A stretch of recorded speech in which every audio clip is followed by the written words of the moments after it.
നേരിട്ട് ക്ലാസ്സിലേക്ക് പോവാണ്. ആദ്യത്തെ പോയിന്റ് മാധവ് ഗാഡ്കിൽ സാറിനെ കുറിച്ച് പഠിക്കലാണ്.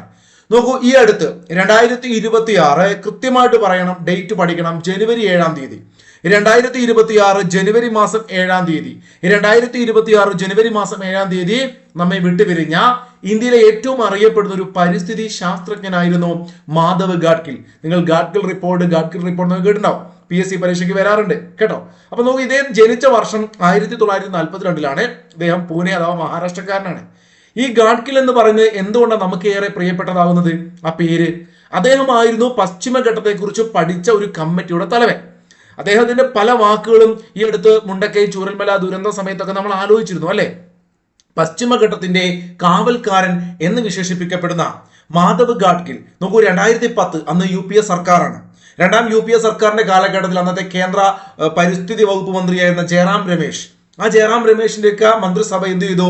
ഒരു കമ്മിറ്റി രൂപീകരിക്കുന്നു. ഒരു 14-അംഗ കമ്മിറ്റി ആയിരുന്നു. ആ കമ്മിറ്റിയുടെ തലവനായിരുന്നു ശ്രീ ഗാഡ്കിൽ, മാധവ് ഗാഡ്കിൽ. അപ്പൊ ഇവിടെ അത് കൊടുത്തിട്ടുണ്ട്. 2010-ലാണ് ഗാഡ്കിലിന്റെ അധ്യക്ഷതയിൽ പശ്ചിമഘട്ട പരിസ്ഥിതി വിദഗ്ധ പാനൽ എന്നറിയപ്പെടുന്ന ഗാഡ്കിൽ കമ്മീഷൻ എന്ന വിദഗ്ധ സമിതി രൂപീകരിച്ചത്. എന്നായിരുന്നു ഗാഡ്കിൽ ഇങ്ങനെ പഠിച്ചിട്ട് അവരുടെ കമ്മിറ്റി പഠിച്ചിട്ട് റിപ്പോർട്ട് സമർപ്പിച്ചത്? കൃത്യമായിട്ട് PYQ പഠിച്ചു വെക്കുക. 2011 ഓഗസ്റ്റ് 31-നാണ്. ഓക്കെ ആണോ മക്കളെ? ഇപ്പൊ ഗാഡ്കിൽ ഇന്ത്യ സർക്കാർ റിപ്പോർട്ട് സമർപ്പിച്ചത് 2011-ലാണ്. ഓർത്ത് വെച്ചേക്കണം. ഗാഡ്കിലുമായി ബന്ധപ്പെട്ട അദ്ദേഹത്തിന്റെ ഒരുപാട് അവാർഡുകൾ, ഇപ്പോ ശാന്തി സ്വരൂപ് ഭട്നഗർ പുരസ്കാരം കിട്ടിയിട്ടുണ്ട്, അതുപോലെ പത്മ പുരസ്കാരം കിട്ടിയിട്ടുണ്ട്, പത്മഭൂഷൺ കിട്ടിയിട്ടുണ്ട്, അങ്ങനെ ഒരുപാട് പുരസ്കാരങ്ങൾ കിട്ടിയിട്ടുണ്ട്. അതൊക്കെ നിങ്ങൾ നോക്കി മനസ്സിലാക്കി പഠിച്ചു പോകട്ടോ, എക്സ്ട്രാ റെഫറൻസ് എന്ന രൂപത്തിൽ ഡിഗ്രി ലെവൽ എക്സാമിന് പോകുന്നവര്. നോക്കൂ, ഇദ്ദേഹത്തിന്റെ ആത്മകഥ വളരെ വളരെ ഇമ്പോർട്ടന്റ് ആണ്. ഏതൊരു PSC പരീക്ഷയ്ക്ക് ചോദിക്കും, LGS ലെവൽ ചോദിക്കും. A walk up the hill living with people and nature എന്ന കൃതി ഇത് ഇംഗ്ലീഷിലാണ്. A walk up the hill പഠിച്ചു വെക്കട്ടോ, ഇവിടെ കൊടുത്തിട്ടുണ്ട്. A walk up the hill living with people and nature. ഇത് നമ്മുടെ മാതൃഭൂമി എന്ത് ചെയ്തു? മലയാളത്തിലേക്ക് മാറ്റിയിരുന്നു. അത് പരിഭാഷപ്പെടുത്തിയത് വിനോദ് പയ്യട എന്ന് പറയുന്ന വ്യക്തിയാണ്. അത് ഇങ്ങനെയായിരുന്നു ആ പുസ്തകം: പശ്ചിമഘട്ടം ഒരു പ്രണയകഥ. ഇത് PSC ചോദിച്ചു. വളരെ വളരെ ഇമ്പോർട്ടന്റ് ആണ്. മാധവ് ഗാഡ്കിലിന്റെ ഓട്ടോബയോഗ്രഫി അഥവാ ആത്മകഥ മലയാളത്തിലേക്ക് മാറ്റിയപ്പോൾ പശ്ചിമഘട്ടം ഒരു പ്രണയകഥ എന്നായിരുന്നു. A walk up the hill living with people and nature പഠിച്ചു വെച്ചേക്കുക. വളരെ വളരെ ഇമ്പോർട്ടന്റ് ആണ്. അദ്ദേഹത്തിന്റെ മറ്റ് 4 കൃതികൾ കൂടി ഞാൻ കൊടുത്തിട്ടുണ്ട്. This fissured land, an ecological history of India. This fissured land, an ecological history of India. Ramachandra ഗുഹയുമായി ചേർന്ന് ഇദ്ദേഹം ഒരുപാട് പുസ്തകങ്ങൾ എഴുതിയിട്ടുണ്ട്. നിങ്ങൾക്കറിയാം, ഇന്ത്യയിൽ ഏറ്റവും അറിയപ്പെടുന്ന ഒരു ഹിസ്റ്റോറിയൻ എഴുത്തുകാരനാണ് രാമചന്ദ്ര ഗുഹ. അപ്പൊ അദ്ദേഹത്തെ കുറിച്ച് ആലോചിക്കുമ്പോൾ ഈ മീൻ പിടിക്കാൻ പോയി നല്ല ചേട്ടോ, ആ ലാൻഡ് കുത്തന്നെ ദിസ് ഫിഷിന് പോയി ആ ലാൻഡ് ഇരുന്നിട്ട് ഗുഹേന്റെ കൂടെ ആലോചിക്കാം. എക്കോളജി ആൻഡ് ഇക്വിറ്റി ഇദ്ദേഹത്തിന്റെ മറ്റൊരു കൃതിയാണ്. ഇക്കോളജിക്കൽ ജേർണീസ് എന്റെ പിറകിൽ നിങ്ങൾക്ക് ഒരുപക്ഷെ കാണില്ല.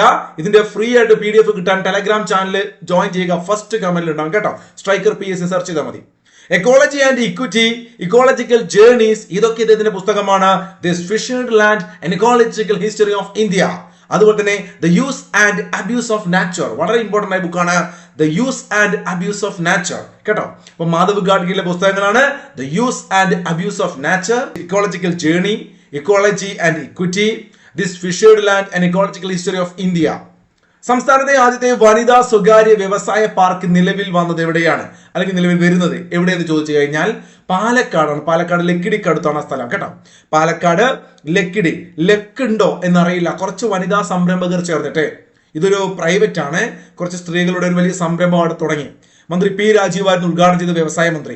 അപ്പൊ ഓർത്തു വെച്ചേക്കുക, കേരളത്തിലെ ആദ്യത്തെ വനിതാ സ്വകാര്യ വ്യവസായ പാർക്ക് എവിടെ വന്നു? പാലക്കാട് പക്കത്തില്. അത് ലക്കുണ്ടോ എന്നറിയില്ല. ലക്കുണ്ടോ, സക്സസ് ആവുമോ എന്നൊക്കെ നമുക്ക് നോക്കാം. അപ്പൊ ലക്കിടിയാണ്. ലക്കിടി എവിടെയാണ്? പാലക്കാട് ലക്കിടിയാണേ. സംസ്ഥാനത്തെ ആദ്യത്തെ ക്യാമ്പസ് ഇൻഡസ്ട്രിയൽ പാർക്ക്. ഇത് കഴിഞ്ഞ വർഷം PSC ചോദിച്ചാൽ നമ്മൾ പഠിച്ച ഇമ്പോർട്ടന്റ് ആയ ഒരു ഫാക്ട് ആണ്. സംസ്ഥാനത്തെ ആദ്യത്തെ ക്യാമ്പസ് ഇൻഡസ്ട്രിയൽ പാർക്ക് എവിടെയാണ്? നോക്കൂ, കൊട്ടാരക്കരയാണ്. കൊട്ടാരക്കര IHRDയിലാണ് ക്യാമ്പസ് ഇൻഡസ്ട്രിയൽ പാർക്ക് വന്നത്. കൊട്ടാരക്കര കൊല്ലത്താണ്. അവിടെയാണ് കൊട്ടാരക്കരയ്ക്ക് അടുത്തൊരു സ്പോട്ട്. വളരെ ഇമ്പോർട്ടന്റ് ആയ ഒരു ഫാക്ട് നിങ്ങൾ പഠിക്കണം. മീൻ പിടിപ്പാറ ടൂറിസം. നമ്മൾ നേരത്തെ തമാശക്ക് പറഞ്ഞു അല്ലെ, ഫിഷിങ്ങിന് വേണ്ടിയിട്ട് പോയി എന്ന്. ആര്? മാധവ് ഗാഡ്കിലിന്റെ ബുക്ക്. അപ്പൊ അതുപോലെ ആയിരിക്കും മീൻ പിടിപ്പാറ. ഇവിടെ ഒരു മീനിന്റെ ഫോട്ടോ ഒക്കെ കാണാം നിങ്ങൾക്ക്. നാട്ടുകാരെങ്കിലും കാണുന്നുണ്ടോ എന്ന് കമന്റ് ചെയ്യട്ടോ. സ്ഥലത്തിന് അങ്ങനെ തന്നെയാണ് പറയുക, ഞാൻ പത്ര കട്ടിങ്ങളൊക്കെ നോക്കിയപ്പോൾ അങ്ങനെ തന്നെയാണ്. മീൻപിടിപ്പാറ എന്ന് പറഞ്ഞാൽ കൊട്ടാരക്കരയാണെന്ന് കാണുന്നു, കൊല്ലം ജില്ലയിലാണ്. ഈ അടുത്ത് വളരെ എന്താ പറയുക ആളുകൾ ശ്രദ്ധിച്ച ഒരു വിനോദസഞ്ചാര കേന്ദ്രമാണ് മീൻപിടിപ്പാറ. അത് ഏത് ജില്ലയിലാണ് ചോദിച്ചു കഴിഞ്ഞാൽ മീൻപിടിപ്പാറ ടൂറിസം കൊല്ലം ജില്ലയിലാണ്, കൊട്ടാരക്കര. അപ്പൊ കേരളത്തിലെ ആദ്യത്തെ ക്യാമ്പസ് വ്യവസായ പാർക്ക് കൊട്ടാരക്കര, കേരളത്തിലെ ആദ്യത്തെ വനിതാ സ്വകാര്യ വ്യവസായ പാർക്ക് ലക്കിടി പാലക്കാട്. അങ്ങനെയാണെങ്കിൽ ഒരു കുറച്ച് മുമ്പ് ഉണ്ടായിരുന്ന ഒരു PYQ നോക്കൂ, അല്ലെങ്കിൽ കറണ്ട് അഫേഴ്സ് ആണ്. ഇന്ത്യയിലെ തന്നെ ആദ്യത്തെ പ്രതിരോധ വ്യവസായ പാർക്ക് എവിടെയാണ്? ഇന്ത്യയിലെ തന്നെ ആദ്യത്തെ പ്രതിരോധ വ്യവസായ പാർക്ക് വരുന്നത് ഒറ്റപ്പാലമാണ്. അപ്പൊ 2 എണ്ണം പാലക്കാട് കിട്ടുകയാണ്. ആദ്യ വനിതാ സ്വകാര്യ വ്യവസായ പാർക്ക് ലക്കിടി, ഇന്ത്യയിലെ തന്നെ ആദ്യത്തെ പ്രതിരോധ വ്യവസായ പാർക്ക് ഒറ്റപ്പാലം. 2026 പ്രസിഡന്റ്സ് ട്രോഫി ജലോത്സവത്തിൽ കിരീടം നേടിയതാരാണ്? വളരെ ഇമ്പോർട്ടന്റ് ആയ ഒരു മത്സരമായിരുന്നു പ്രസിഡന്റ്സ് ട്രോഫി. മക്കളെ, നിങ്ങൾക്കറിയാം നമ്മുടെ പുന്നമടക്കായലിലാണ് എന്ത് നടക്കാറ്?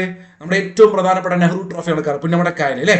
അപ്പൊ നെഹ്റു ട്രോഫി ഏറ്റവും പ്രധാനപ്പെട്ടതാണെങ്കിൽ അതുപോലെ ഒരുപക്ഷെ ചോദിക്കാൻ സാധ്യതയുണ്ട് പ്രസിഡന്റ്സ് ട്രോഫി.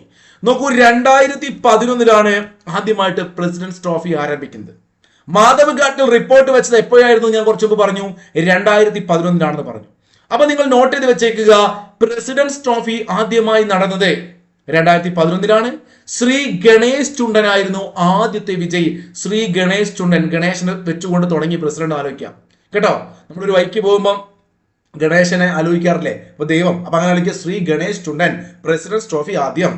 അങ്ങനെയാണെങ്കിൽ അഷ്ടമുടിക്കായൽ, കൊല്ലത്തെ അഷ്ടമുടിക്കായൽ, നീരാളിയുടെ ആകൃതിയിലുള്ള കായൽ ഏത്? നമ്മൾ പഠിക്കാറില്ലേ അഷ്ടമുടിക്കായൽ. ആ അഷ്ടമുടിക്കായലിലാണ് എന്ത് നടക്കുക? പ്രസിഡന്റ്സ് ട്രോഫി 2026 കിട്ടിയത് നിരണം ചുണ്ടൻ. 2026 പ്രസിഡന്റ്സ് ട്രോഫി കിട്ടിയത് നിരണം ചുണ്ടൻ. 2011 ആദ്യമായിട്ട് ആരംഭിച്ചു, 2026 ലേറ്റസ്റ്റ് കിട്ടിയത് നിരണം ചുണ്ടൻ. എന്റെ ക്വസ്റ്റ്യൻ ഇതാണ്, ഞാൻ 100 തവണ പല ക്ലാസ്സുകളായി പറഞ്ഞിട്ടുണ്ട്. നെഹ്റു ട്രോഫി വള്ളംകളി ആരംഭിച്ചത് ഏതു വർഷമാണ്? ഏഷ്യൻ ഗെയിംസ് ആരംഭിച്ചത് ഏതു വർഷമാണ്? ഏഷ്യൻ ഗെയിംസും നെഹ്റു ട്രോഫി. ഏഷ്യ കുറച്ചുകൂടി വലുത് മൊത്തമുള്ളല്ലേ? അപ്പൊ ആദ്യം ഏതാണ്? ഏഷ്യൻ ഗെയിംസ് ആണോ നെഹ്റു ട്രോഫി ആണോ? എപ്പോഴും ഞാൻ പറയാറുണ്ട്, ഒന്ന് കമന്റ് ചെയ്യുക. നിങ്ങൾ കമന്റ് നോക്കിയാൽ മതി. എന്റെ ടെലഗ്രാമിൽ പിള്ളേർ ഇങ്ങനെ കമന്റ് ചെയ്യൂല്ലടാ, ചെയ്യണേ നിങ്ങളാ. അപ്പോ അടുത്ത ക്വസ്റ്റ്യനിലേക്ക് പോവാണ്. നോക്കൂ, ഒരു മനോഹരമായ ഒരു കുട്ടനാണോ കുട്ടിയാണോ എന്നറിയില്ല. നോക്കൂ, ഇത് കാണിച്ചപ്പോൾ നമ്മുടെ ടെലഗ്രാമിൽ ഞാൻ പറയുമ്പോൾ നമ്മുടെ ടെലഗ്രാമിലെ പിള്ളേർക്കൊക്കെ ഭയങ്കര സന്തോഷമായി. വട്ടിപ്പൊളി എന്നാണ് അവർ പറഞ്ഞത്. അത് കാണുന്നവർ ഓർക്കുന്നുണ്ടാവും. അപ്പൊ നിങ്ങൾ യൂട്യൂബിൽ ഇത് കാണുമ്പോൾ എന്റെ സ്ക്രീനിൽ കണ്ടോ? നിങ്ങൾ ക്ലിയർ ആയിട്ട് കാണുന്നുണ്ടോ അറിയില്ല. ഒരു തവളക്കുട്ടനെ, അത് കാണുമ്പോൾ എന്ത് ഭംഗിയാ നോക്കിയേ. നമ്മളൊരു ദൂരദർശിനിയൊക്കെ വെച്ചിട്ട് ബഹിരാകാശമൊക്കെ ദർശിക്കുന്ന സമയത്ത് കിട്ടുന്ന ഒരു ഫീലാണ്, എന്ത് മനോഹരമാണ്. അത് എടുത്ത ക്യാമറാമാരില്ലേ. ഇവിടെ ഒരു പ്രശ്നം കിടക്കുകയാണ്. കേരളത്തിൽ പശ്ചിമഘട്ടത്തിൽ കാണപ്പെടുന്ന അനിയന്ത്രിതമായ ഫോട്ടോ ടൂറിസം മൂലം വംശനാശ ഭീഷണി നേരിടുന്ന, അതായത് ഇങ്ങനെ ഫോട്ടോ എടുത്ത് നമ്മൾ കാണുമ്പോൾ ഇതിന്റെ ആവാസ വ്യവസ്ഥയിലേക്ക് നമ്മൾ കടന്നു ചെല്ലുകയാണല്ലേ, ആ ഒരു അപൂർവ ഇനം തവളയാണ് ഗാലക്സി ഫ്രോഗ്. ഏതാണ്? Galaxy frog. കണ്ടില്ലേ എന്ത് രസമാണ് കാണാൻ. ആ ഗാലക്സി ഫ്രോഗ്. ഇതിനെ നേരിട്ട് കണ്ട ആരെങ്കിലും ഉണ്ടോ? ഒന്ന് കമന്റ് ചെയ്തേ. അടിപൊളിയല്ലേ? നിങ്ങളുടെ അഭിപ്രായം കൂടി പറ. നിങ്ങൾ വേറെ അഭിപ്രായം പറഞ്ഞില്ലെങ്കിലും ഉത്തരം കമന്റ് ചെയ്തില്ലെങ്കിലും ഗാലക്സി ഫ്രോഗിനെ കുറിച്ച് അഭിപ്രായങ്ങൾ പറയണം. നോക്കൂ, 2026 ജനുവരി മാസത്തിൽ നമ്മുടെ കേരളത്തിൽ നടന്ന ഒരു വലിയ ഇവന്റ് ആയിരുന്നു കേരള കുംഭമേള എന്നൊക്കെ വിളിച്ചിരുന്ന ഭാരതപ്പുഴയുടെ തീരത്ത്. ഇപ്പൊ 2 കരയിൽ നിന്നും ആളുകൾക്ക് വരാമായിരുന്നു. നിങ്ങൾക്ക് ഓർമ്മയുണ്ടോ ആരതിയിലെ ഇന്നൊരു ചടങ്ങൊക്കെ ഞാനിങ്ങനെ TV-ലൊക്കെ കണ്ടിരുന്നു. രസമായിട്ട് നമ്മുടെ ഉത്തരേന്ത്യയിൽ നിന്നൊക്കെ ഒരുപാട് ആളുകളൊക്കെ വന്നിട്ടില്ലേ. നോക്കൂ, കുംഭമേള പോലെ നോക്കൂ, കേരളത്തിൽ ഇതുപോലെ ഇതിനു മുമ്പ് ഒരു പരിപാടിയൊന്നും നടന്നിട്ടില്ല. അപ്പൊ കുംഭമേള പോലെ കേരളത്തിൽ നടന്ന ഒരു കേരള കുംഭമേള എന്ന് വിളിക്കുന്ന ഒരു ഇവന്റ് ഉണ്ടായിരുന്നു. അതിന്റെ പേര് തിരുനാവായ. നോക്കൂ, തിരുനാവായ മണപ്പുറത്ത് വെച്ചിട്ടായിരുന്നു നടന്നത്. ഭാരതപ്പുഴയുടെ തീരത്തായിരുന്നു, മലപ്പുറത്തായിരുന്നു. മഹാമാഘ മഹോത്സവം എന്നായിരുന്നു അതിന് പേരുണ്ട് സംഘാടകര്. 2026 ജനുവരിയിൽ മഹാമാഘ മഹോത്സവം, അതിന്റെ പേരൊന്നിനോട് ചോദിച്ചാൽ മതി. മഹാമാഘ മഹോത്സവം നടന്നത് തിരുനാവായ, മലപ്പുറം. പൈതൃക ടൂറിസം പദ്ധതിയുടെ നോക്കണേ, പൈതൃക ടൂറിസം പദ്ധതിയുടെ ഭാഗമായി റെയിൽവേ മ്യൂസിയമായി മാറാൻ പോകുന്ന കൊല്ലത്തെ ചരിത്ര സ്മാരകമാണ് ചീനക്കൊട്ടാരം. അപ്പൊ റെയിൽവേയുടെ അവിടെ ഒരു നവീകരണത്തിന്റെ ഭാഗമായിട്ട് ഈ പറയുന്ന കേന്ദ്രമന്ത്രി അവരുടെ സന്ദർശിച്ച ഫോട്ടോയൊക്കെ ഉണ്ട്, സുരേഷ് ഗോപി. പൈതൃക ടൂറിസം പദ്ധതിയുടെ ഭാഗമായി റെയിൽവേ മ്യൂസിയം അതുമായി ബന്ധപ്പെട്ടുകൊണ്ടുള്ള നവീകരണത്തിന്റെ ഭാഗമാകാൻ പോകുന്ന കൊല്ലത്തെ ഒരു ചരിത്ര സ്മാരകമാണ് ചീനക്കൊട്ടാരം എന്ന് ആലോചിക്കുക. ഇപ്പൊ 2 ചരിത്ര സംഭവങ്ങൾ പറഞ്ഞു. ഒന്ന് മഹാമാഘ മഹോത്സവം തിരുനാവായിൽ നടക്കുന്നു. ഒരു ചരിത്രമാണ് അല്ലെ, വീണ്ടും ചരിത്രത്തെ വീണ്ടെടുക്കലാണ്. അടിപൊളിയായി പരിപാടിയൊക്കെ സംഘടിപ്പിച്ചു. അപ്പോൾ തിരുനാവായിൽ മഹാമാഘ മഹോത്സവം നടന്നു. അതുപോലെ തന്നെ കൊല്ലത്ത് ചീനക്കൊട്ടാരം പൈതൃക ടൂറിസം പദ്ധതിയുടെ ഭാഗമാവാൻ പോകുന്നു. ഏറ്റവും പ്രധാനപ്പെട്ട ഒരു ക്വസ്റ്റ്യൻ ആണ് പിള്ളേരെ, എല്ലാവരും പഠിച്ചിരിക്കണം. 2025 ഓടക്കുഴൽ പുരസ്കാര ജേതാവ് EP Rajagopal. 55ാമത് ഓടക്കുഴലാണ് EP Rajagopal. EP Jayaraj മന്ത്രി മുമ്പ് ഉണ്ടായിരുന്നു, തെറ്റിപ്പോരുതേ. EP രാജഗോപാൽ ഉൾക്കഥ. അയാൾക്ക് എന്തൊക്കെയോ പറയാനുണ്ട്. EP രാജഗോപാലിന്റെ ഉള്ളിലെ കഥ അറിയില്ല, അത് നോക്കണമെങ്കിൽ ഓടക്കുഴൽ വെച്ച് നോക്കണം. EP രാജഗോപാൽ, രാജാവിനെ ഗോപൻ ഉൾക്കഥയോ എന്തെങ്കിലും ഒരു കണക്ഷൻ കൊണ്ടുവരിക. ഓടക്കുഴൽ എന്ന് കേൾക്കുമ്പോൾ ഉൾക്കഥ എന്നൊരു കൃതി അത് രചിച്ച EP രാജഗോപാൽ ഉൾക്കഥ ഓടക്കുഴൽ പുരസ്കാരം. പഠിച്ചോടാ പിള്ളേരെ. 2025 55ാമത് ഓടക്കുഴൽ അവാർഡ് കിട്ടിയത് EP രാജഗോപാൽ, കൃതി ഉൾക്കഥ. കഴിഞ്ഞ വർഷമോ അത് K അരവിന്ദാക്ഷനായിരുന്നു. അദ്ദേഹത്തിന്റെ ഗോപ എന്ന കൃതിക്ക് കഴിഞ്ഞ പ്രാവശ്യം 54ാമത് ഓടക്കുഴൽ കിട്ടിയത് K അരവിന്ദാക്ഷനാണ്. കിടപ്പ് രോഗികൾക്ക് പരിചരണം നൽകുന്ന കുടുംബശ്രീ മിഷന്റെ സ്വാന്തനമിത്ര പദ്ധതിക്ക് കേരളത്തിൽ ആദ്യമായി തുടക്കം കുറിച്ചത്. ഇവിടെ കുടുംബശ്രീയെ കുറിച്ച് ഒരുപാട് പദ്ധതികൾ, ഒരുപോലത്തെ പേരുകളൊക്കെ ഉണ്ട്. സാന്ത്വനം പദ്ധതി ഉണ്ട്, നിങ്ങൾക്കറിയാം. സാന്ത്വനം പദ്ധതി എന്തായിരുന്നു? ഈ പറയുന്ന വീടുകളിലെത്തിയിട്ട് ഈ പറയുന്ന പ്രമേഹ രോഗികൾ, അങ്ങനെയുള്ള ജീവിതശൈലി രോഗങ്ങൾക്കൊക്കെയുള്ള കുടുംബശ്രീയുടെ തന്നെ ഒരു പരിപാടിയായിരുന്നു സാന്ത്വനം. എന്നാൽ കിടപ്പ് രോഗികൾക്ക് പരിചരണം നൽകുന്ന കുടുംബശ്രീ മിഷന്റെ സാന്ത്വനമിത്ര പദ്ധതിക്ക് കേരളത്തിൽ ഔദ്യോഗികമായി തുടക്കം കുറിച്ച് പത്തനംതിട്ട ജില്ലയിലാണെന്ന് പറയുന്നുണ്ട്. പത്രങ്ങളിലുള്ള ന്യൂസാണ്, ഞാൻ ന്യൂസ് ഒക്കെ കൊടുത്തിട്ടുണ്ട്, നിങ്ങൾക്ക് PDF വായിച്ചു നോക്കട്ടോ. പത്തനംതിട്ട ജില്ല. കേരള കലാമണ്ഡലത്തിൽ നിന്നും ബിരുദം നേടുന്ന ആദ്യ മലയാളി മുസ്ലിം വനിത. ശ്രദ്ധിക്കണേ, ഹുസ്ന ഫാനു സുനജൻ. ഒരു വെറൈറ്റി പേര് തന്നെയാണ് ഇവർ കേട്ടോ. ഇവർ ചെയ്തൊരു പ്രവൃത്തിയും അത്തരത്തിൽ വെറൈറ്റിയാണ്. പൊതുവെ മുസ്ലിം വിഭാഗത്തിൽ നിന്നും ഇത്തരത്തിലുള്ള കലാമേഖലയിൽ കടന്നു വരിക, പ്രത്യേകിച്ച് ഡാൻസിലേക്ക് വരിക എന്ന് പറഞ്ഞാൽ വലിയ എന്താ പറയാ ഒരു ഓർത്തഡോക്സ് ചിന്താഗതിയുള്ള ആളുകൾക്കിടയിൽ നിന്നും വരിക എന്ന് പറഞ്ഞാൽ വലിയ കാര്യമാണ്. അപ്പൊ അത്തരത്തിൽ വന്നു, ഇവർ ഫൈറ്റ് ചെയ്തു. ആ പേര് തന്നെ വെറൈറ്റി ആണ് അല്ലെ, ഹുസ്ന ഫാനു സുനജൻ. ഒന്ന് പഠിച്ചു വെച്ചേ. ഹുസ്ന മാഡത്തിന്റെ ഫോട്ടോ കൊടുത്തിട്ടുണ്ട്. ഹുസ്ന ഫാനു സുനജൻ. ഒരു പ്രാവശ്യം കേട്ടാൽ ഓർമ്മ ഉണ്ടാവുന്ന വിചാരം കേട്ടോ. അപ്പൊ നിങ്ങൾ പഠിച്ചു വെക്കണം. കേരള കലാമണ്ഡലത്തിൽ നിന്നും ബിരുദം നേടുന്ന ആദ്യ മലയാളി മുസ്ലിം വനിത. കേരള കലാമണ്ഡലത്തിൽ നിന്നും ബിരുദം നേടുന്ന ആദ്യ മലയാളി മുസ്ലിം വനിതയാണ് ഹുസ്ന ഫാനു സുനജൻ. എടാ K സച്ചിദാനന്ദൻ, പ്രിയപ്പെട്ട എഴുത്തുകാരൻ മലയാളത്തിന്റെ K സച്ചിദാനന്ദൻ മാഷിന്റെ ആത്മകഥ ഓട്ടോബയോഗ്രഫിയാണ് അവിരാമം. പുള്ളിക്കാരൻ പല എന്താ പറയാ പ്രധാനപ്പെട്ട പോസ്റ്റ് നിന്നൊക്കെ വിരമിച്ചു ആലോചിക്കുക. ഇല്ലേ, വിരമിക്കാൻ ഉദ്ദേശിക്കുന്നില്ല. അവിരാമം, ജീവിതത്തിൽ നിന്നും അവിരാമം. അദ്ദേഹത്തിന്റെ ആത്മകഥ K സച്ചിദാനന്ദന്റെ ആത്മകഥയാണ് അവിരാമം. പഠിച്ചില്ലേ? പൊതുവിദ്യാലയങ്ങളിലെ കുട്ടികളുടെ ശാരീരിക മാനസിക ഉന്നമനം ലക്ഷ്യമിട്ടുകൊണ്ട് ആരോഗ്യ കുടുംബക്ഷേമ വകുപ്പ് നടപ്പാക്കുന്ന പദ്ധതിയാണ് അക്ഷരം ആരോഗ്യം. പൊതുവിദ്യാലയങ്ങളിലെ കുട്ടികളുടെ ശാരീരിക മാനസിക ഉന്നമനം ലക്ഷ്യമിട്ട് ആരോഗ്യ കുടുംബക്ഷേമ വകുപ്പ് നടപ്പാക്കുന്ന പദ്ധതിയാണ് അക്ഷരം ആരോഗ്യം. കണ്ടോ, നമ്മുടെ വീണ ജോർജും നമ്മുടെ കുട്ടികൾ അപ്പൂപ്പ എന്നൊക്കെ വിളിക്കുന്ന മന്ത്രി ശിവൻകുട്ടി സാറും ഒക്കെ അതിന്റെ ഒരു പരിപാടിയുടെ ഉദ്ഘാടനം ചെയ്ത ഫോട്ടോ കാണാം. പഠിച്ചു വെക്കണം, അത്രയ്ക്ക് ഇമ്പോർട്ടന്റ് ആണ് അക്ഷരം ആരോഗ്യം. സെറ്റാണേ.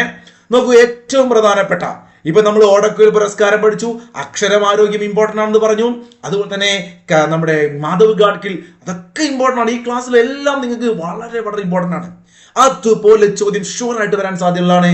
നമ്മുടെ unique identification authority of India അഥവാ ആധാർ കാർഡ്, നമ്മുടെ എല്ലാം ആധാർ ഉണ്ട് അല്ലെ, ആ ആധാറിന് പുതിയൊരു ഭാഗ്യചിഹ്നം.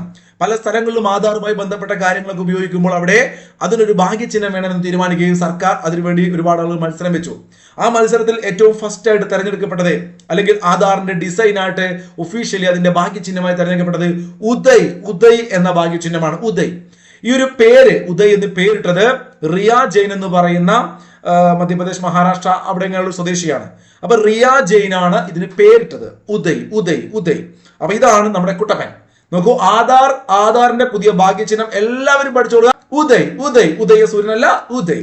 ഇതാരാണ് ഈ ഉദയ് എന്ന് പറഞ്ഞ ഡിസൈൻ ചെയ്തു വെച്ചാൽ അരുൺ ഗോകുലാണ്. അരുൺ ഗോകുൽ തൃശൂർ സ്വദേശിയാണ്. പത്രക്കട്ടിംഗ് ഒക്കെ ഉണ്ട്, നിങ്ങൾ വായിച്ചു നോക്കുക. അപ്പൊ ഉദയ് എന്ന് പറയുന്ന ആധാറിന്റെ ഭാഗ്യചിഹ്നം ഉദയ് ഗോകുൽ, അരുൺ ഗോകുൽ, ഉദയ് ഒക്കെയാണ്. ജീവിത പ്രതിസന്ധികളെ തരണം ചെയ്യാൻ സ്ത്രീകളെ പ്രാപ്തരാക്കുക എന്ന ലക്ഷ്യത്തോടെ കേരള വനിതാ കമ്മീഷൻ നടപ്പാക്കുന്ന ക്യാമ്പയിനാണ് പറന്നുയരാം കരുത്തോടെ. പറന്നുയരാം കരുത്തോടെ. കിട്ടുന്നുണ്ടോ? നോക്കൂ, ഇവിടെയാണ് ഈ ഒരു ക്യാമ്പയിന്റെ അംബാസഡർ ആയിട്ട് മഞ്ജു വാര്യർ, നമ്മുടെ പ്രിയ ചലച്ചിത്ര താരം മഞ്ജു വാര്യർ വരുന്നുണ്ട്. ഈ ക്യാമ്പയിൻ ഏതാണ്? പറന്നുയരാം കരുത്തോടെ. വനിതാ കമ്മീഷന്റെ അധ്യക്ഷ പി സതീദേവിയെ നിങ്ങൾക്ക് ഈ ഫോട്ടോയിൽ കാണാൻ വേണ്ടി സാധിക്കും. കേരളത്തിലെ മുഖ്യമന്ത്രിയും കാണാം. ഒരു ചോദ്യം ഞാൻ അവിടെ ചോദിക്കട്ടെ. കേരളത്തിന്റെ ഇപ്പോഴത്തെ വനിതാ കമ്മീഷന്റെ അധ്യക്ഷയാണ് ആര്? പി സതീദേവി. മാഡത്തിന്റെ ഫോട്ടോ ഇതിനകത്തുണ്ട്. പി സതീദേവി ചോദിക്കും. പി സതീദേവി എത്രാമത്തെ വനിതാ കമ്മീഷന്റെ അധ്യക്ഷയാണ് പി സതീദേവി? അറിയാമോ? ഇതുവരെ എത്ര പേരായിരുന്നു ഈ ഒരു പൊസിഷനിൽ എത്തിയത്? നോക്കൂ, ആദ്യത്തെ വ്യക്തി 1996. ഡേറ്റ് ഒന്ന് പഠിച്ചു വെക്കുക. 1996 മാർച്ച് മാസം 14 തീയതിയാണ് കേരള വനിതാ കമ്മീഷൻ നിലവിൽ വരുന്നത്. കേരള വനിതാ കമ്മീഷൻ നിലവിൽ വന്ന വർഷം 1996 മാർച്ച് 14. കേരളത്തിലെ വനിതാ കമ്മീഷന്റെ ആദ്യത്തെ അധ്യക്ഷ സുഗതകുമാരി ടീച്ചറായിരുന്നു. ആരായിരുന്നു? സുഗതകുമാരി ടീച്ചറായിരുന്നു. സുഗതകുമാരി ടീച്ചറായിരുന്നു. ജസ്റ്റ് ഒന്ന് പഠിച്ചു വെച്ചേക്കുക. അങ്ങനെയാണെങ്കിൽ നിലവിൽ കേന്ദ്രത്തിൽ കേന്ദ്ര വനിതാ കമ്മീഷന്റെ അധ്യക്ഷ ആരാണ് ചോദിച്ചത്? നിങ്ങൾ പറയണം. വിജയ കിഷോർ രഹത്കർ. ആരാണ്? മാഡത്തിന്റെ പേര് വിജയ കിഷോർ രഹത്കർ. ഒന്നോർത്ത് വെച്ചേക്കണേ. നിലവിലെ കേന്ദ്ര വനിതാ കമ്മീഷന്റെ അധ്യക്ഷയുടെ പേര് വിജയ കിഷോർ. ഞാൻ വിയർക്കുന്നുണ്ട്, അതുകൊണ്ട് എഴുതുന്നില്ല കേട്ടോ. വിജയ കിഷോർ രഹത്കർ. വിജയ കിഷോർ രഹത്കർ. നിങ്ങൾ കേട്ട് എഴുതി വെക്കുക കേട്ടോ. വിജയ കിഷോർ രഹത്കർ. നോക്കൂ, 1996 മാർച്ച് 14 തീയതിയാണ് നമ്മുടെ കേരളത്തിൽ വനിതാ കമ്മീഷൻ നിലവിൽ വന്നതെങ്കിൽ കേന്ദ്ര വനിതാ കമ്മീഷൻ നിലവിൽ വന്ന ഡേറ്റ് നിങ്ങൾ ഓർക്കുന്നുണ്ടോ? അത് 1992 ജനുവരി മാസം 31 തീയതിയാണ്. അപ്പൊ കേന്ദ്ര വനിതാ കമ്മീഷൻ, കേന്ദ്രത്തിനകത്ത് കേന്ദ്ര വനിതാ കമ്മീഷൻ എന്ന് വന്നു എന്ന് ചോദിച്ചാൽ നിങ്ങൾ പഠിക്കുക. കേന്ദ്ര വനിതാ കമ്മീഷൻ വന്നത് 1992 ജനുവരി 31. 1992 ജനുവരി 31 കേന്ദ്രം, 96 മാർച്ച് 14 കേരളം. ആദ്യത്തെ കേന്ദ്ര വനിതാ കമ്മീഷന്റെ അധ്യക്ഷ ആരായിരുന്നു? ജയന്തി പട്നായിക് ആണ്. ജയന്തി പട്നായിക് പഠിച്ചു വെച്ചേക്കുക. അപ്പൊ ഞാൻ എഴുതണോ? ജയന്തി പട്നായിക്. മാഡത്തിന്റെ പേരൊക്കെ എല്ലാവർക്കും അറിയാം. ജയന്തി പട്നായിക്. ജയന്തി പട്നായിക് ആണ് ആദ്യത്തത്. കേരളത്തിൽ സുഗതകുമാരി. നിലവിൽ വിജയ കിഷോർ രഹത്കർ. ക്ലാസ് കാണുമ്പോൾ ചെക്ക് ചെയ്യണം. നിങ്ങൾ ഒരു 6 മാസം, ഒരു വർഷം കഴിഞ്ഞിട്ടൊക്കെ ഈ ക്ലാസ് കാണുന്നവരാണെങ്കിൽ തീർച്ചയായിട്ടും നിലവിലെ ഈ പൊസിഷൻ അല്ലെങ്കിൽ പോസ്റ്റിലുള്ള ആൾ മാറി നോക്കണം. പി സതീദേവി ഞാനിപ്പോ ക്ലാസ് എടുക്കുമ്പോഴാണ്, വിജയ് കിഷോർ രഹത്കറും ഞാൻ ഈ ക്ലാസ് എടുക്കുമ്പോഴാണ്. ഓർത്ത് വെച്ചേക്കുക മക്കളെ. കേരളത്തിൽ വനിതാ കമ്മീഷന്റെ ക്യാമ്പയിനാണ് പറന്നുയരാം കരുത്തോടെ. ക്യാമ്പയിന്റെ അംബാസഡർ മഞ്ജു വാര്യർ ആണ്. ഗോവയിൽ നിലവിൽ വരാൻ പോകുന്ന പുതിയ 3ാമത്തെ ജില്ല ഏതാണ്? ഗോവ ഒരു കുഞ്ഞു സ്റ്റേറ്റ് ആണ്, നമുക്കറിയാം. അപ്പൊ ആ കുഞ്ഞു സ്റ്റേറ്റിൽ ഇതുവരെ 2 ജില്ലകൾ ഉണ്ടായിരുന്നു, സൗത്ത് ഗോവയും നോർത്ത് ഗോവയും. നോക്കൂ, 3ാമതൊരു ജില്ലയായിട്ട് കുശാവതിയാണ് വരുന്നത്. കുശാവതി. ഏതാണ് ആ ജില്ലയുടെ പേര്? കുശാവതി. കുശാവതി. ഗോവയിൽ നിലവിൽ വരാൻ പോകുന്ന പുതിയ ജില്ലയാണ് കുശാവതി. ഗോവയുടെ മുഖ്യമന്ത്രിയെ നമുക്ക് ഈ ഫോട്ടോയിൽ കാണാം. അദ്ദേഹമാണ് ഇങ്ങനെ ഒരു പുതിയ ജില്ല പ്രഖ്യാപിച്ചത്. അദ്ദേഹത്തിന്റെ പേര് പ്രമോദ് സാവന്ത്. ഇതും ചെക്ക് ചെയ്യണം. നിലവിൽ ഗോവൻ മുഖ്യമന്ത്രി പ്രമോദ് സാവന്ത് ആണ്. ഓക്കെ, അപ്പൊ നിലവിലെ പദവികൾ ഞാൻ പറയുമ്പോൾ നിങ്ങൾ ക്ലാസ് കാണുന്നവര് അതൊന്ന് അപ്ഡേറ്റ് ചെയ്യണം കേട്ടോ. ഇവിടെ ഗോവയെ കുറിച്ച് പറയുമ്പം മക്കളെ നമുക്കറിയാം, ഇന്ത്യയിലേക്ക് ഒരു യൂറോപ്യൻ ശക്തി ആദ്യമായിട്ട് എത്തുന്നത് എവിടെയാണ്? നമ്മുടെ കേരളത്തിലാണ്. കോഴിക്കോട് കാപ്പാട് കടപ്പുറത്താണ്. 1498 അല്ലെ? ആദ്യമായിട്ടൊരു വിദേശ ശക്തി എത്തുന്ന വർഷം 1498.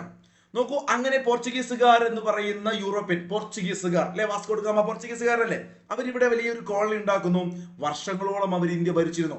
നമുക്കറിയാം, ഇന്ത്യയിലേക്ക് വന്ന വിദേശികളുടെ അല്ലെങ്കിൽ യൂറോപ്യന്മാരുടെ ഒരു പാറ്റേൺ എടുത്തു കഴിഞ്ഞാൽ ആദ്യം പോർച്ചുഗീസുകാരാണ്. ആദ്യം പോർച്ചുഗീസുകാരല്ലേ, പിന്നീട് ഡച്ചുകാരല്ലേ, പിന്നീട് ബ്രിട്ടീഷുകാരല്ലേ, പിന്നീട് ഫ്രഞ്ചുകാരല്ലേ. അതുകൊണ്ടാണ് നമ്മൾ എന്ത് പറയാറ്? പോഡാ ബീഫെ എന്ന് പറയാറല്ലേ. പി പോർച്ചുഗീസുകാര്, ഡി ഡച്ചുകാര്, ബി ബ്രിട്ടീഷുകാര്, എഫ് ഫ്രഞ്ചുകാര്. ഇപ്പൊ പി ഡി ബി എഫ് എല്ലാം പോഡാ ബീഫെ എന്ന് പഠിച്ചാൽ മതി. അപ്പൊ ഈ ആദ്യമായിട്ട് വന്ന പോർച്ചുഗീസുകാരാണ് ഇന്ത്യയിൽ നിന്നും അവസാനം പോയത്. ആദ്യം ഇവിടെ എത്തിയ യൂറോപ്യൻ ശക്തിയാണ് പോർച്ചുഗീസുകാര് അല്ലെ. അവരാണ് ഇന്ത്യയിൽ നിന്നും ഏറ്റവും അവസാനം പോയത്. വന്ന വർഷം 1498. വാസ്കോ ഡ ഗാമ കാപ്പാട് നമ്മൾ പറഞ്ഞു. ഇവരെപ്പോഴാണ് ഇന്ത്യയിൽ നിന്ന് പോയത്? 1961. വർഷം പഠിച്ചു വെക്കുക. നമുക്കറിയുന്ന ഒരു പ്രധാനപ്പെട്ട പോയിന്റ് ആണ് ഗോവൻ വിമോചന സമരം. അല്ലെങ്കിൽ ഗോവയ്ക്ക് വിമോചനം കിട്ടിയത് പോർച്ചുഗീസുകാരെ അവിടുന്ന് തുരത്തി ഇന്ത്യയുടെ സ്വന്തമാക്കി ഇന്ത്യയുടെ ഭാഗമായിട്ട് ഗോവ മാറിയത് 1961. ബ്രിട്ടീഷുകാരിൽ നിന്നുമാണ് നമുക്ക് 47 സ്വാതന്ത്ര്യം കിട്ടിയത്. അതിനുശേഷം ഫ്രഞ്ചുകാരുടെ കോളനി ഇന്ത്യയിൽ ഉണ്ടായിരുന്നു. ആ ഫ്രഞ്ചുകാരുടെ കോളനി ആയിരുന്നു നമ്മുടെ പോണ്ടിച്ചേരിയൊക്കെ, അല്ലെ? 54 ഫ്രഞ്ചുകാർ ഇവിടെ നമ്മൾ തുരത്തുന്നത്. 1954 നോട്ട് ചെയ്ത് വെച്ചേക്ക്, 54. എന്നാൽ 1961 പോർച്ചുഗീസുകാര് ഇവിടുന്ന് പോകുന്നത്. ആ ഡേറ്റ് നിങ്ങൾ നോട്ട് ചെയ്ത് വെക്കണം. 1961 എന്ന് പറയുമ്പോൾ ഡിസംബർ മാസം 19-ാം തീയതിയാണ് ഗോവൻ വിമോചന സമരം അല്ലെങ്കിൽ ഗോവൻ വിമോചന ദിനം എന്നൊന്ന് ചോദിച്ചാൽ ഡിസംബർ 19, 1961 അല്ലെ? ഓപ്പറേഷൻ വിജയ് എന്നറിയപ്പെടുന്ന ഒരു പോലീസ് ആക്ഷൻ, ആ പോലീസ് ദൗത്യത്തിന്റെ ഭാഗമായിട്ടായിരുന്നു, സൈന്യം നടത്തിയ ഇടപെടലിന്റെ ഭാഗമായിട്ടായിരുന്നു പോർച്ചുഗീസുകാരെ തുരത്തിയത്. ഓർത്തു വെക്കണം. ഓപ്പറേഷൻ വിജയ് ചോദിക്കും എന്തുമായി ബന്ധപ്പെട്ടാണെന്ന് ചോദിച്ചാൽ ഗോവൻ വിമോചനവുമായി ബന്ധപ്പെട്ടാണ്. അന്നത്തെ പ്രതിരോധ വകുപ്പ് മന്ത്രി VK കൃഷ്ണമേനോനായിരുന്നു. അന്നത്തെ 1961 ഇന്ത്യയുടെ പ്രതിരോധ വകുപ്പ് മന്ത്രിയായിരുന്നു VK കൃഷ്ണമേനോനായിരുന്നു. ഇതൊക്കെ ചോദ്യം വന്നിട്ടുണ്ട്. അപ്പൊ ഗോവ എന്ന് കേൾക്കുമ്പോൾ 61. ഈ 61 പഠിക്കുമ്പോൾ നിങ്ങൾക്ക് ഞാൻ രസകരമായ ഒരു പോയിന്റ് പറഞ്ഞുതരാം. എപ്പോഴും പിള്ളേർക്ക് തെറ്റിപ്പോകുന്ന PSCയുടെ സ്ഥിരം PYQ. കഴിഞ്ഞ വർഷമാണ് ഓപ്പറേഷൻ സിന്ദൂർ നടന്നത്. പാകിസ്ഥാനുമായി ബന്ധപ്പെട്ട ഇന്ത്യയുടെ വലിയ ശക്തമായ ഒരു പോരാട്ടമായിരുന്നു ഓപ്പറേഷൻ സിന്ദൂർ. അപ്പൊ ആ സിന്ദൂറിന്റെ പശ്ചാത്തലം നമുക്കറിയാം. പഹൽഗാമിൽ നടന്ന ഭീകരാക്രമണം നമുക്കറിയാം. അതിന്റെ ഭാഗമായിട്ട് നമ്മുടെ ഒരു പ്രധാനപ്പെട്ട കരാർ ഇന്ത്യ റദ്ദു ചെയ്തു, സിന്ധു നദീജല കരാർ. അപ്പൊ ഓർത്തു വെക്കണം, കഴിഞ്ഞ വർഷം അതിന്റെ പ്രാധാന്യം ഇമ്പോർട്ടന്റ് ആയതുകൊണ്ട് നിങ്ങൾ നോക്കൂ, സിന്ധു നദീജല കരാർ എപ്പോൾ വന്നു എന്ന് ചോദിച്ചു കഴിഞ്ഞാൽ 1960. ഓർത്തു വെക്കാനുള്ള ട്രിക്ക് എന്താണ്? സെപ്റ്റംബർ 19. നോക്കൂ, ഇത് മിക്കവാറും മാറാൻ സാധ്യതയുണ്ട്. September 19, December 19. 60 സെപ്റ്റംബർ, ആദ്യം സെപ്റ്റംബർ മാസമല്ല, അപ്പൊ 60 സെപ്റ്റംബർ സിന്ധു നദീജല കരാർ ഒപ്പുവെച്ചു.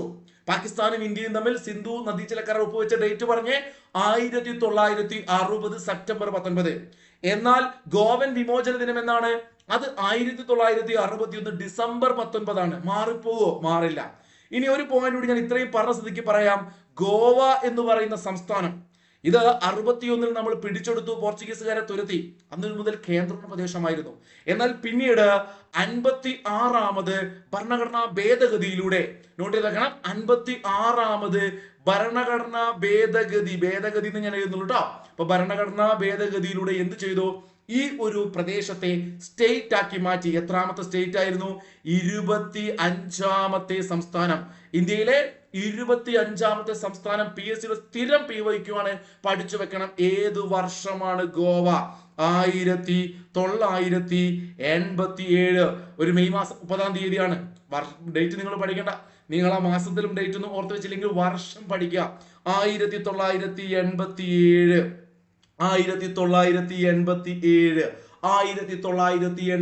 ഗോവൻ സംസ്ഥാനം രൂപീകരിച്ചു, 25ാമത്തെ സ്റ്റേറ്റ് ആയിട്ട്. നോക്കൂ, 26ാമത്തെ സ്റ്റേറ്റ് ആയിട്ട് ഛത്തീസ്ഗഡ് ആണ് വരുന്നത്. 27 ഉത്തരാഖണ്ഡ് ആണ് വരുന്നത്. 28ാമത്തെ സ്റ്റേറ്റ് ആയിട്ട് ജാർഖണ്ഡ് ആണ് വരുന്നത്. ഇത് 3 ഞാൻ കഴിഞ്ഞൊരു ക്ലാസ്സിൽ നിങ്ങളെ പഠിപ്പിച്ചിട്ടുണ്ട് മക്കളെ. സ്ഥിരം ചോദ്യമാണ്. ഇന്ത്യയിലെ 3 സ്റ്റേറ്റ് ഒരുമിച്ച് ഒരു മാസം.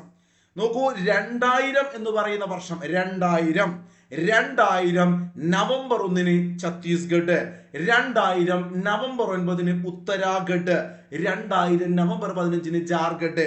ചത്ത ഉത്തരയെ ജാറിലാക്കി എന്നൊരു കോഡ് മുൻ ക്ലാസ്സിൽ ഞാൻ പറഞ്ഞിരുന്നു. അപ്പൊ ചത്ത ഉത്തരയെ ജാറിലാക്കി. 2000 നല്ല റൗണ്ട് സംഖ്യയല്ലേ? നോക്കൂ, മധ്യപ്രദേശ് അല്ലെങ്കിൽ ബംഗാൾ, ഒറീസ, ആ പറയുന്ന ബീഹാർ, ആ മേഖലയിൽ നിന്ന് 2 സ്റ്റേറ്റ് വരികയാണ്. ഒന്ന് ഛത്തീസ്ഗഡ്, ജാർഖണ്ഡ്.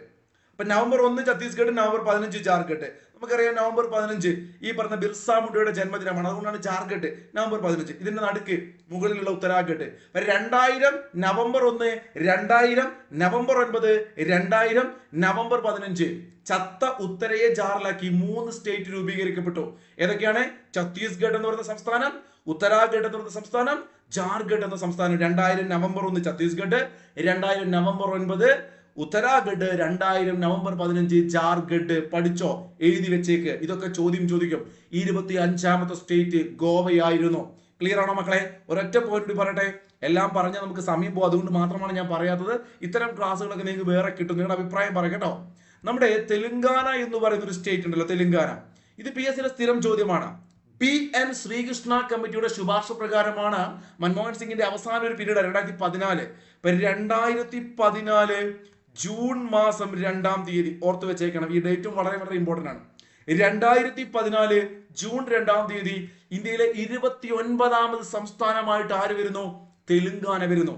അപ്പൊ ഞാൻ പറഞ്ഞപ്പോ ചിലരെങ്കിലും ശങ്കിച്ചു, 29 സ്റ്റേറ്റ് ഉണ്ടോ മനുഷ്യ? എടാ 29 സ്റ്റേറ്റ് നിലവിലില്ല. പക്ഷെ 2014 29ാമത്തെ സംസ്ഥാനമായിട്ടായിരുന്നു ആര് വന്നത്? തെലുങ്കാന വന്നത്. 2014 ജൂൺ 2-ാം തീയതി തെലുങ്കാന രൂപീകരിച്ചു. ആരുടെ ശുപാർശ പ്രകാരം? ഏത് കമ്മിറ്റിയുടെ? PN Sreekrishna committee. ഓക്കെ ആണോ? അവിടെ ഒരു പോയിന്റ് ഉണ്ട്. നിലവില് നമ്മുടെ ജമ്മു കാശ്മീർ എന്ന് പറയുന്ന സംസ്ഥാനത്തെ കേന്ദ്രഭരണ പ്രദേശമാക്കി മാറ്റി അല്ലെ? അതോടുകൂടി 29 സംസ്ഥാനം ഉണ്ടായിരുന്നു. ഇപ്പൊ എത്രയുള്ളൂ? ഇപ്പൊ 28 ഉള്ളൂ. ക്ലിയർ ആണോ? അങ്ങനെയാണ് അതിന്റെ കാര്യങ്ങൾ വരുന്നത്. ഇപ്പൊ ഗോവൻ സംസ്ഥാനം 25ാമത്തെ സംസ്ഥാനമാണ്. 56ാമത്തെ ഭരണഘടനാ ഭേദഗതിയിലൂടെ 1987 ഗോവ രൂപീകരിക്കുന്നത്. ഗോവൻ വിമോചനം അല്ലെങ്കിൽ പോർച്ചുഗീസുകാരുടെ ആധിപത്യം അവസാനിപ്പിച്ചത് 61 ഓക്കെ. ഫ്രഞ്ചുകാരുടെ ആധിപത്യം അവസാനിച്ചത് ഇന്ത്യയിൽ 54 ബ്രിട്ടീഷുകാരുടേതാണ് 47. British 47, French 54, Portuguese 61. ആദ്യം ഇന്ത്യയിലെത്തിയ യൂറോപ്യൻ പോർച്ചുഗീസുകാർ 498, അവസാനം ഇവിടുന്ന് പോയതും പോർച്ചുഗീസുകാർ 961. ഗോവൻ വിമോചന ദിനം ഡിസംബർ 19. അതിനൊരു വർഷം മുമ്പാണ് സിന്ധു നദീജല കരാർ 1960 സെപ്റ്റംബർ 19. ഇത്രയും കാര്യങ്ങൾ ഓർത്ത് വെക്കുക. പിന്നെ പോഡാ ബീഫ് എന്ന കോഡ് ഓർത്ത് വെക്കുക. ക്ലിയർ ആണല്ലോ? നോക്കൂ, വിഴിഞ്ഞം അന്താരാഷ്ട്ര തുറമുഖത്തിന്റെ 2-ാം ഘട്ട നിർമ്മാണോദ്ഘാടനം ശ്രദ്ധിക്കണേ. 2-ാം ഘട്ടം എന്ന് എടുത്തു ഞാൻ പറയുന്നു, അത് നിർവഹിച്ചത് പിണറായി വിജയനായിരുന്നു. 2026 ജനുവരി 24-ാം തീയതി റിപ്പബ്ലിക് ദിനത്തിന്റെ 2 ദിവസം മുമ്പ് 2-ാം ഘട്ടം. റിപ്പബ്ലിക് ദിനത്തിന്റെ 2 ദിവസം മുമ്പ് 2-ാം ഘട്ടം വിഴിഞ്ഞം. റിപ്പബ്ലിക് ഡേയുടെ 2 ദിവസം മുമ്പ് 2-ാം ഘട്ടം. തുറമുഖത്തിന്റെ വാർഷിക ചരക്ക് കൈകാര്യം ചെയ്യാനുള്ള ശേഷി 15 ലക്ഷം TEU നിന്ന് 50 ലക്ഷം TEU. അതിന്റെ ഒരു ക്വാണ്ടിറ്റിയുടെ ഇതാട്ടോ പറയുന്നത്. മെഗാ ഇൻഫ്രാസ്ട്രക്ചർ മറ്റൊരു ചോദ്യമാണ്. മെഗാ ഇൻഫ്രാസ്ട്രക്ചർ വിഭാഗത്തിൽ 2025 നാഷണൽ പ്രോജക്ട് എക്സലൻസ് സ്വന്തമാക്കിയ തുറമുഖം ചോദിച്ചാൽ ഇന്ത്യയില് ഇപ്പൊ വിശാഖപട്ടണം, ചെന്നൈ അല്ലെങ്കിൽ കൊൽക്കത്ത തുറമുഖമൊക്കെ ഉണ്ടല്ലോ. അവിടെ മെഗാ ഇൻഫ്രാസ്ട്രക്ചർ വിഭാഗത്തിൽ 2025 നാഷണൽ പ്രോജക്ട് എക്സലൻസ് സ്വന്തമാക്കിയ തുറമുഖമാണ് നമ്മുടെ വിഴിഞ്ഞം. മക്കളെ, വളരെ പ്രധാനപ്പെട്ട ക്വസ്റ്റ്യൻ ആണ്, ഇതും നിങ്ങൾ ശ്രദ്ധിക്കണം. ഞാൻ നേരത്തെ വനിതാ കമ്മീഷന്റെ കേരളത്തിലെയും കേന്ദ്രത്തിലെയും ഒക്കെ അധ്യക്ഷന്മാരെ പറഞ്ഞു. അവിടെ ഞാൻ സ്റ്റാർ ഇട്ട് വെച്ചിരുന്നു. എന്തുകൊണ്ടാണ്? മാറുമ്പോൾ നിങ്ങൾ ചെക്ക് ചെയ്യണേ എന്ന് പറഞ്ഞു. കേരള ഹൈക്കോടതിയുടെ നിലവിൽ ഇപ്പൊ ക്ലാസ് എടുക്കുമ്പോഴുള്ള ചീഫ് ജസ്റ്റിസ്, നിങ്ങൾ സംഖ്യ പഠിച്ചു വെച്ചാൽ മതി, അപ്പൊ തെറ്റില്ല. 40ാമത്തെ കേരള ഹൈക്കോടതിയുടെ ചീഫ് ജസ്റ്റിസ്, 40ാമത്തെ ചീഫ് ജസ്റ്റിസ് ആണ് സൗമൻ സെൻ. സൗമൻ, ഒരു സൗമ്യനായ മനുഷ്യൻ. ജസ്റ്റിസ് സൗമൻ സെൻ. ജസ്റ്റിസ് സൗമൻ സെൻ 40ാമത്തെ കേരള ഹൈക്കോടതി ചീഫ് ജസ്റ്റിസ്. എന്റെ ചോദ്യം ഇതാണ്, അങ്ങനെയാണെങ്കിൽ സുപ്രീം കോടതിയുടെ നിലവിൽ ഞാൻ ക്ലാസ് എടുക്കുമ്പോഴേ 53ാമത് ചീഫ് ജസ്റ്റിസ് ആരെന്ന് ചോദിച്ചാൽ നിങ്ങൾ പറയണം ജസ്റ്റിസ് സൂര്യകാന്ത്. സൂര്യകാന്തി പൂക്കളാണ് സുപ്രീം കോടതിയിൽ. ഇവിടെ ഒരു സൗമ്യനായ മനുഷ്യൻ. കേരള ഹൈക്കോടതിയിൽ ഒരു സൗമ്യനാണെങ്കിൽ സുപ്രീം കോടതിയിൽ സൂര്യകാന്തി പൂക്കളെ പോലുള്ള ഒരു മനുഷ്യൻ, ജസ്റ്റിസ് സൂര്യകാന്ത്. ജസ്റ്റിസ് സൂര്യകാന്ത് പഠിക്കുക. വിജയ കിഷോർ രാഹത്കർ, കേന്ദ്ര വനിതാ കമ്മീഷന്റെ അധ്യക്ഷ. P സതീദേവി, കേരളം. നോക്കൂ മക്കളെ, ഐ റിപ്പീറ്റ്, ഇത് ഇപ്പൊ നിലവിലുള്ളതാണ്, നിങ്ങൾ ചെക്ക് ചെയ്യണേ. കോശങ്ങൾ അമിതമായി വളർന്ന് മുഴകൾ ഉണ്ടാകുന്ന അപൂർവ ജനിതക രോഗമായ പ്ലെക്സിഫോം ന്യൂറോ ഫൈബ്രോമാറ്റോസിസ്, അത് നമുക്ക് ചുരുക്കിയിട്ട് PN എന്ന് വിളിക്കാം. പ്ലെക്സിഫോം ന്യൂറോ ഫൈബ്രോമാറ്റോസിസ്. ഇപ്പൊ ഫൈബ്രോയിഡ്സ് എന്നൊക്കെ പറയുന്നത് നമുക്ക് മുഴകൾ എന്ന് കിട്ടും. ആ ഒരു രോഗം അല്ലെങ്കിൽ ആ രോഗിക്ക് ഇങ്ങനെ ഒരു രോഗം വന്നൊരാൾക്ക് രാജ്യത്ത് ആദ്യമായിട്ട് സൗജന്യ ചികിത്സ നൽകിയ സംസ്ഥാനത്തിന്റെ പേരാണ് കേരളം. പഠിക്കണം. കേരളത്തിന് ഒരുപാട് പ്രത്യേകതകളുണ്ട്. ഇപ്പൊ പ്ലെക്സിഫോം ന്യൂറോ ഫൈബ്രോമാറ്റോസിസ് എന്ന രോഗത്തിന് സൗജന്യ ചികിത്സ നൽകിയ ആദ്യ സംസ്ഥാനം കേരളമാണ്. കായിക പ്രവർത്തനങ്ങളുടെ ഏകോപനത്തിനായി സ്പോർട്സ് ആൻഡ് റിസർച്ച് പ്ലാനിംഗ് വകുപ്പ് ആരംഭിക്കുന്ന ഇന്ത്യയിലെ ആദ്യത്തെ സ്റ്റേറ്റ് ചോദിച്ചാലും നമ്മുടെ കേരളമാണ്. നോക്കൂ, നമ്മുടെ കായിക മന്ത്രിയായിരുന്ന അബ്ദുറഹിമാൻ സാറ് നമ്മുടെ കേരളത്തിൽ ഇപ്പോൾ കായിക വകുപ്പിന്റെ മൊത്തം കാര്യങ്ങളൊക്കെ നോക്കാൻ വേണ്ടി ഒരു കായിക ഭവൻ ഉദ്ഘാടനം ചെയ്തിരുന്നു. ആ ബിൽഡിംഗ് തന്നെയാണ് ഇതിന്റെ കാര്യങ്ങളൊക്കെ വരുന്നത്. കായിക പ്രവർത്തനങ്ങളുടെ ഏകോപനത്തിനായി സ്പോർട്സ് ആൻഡ് റിസർച്ച് പ്ലാനിംഗ് വകുപ്പ് ആരംഭിക്കുന്ന ഇന്ത്യയിലെ ആദ്യത്തെ സംസ്ഥാനം കേരളം. അതുപോലെ തന്നെ ഈ ഒരു അസുഖവുമായി ബന്ധപ്പെട്ട് ഓർത്തു വെച്ചേക്കുക. അപ്പൊ നമ്മുടെ മന്ത്രിയുടെ ഫോട്ടോയും ഇങ്ങനൊരു ഇടപെടൽ നടത്തിയതൊക്കെ കുറിച്ചുള്ള പത്രക്കട്ടിൽ ഞാൻ കൊടുത്തിട്ടുണ്ട്, നോട്ട് ചെയ്തുക. പ്ലെക്സിഫോം ന്യൂറോ ഫൈബ്രോമാറ്റോസിസ് കണ്ട നിങ്ങൾ, സൗജന്യ ചികിത്സ. ക്ലിയർ. ലോകത്തിൽ ആദ്യമായിട്ട് ക്ലോൺ ഹൈബ്രിഡ് അരി വികസിപ്പിച്ചെടുത്ത രാജ്യം ഏതാണ്? ലോകത്തിൽ ആദ്യമായിട്ട് ക്ലോൺ ഹൈബ്രിഡ് അരി വികസിപ്പിച്ചെടുത്ത രാജ്യം ചൈനയാണ് മക്കളെ, ചൈന. ലോകത്ത് ആദ്യമായിട്ട് നിയമപരമായ അവകാശങ്ങൾ ലഭിക്കുന്ന ഒരു പ്രാണിവർഗം, പല ജീവജാലങ്ങൾക്കും അത്തരത്തിലുള്ള അവകാശങ്ങൾ അല്ലെങ്കിൽ അനുവദിച്ചു കൊടുക്കാറുണ്ട് അവരുടെ നിലനിൽപ്പിന് വേണ്ടിയിട്ട് അല്ലേ, പല സർക്കാരുകളും. അപ്പൊ ലോകത്തിൽ തന്നെ നിയമപരമായിട്ട് അവകാശങ്ങൾ ലഭിക്കുന്ന പ്രാണിവർഗമാണ് ആമസോണിലെ കൊമ്പില്ലാത്ത തേനീച്ചകൾ. ആമസോണിലെ കൊമ്പില്ലാത്ത തേനീച്ചകൾ. ആ പത്രക്കട്ടിക്ക് നോക്കൂ നിങ്ങൾ. മലിനീകരണം പാടില്ല, കോടതിയിലും പോവാം. ആമസോണിലെ കൊമ്പില്ലാത്ത തേനീച്ചകൾക്ക് നിയമപരിരക്ഷ. ലോകത്താദ്യമായി നിയമപരമായ അവകാശങ്ങൾ ലഭിക്കുന്ന പ്രാണിവർഗമായിരിക്കുകയാണ് ആമസോൺ കാടുകളിലെ കൊമ്പില്ലാത്ത തേനീച്ചകൾ. പെറുവിലെ സാറ്റിപ്പോ, നൗറ്റ എന്നീ 2 മുനിസിപ്പാലിറ്റികൾ പുറത്തിറക്കിയ പ്രാദേശിക ഓർഡിനൻസ് പ്രകാരമാണ് നിലനിൽക്കാനും അഭിവൃദ്ധിപ്പെടാനുമുള്ള നിയമപരമായ അവകാശമുള്ളവരായി ഈ തേനീച്ചകൾ മാറിയത്. മനുഷ്യന്മാരുടെ മാത്രമല്ല ഈ ഭൂമി എന്ന് ഉറക്കെ വിളിച്ചോദിക്കുന്ന ഒരു ഇടപെടലായിരുന്നു ഈ പറഞ്ഞ ലോകത്തിന്റെ ഒരു കോണിൽ പെറുവിൽ നടന്ന കാര്യം. അപ്പൊ അതെവിടെയാണ് ചോദിച്ചാൽ ആമസോണിലെ കൊമ്പില്ലാത്ത തേനീച്ചകൾക്കാണ് ഇങ്ങനെ ഒരു പ്രാണിവർഗത്തിന് നിയമപരമായ അവകാശം ലോകത്ത് ആദ്യമായി കിട്ടുന്നത് കേട്ടോ. മക്കളെ, മത്സ്യബന്ധനം, മത്സ്യകൃഷി എന്നിവയിലെ സാങ്കേതിക വിദ്യ നവീകരണം എന്നിവയിൽ സഹകരിക്കുന്നതിനായി 2026 ജനുവരിയിൽ ഇന്ത്യയുമായി കരാർ ഒപ്പുവെച്ച രാജ്യം. നമുക്കറിയാം, നമ്മുടെ നരേന്ദ്രമോദി ഇസ്രായേൽ സന്ദർശിച്ചിരുന്നു. ഇസ്രായേലും ഇന്ത്യയും തമ്മിൽ നല്ല ബന്ധമുണ്ട്. അതുകൊണ്ട് തന്നെ ഇസ്രായേൽ ഇപ്പോൾ യുദ്ധത്തിലൊക്കെ ആണെങ്കിലും ഇറാനുമായി നമ്മൾ അല്ലെങ്കിൽ ഇസ്രായേൽ കേൾക്കുമ്പോൾ അല്ലേ, നമ്മൾക്ക് മീൻ പിടിക്കാൻ വേണ്ടിയിട്ട് മീൻ പിടിക്കാൻ ഇസ്രായേൽ ഹെൽപ്പ് ഉണ്ട് കേട്ടോ. മീൻ പിടിക്കാൻ ഇസ്രായേൽ ഹെൽപ്പ് ഉണ്ട് എന്ന് ചുമ്മാ ഒന്ന് ആലോചിച്ച് വെച്ച് കഴിഞ്ഞാൽ ആ മത്സ്യബന്ധനത്തെ കുറിച്ചൊക്കെ നമ്മുടെ മനസ്സിൽ ഒരു രസകരമായ ചിന്ത ഉണ്ടാവും അല്ലെ. ഹൈബ്രിഡ് അരി എവിടെയാണ്? ചൈന. അപ്പൊ അതുപോലെ തന്നെ കൊമ്പില്ലാത്ത തേനീച്ചയെ മറക്കണ്ട മക്കളെ. നമുക്കിനി കപ്പലിലേക്ക് പോകാം. ഇവിടെ അടുത്തൊരു 3 ഷിപ്പുകളെ കുറിച്ച് ഞാൻ പറയാൻ പോവാണ്, നിങ്ങൾ പഠിക്കണേ. കടലിന്റെ ആവാസ വ്യവസ്ഥയ്ക്ക് ഭീഷണിയാകുന്ന വസ്തുക്കൾ നീക്കാനും തീയണയ്ക്കൽ അടക്കമുള്ള രക്ഷാദൗത്യങ്ങൾ നടപ്പാക്കാനും ലക്ഷ്യമിട്ട് തീരദേശ സേനയ്ക്കായി ഇന്ത്യ തദ്ദേശീയമായി നിർമ്മിച്ച കപ്പലിന്റെ പേരാണ് ICGS സമുദ്രപ്രതാപ്. ചോദ്യം ഒന്ന് മനസ്സിരുത്തി വായിച്ചിട്ടൊന്ന് മനസ്സ് കേട്ടിക്കുക എല്ലാവരും. കടലിന്റെ ആവാസ വ്യവസ്ഥയ്ക്ക് ഭീഷണിയാവുക. എടാ, നമ്മുടെ നാട്ടിലൊരു പ്രതാപിയുണ്ട് അല്ലെ. ആ പ്രതാപിയായിരിക്കും എന്ത് ചെയ്യുക, അവിടെ എന്തെങ്കിലും വിഷയം വന്നാൽ ഭീഷണിയൊക്കെ ഉണ്ടെങ്കിൽ എന്തെങ്കിലും രക്ഷാദൗത്യം നടപ്പിലാക്കണമെങ്കിൽ എല്ലാത്തിനും ഒരു ആളായി നിൽക്കുക. അങ്ങനെ ആലോചിക്കുക. കടലിന്റെ ആവാസ വ്യവസ്ഥയ്ക്ക് ഭീഷണിയാവുന്ന വസ്തുക്കൾ നീക്കലായിക്കോട്ടെ, തീയണക്കലായിക്കോട്ടെ, രക്ഷാദൗത്യങ്ങളായിക്കോട്ടെ, ഇതിനാര് ഹെൽപ്പ് ചെയ്യുന്നു വെച്ചാൽ സമുദ്രപ്രതാപ് ICGS സമുദ്രപ്രതാപ്. ഇവിടെ പത്രക്കട്ടിങ് ഉണ്ട്, നിങ്ങൾ വായിച്ചു നോക്കി, എന്റെ പിറകിൽ കാണില്ല. കടൽ വൃത്തിയാക്കാൻ സമുദ്രപ്രതാപ് തദ്ദേശീയമായി നിർമ്മിച്ച കപ്പലാണ് സമുദ്രപ്രതാപ്. അതിനിടയിൽ ചെറിയൊരു പോയിന്റ്, നമുക്ക് 3 കപ്പലുകൾ പറയാനുണ്ട്. ചെറിയൊരു പോയിന്റ്, ഇന്ത്യയിലെ ആദ്യത്തെ സർക്കാർ ആശുപത്രി AI ക്ലിനിക് എന്ന് ചോദിച്ചാൽ ജിമ്മിൽ പോയി കഴിഞ്ഞാൽ ഒരു ഐഡിയ ഉണ്ടാവില്ല. കാരണം നിങ്ങൾ ആലോചിക്കുക, സർക്കാർ ആശുപത്രി ജിമ്മ് പോലെയാണെന്ന് വേണേ ആലോചിച്ചിട്ടോ. സർക്കാർ ആശുപത്രി ജിമ്മ് പോലെ നമുക്ക് ഒരുപാട് ജിമ്മിൽ പോയ നോ ഐഡിയ, ഫുൾ AI ആണ് ആ സർക്കാർ ഹോസ്പിറ്റലിൽ ഒരു ക്ലിനിക്ക് അല്ലെ. ജിംസ് നോയിഡ എന്നുള്ളത് നോ ഐഡിയ എന്നൊക്കെ ഇംഗ്ലീഷിൽ എഴുതുമ്പോൾ നോയിഡ.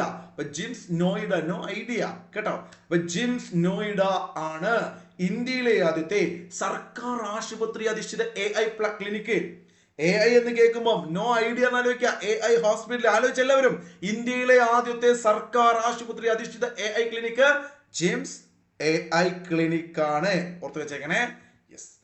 ഇനി നമുക്ക് രണ്ടാമത്തെ കപ്പൽ. അപ്പൊ ആദ്യം നമ്മൾ പറഞ്ഞത് ഏതായിരുന്നു? സമുദ്രപ്രതാപ്.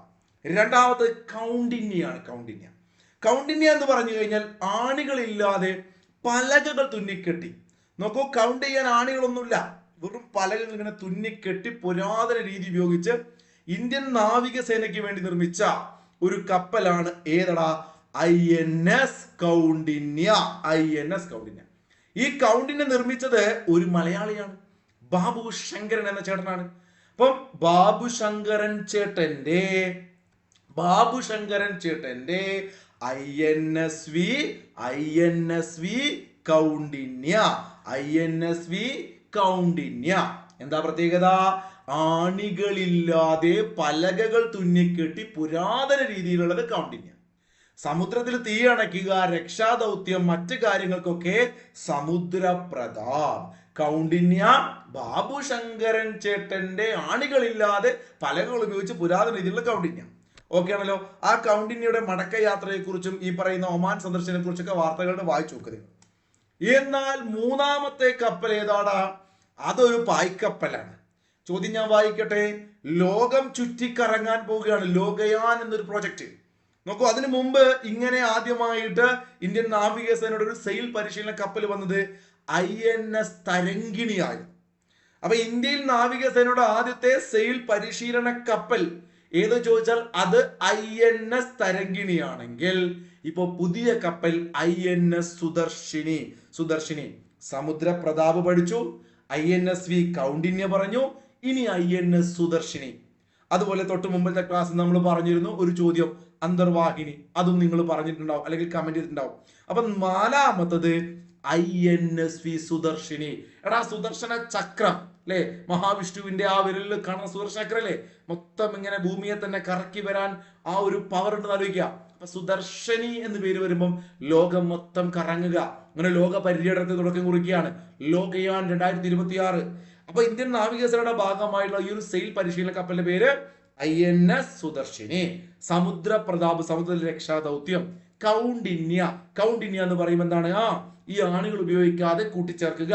ഇഷ്ടപ്പെട്ട ആലോചിക്കുക. സമുദ്ര പ്രതാപ്, കൗണ്ഡിന്യ, സുദർശിനി. നേരത്തെ ചോദിച്ച ചോദ്യത്തിന് ഉത്തരം ഏതായിരുന്നു? അത് അരിസുധൻ അല്ലെ, INS അരിസുധൻ. അരിഹന്ത് ഉണ്ട്, അരിസുധൻ ഉണ്ട്, പലതും ഉണ്ട് അന്തർവാഹിനി. ആദ്യത്തത് അരിഹന്താണെങ്കിൽ നാലാമത്തത് അരിസുധൻ. അപ്പൊ ഇന്ത്യൻ നാവികസേനയുടെ ആദ്യത്തെ സെയിൽ പരിശീലന കപ്പൽ ഏതാണ്? INS തരങ്കിണി.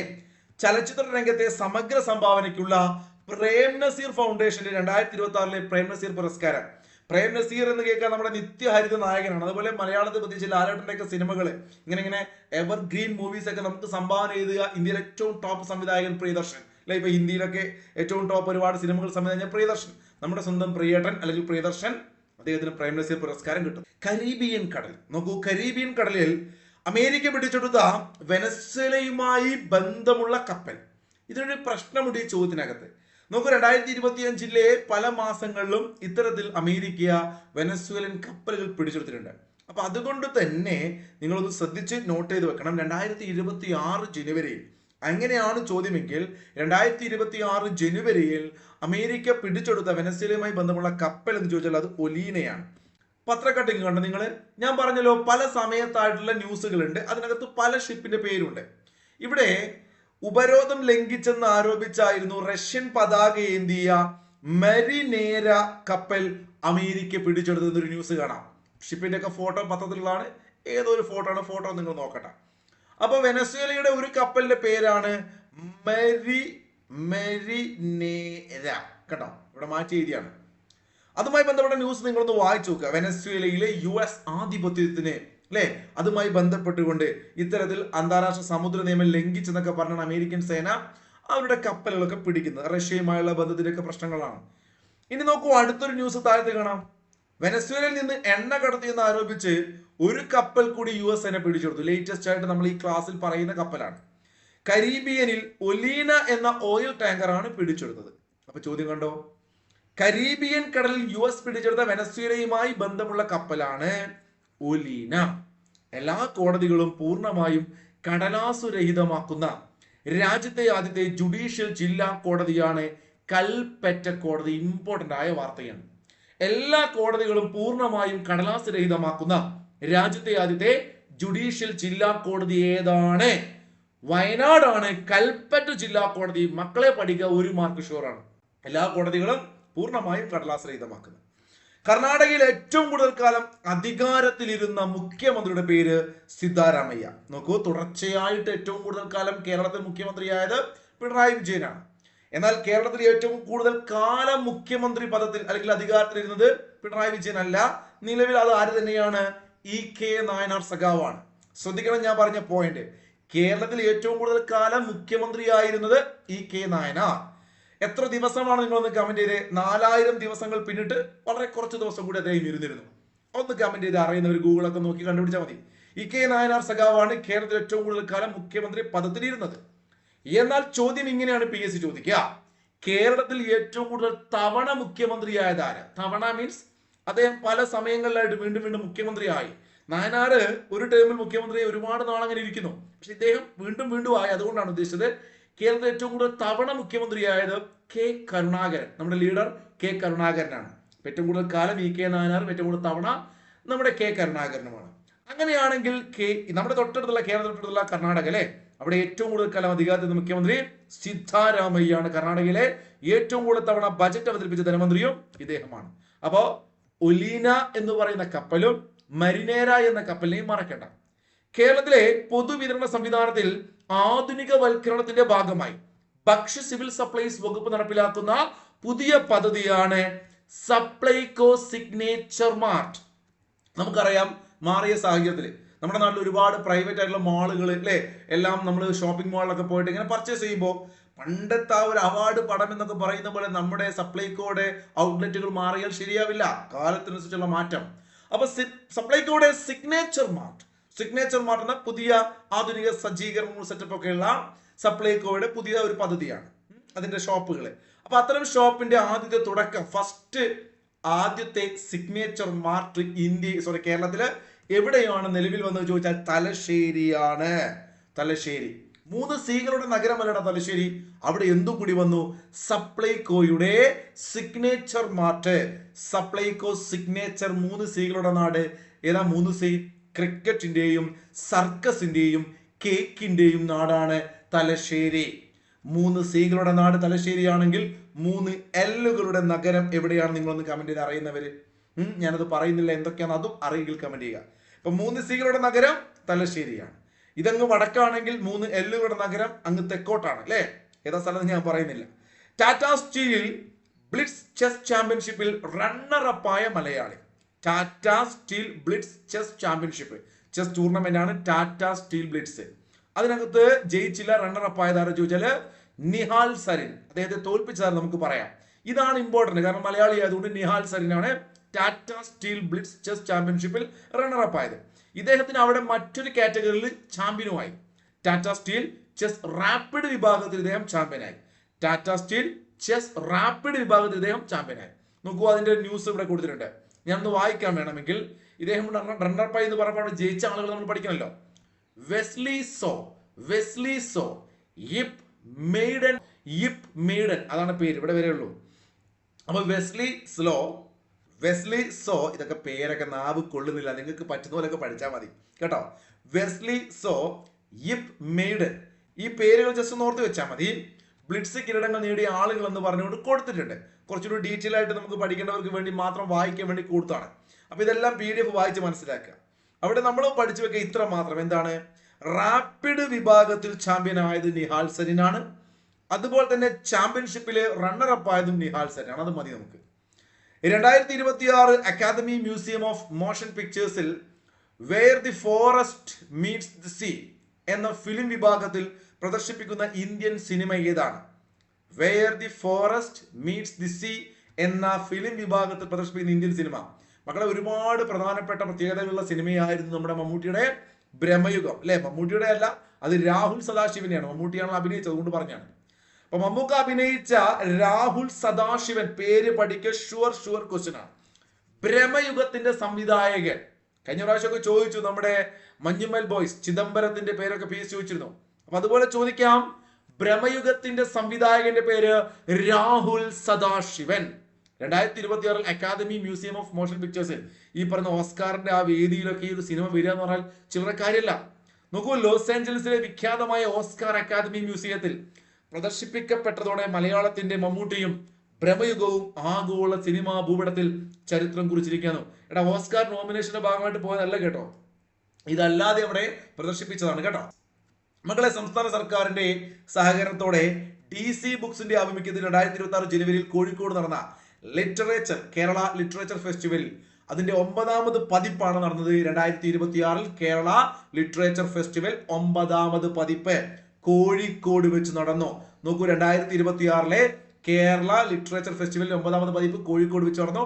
DC ബുക്സും സംസ്ഥാന സർക്കാരിന്റെ സഹകരണത്തോടു കൂടി. ഇത് ആരായിരുന്നു ഇതിന്റെ മുഖ്യ ആകർഷണം അല്ലെങ്കിൽ ഉദ്ഘാടനം ചെയ്തു ചോദിച്ചാൽ സുനിത വില്യംസ്. നമ്മളൊക്കെ അല്ലേ നേരിട്ട് പോയി കാണാനും അതുപോലെ നമ്മളൊക്കെ ഭയങ്കര സന്തോഷം നൽകിയ ഒരു ഇവന്റ് ആയിരുന്നു, പ്രോഗ്രാം ആയിരുന്നു കോഴിക്കോട് വെച്ച് നടന്ന കേരള ലിറ്ററേച്ചർ ഫെസ്റ്റിവല്. അപ്പോൾ ഒരു വലിയ ഐക്കൺ അല്ലേ നേരിട്ട് നമ്മുടെ നാട്ടിൽ വരുന്നത്. അപ്പോൾ ഓർത്ത് വെച്ചേക്കുക. OV വിജയന്റെ ഖസാക്കിന്റെ ഇതിഹാസം എന്ന പ്രശസ്ത നോവലിൽ നിന്നും പ്രചോദനം ഉൾക്കൊണ്ട് കോഴിക്കോട് വെച്ച് നടന്ന കേരള ലിറ്ററേച്ചർ ഫെസ്റ്റിവലിൽ വെച്ച് പുറത്തിറക്കിയ പുതിയ മലയാളം ഫോണ്ട് ഉണ്ട്. അതിന്റെ പേരാണ് തസ്രാക്ക്. അപ്പൊ ഖസാക്ക് എന്ന് കേൾക്കുമ്പോൾ തസ്രാക്ക് എന്നൊരു ഫോണ്ട് ഇവിടെ നിങ്ങൾക്ക് അത് കാണാൻ പറ്റും. പ്രത്യേക രീതിയിലുള്ള ഒരു എഴുത്ത്, പല എഴുത്തുകളുണ്ടല്ലോ, അതിനകത്തുള്ളൊരു പുതിയ ഫോണ്ടാണ് തസ്രാക്ക് കേട്ടോ. അതിന്റെ ന്യൂസും കാര്യങ്ങളൊക്കെ ഇവിടെ കൊടുത്തിട്ടുണ്ട്. സുനിത വില്യംസ് വന്നത്, അതുപോലെ തന്നെ ഉദ്ഘാടനം ചെയ്ത റിയാസ് ആണെന്ന് പറയുന്നുണ്ട്. അവിടെ ഒരു പോയിന്റ് ഉണ്ട്, നോക്കൂ. 2026 കോഴിക്കോട് വെച്ച് നടന്ന ലിറ്ററേച്ചർ ഫെസ്റ്റിവലിലെ 9ാമത് പതിപ്പിലെ ആരായിരുന്നു അല്ലെങ്കിൽ ഏത് രാജ്യമായിരുന്നോ അതിഥി രാജ്യം എന്ന് ചോദിച്ചാൽ ജർമ്മനിയാണ്. അതൊന്ന് നോട്ട് ചെയ്ത് വെച്ചേക്ക, ചിലപ്പോൾ ചോദിക്കാം. ജർമ്മനി. അപ്പൊ പുതുതായിട്ട് പഠിക്കുന്നവർക്ക് പഠിക്കാം. കുറച്ചുകൂടി ബെറ്റർ ആയിട്ട് ഞാൻ അവസാനം വീഡിയോ തരുന്നുണ്ട്, നിങ്ങൾക്ക് ആ വീഡിയോ കൂടി കാണാം കേട്ടോ, കോഡുകളൊക്കെ പറഞ്ഞിട്ട്. 2026 പത്മ പുരസ്കാരങ്ങൾ ആകെ എത്ര പുരസ്കാരങ്ങളാണെന്ന് ചോദിച്ചാൽ കൃത്യമായിട്ട് നമ്മൾ പഠിക്കണം. 131 പേർക്കാണ് ആകെ പുരസ്കാരങ്ങൾ കിട്ടിയത്. 2026 പത്മ പുരസ്കാരം 131 പേർക്ക് കിട്ടി. അതിൽ 5 ആളുകളാണ് പത്മവിഭൂഷൺ നേടിയത്. 5 ആളുകൾ, 13 പേര് പത്മഭൂഷണം, 113 പേര് പത്മശ്രീ. പഠിക്കാൻ നല്ല രസമുള്ള സംഖ്യകളാണ്. ഒന്ന് ആലോചിച്ച് നോക്കിക്കേ, 131. അതിൽ തന്നെ അത് അറേഞ്ച് ചെയ്ത് കഴിഞ്ഞാൽ പത്മശ്രീ എന്ന് പറയുമ്പോൾ 113. അതിൽ തന്നെ പത്മഭൂഷൺ എന്ന് പറയുമ്പോൾ വെറും 13. അതിൽ തന്നെ പത്മവിഭൂഷൺ എന്ന് പറയുമ്പോൾ ബാക്കിയുള്ള എത്ര ഉണ്ട്? 5 അല്ലെ? എന്ത് രസം പഠിക്കാൻ. 131, 113, 13, 5. നമ്മൾ പറയാറുണ്ട് മരിച്ചു കഴിഞ്ഞാൽ 16 അടിയന്തരം എന്നൊക്കെ പറയാറില്ലേ, മരണത്തിന്റെ ആ ഒരു ശേഷം 16, മരണത്തിന്റെ 16. അപ്പൊ മരണാനന്തരം എന്ന് കേൾക്കുമ്പോൾ 16 പഠിക്കാം. ആ 6 ഒന്ന് തിരിച്ചിട്ട് കഴിഞ്ഞാൽ 19 എന്ന് എഴുതി കഴിഞ്ഞാൽ വനിതകൾ ഈ പ്രാവശ്യം 2026 ആകെ പത്മ പുരസ്കാരങ്ങൾ ലഭിച്ചതിൽ വനിതകൾ 19 പേരാണെന്ന കാര്യം മറക്കരുത്. വിദേശികൾ 6, അവിടെയൊക്കെ ഒരു 6ഉം 9ഉം കണ്ടോ. ആ 6, 9 തിരിച്ചിട്ടാൽ 6 എന്ന രൂപത്തിൽ ചിന്തിക്കുക. 16 മരണാനന്തരം, 19 സ്ത്രീകൾ, 6 വിദേശികൾ. പത്മവിഭൂഷൺ ഏറ്റവും പ്രധാനപ്പെട്ട അവാർഡായ പത്മ പുരസ്കാരങ്ങൾ ഏറ്റവും ഉയർന്ന പുരസ്കാരമായ പത്മവിഭൂഷൺ 5 പേർക്കെന്ന് പറഞ്ഞാൽ അതിൽ 3 ആളുകൾ മലയാളികളാണ്. ഇപ്രാവശ്യം വളരെ ഇമ്പോർട്ടന്റ് ആണ്. ഏറ്റവും പ്രധാനപ്പെട്ട പുരസ്കാരം 3 പേർക്ക് മലയാളികൾക്ക് കിട്ടില്ലേ. ഒന്ന് VS അച്യുതാനന്ദൻ, മരണാനന്തരമായിട്ടാണ് കിട്ടിയത്. പൊതുഭരണം എന്ന് പറയുന്ന മേഖല എന്ന് വെച്ചാൽ മുഖ്യമന്ത്രി രാഷ്ട്രീയക്കാരനാണല്ലോ അദ്ദേഹം അല്ലെ, പ്രതിപക്ഷ നേതാവൊക്കെ ആയിരുന്നല്ലോ. ഇപ്പൊ KT തോമസ് നമ്മുടെ സ്വന്തം ജഡ്ജാണ്, അറിയപ്പെടുന്ന സുപ്രീം കോടതിയുടെ മുൻ ജഡ്ജായിരുന്ന KT Thomas, justice KT Thomas.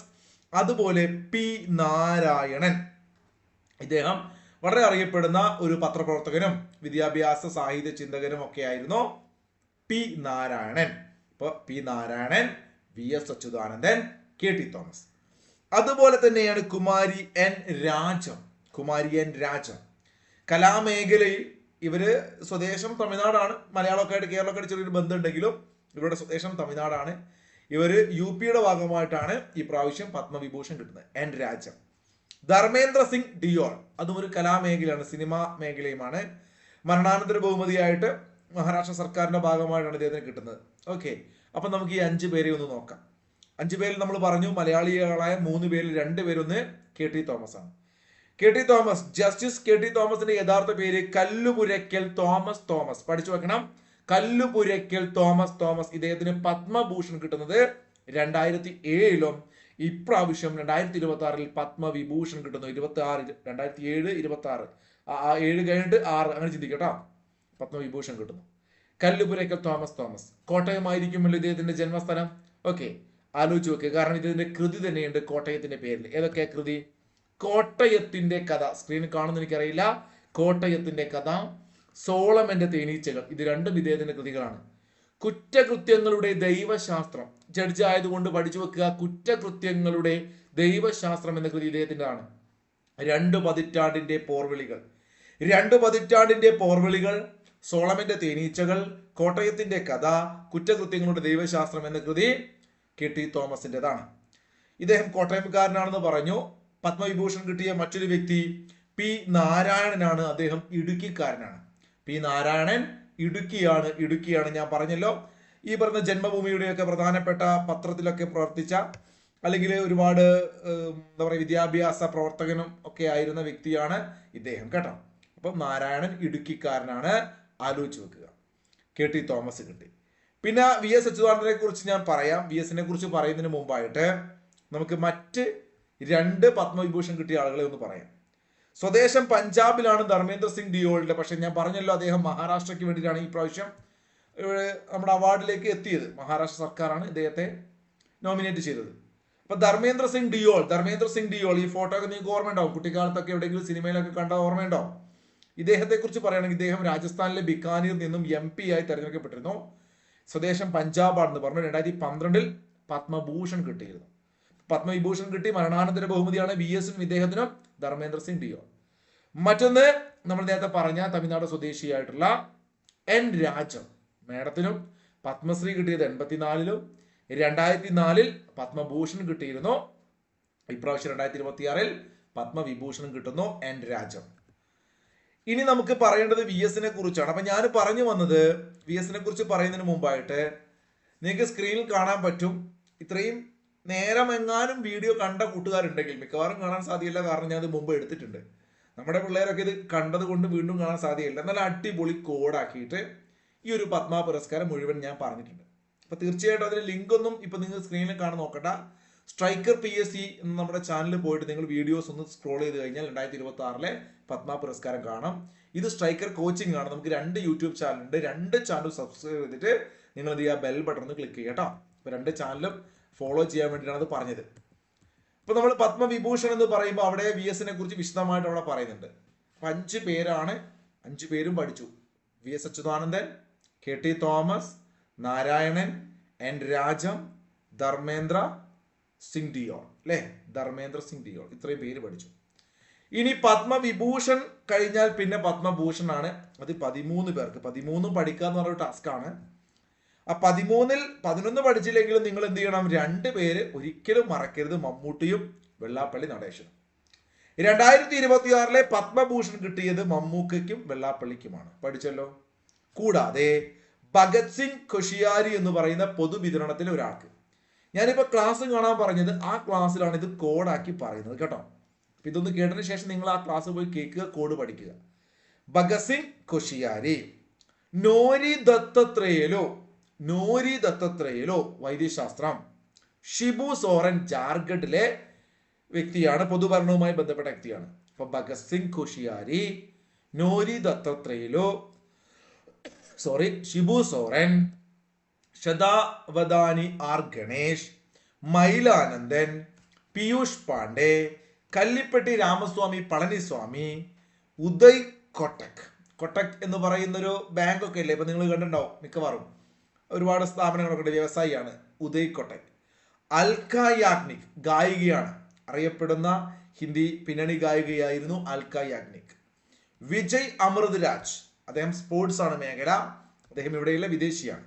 വിദേശി മീൻസ് ഇന്ത്യക്കാരനാണ്, ഇപ്പൊ വിദേശത്ത് താമസിക്കുന്നു.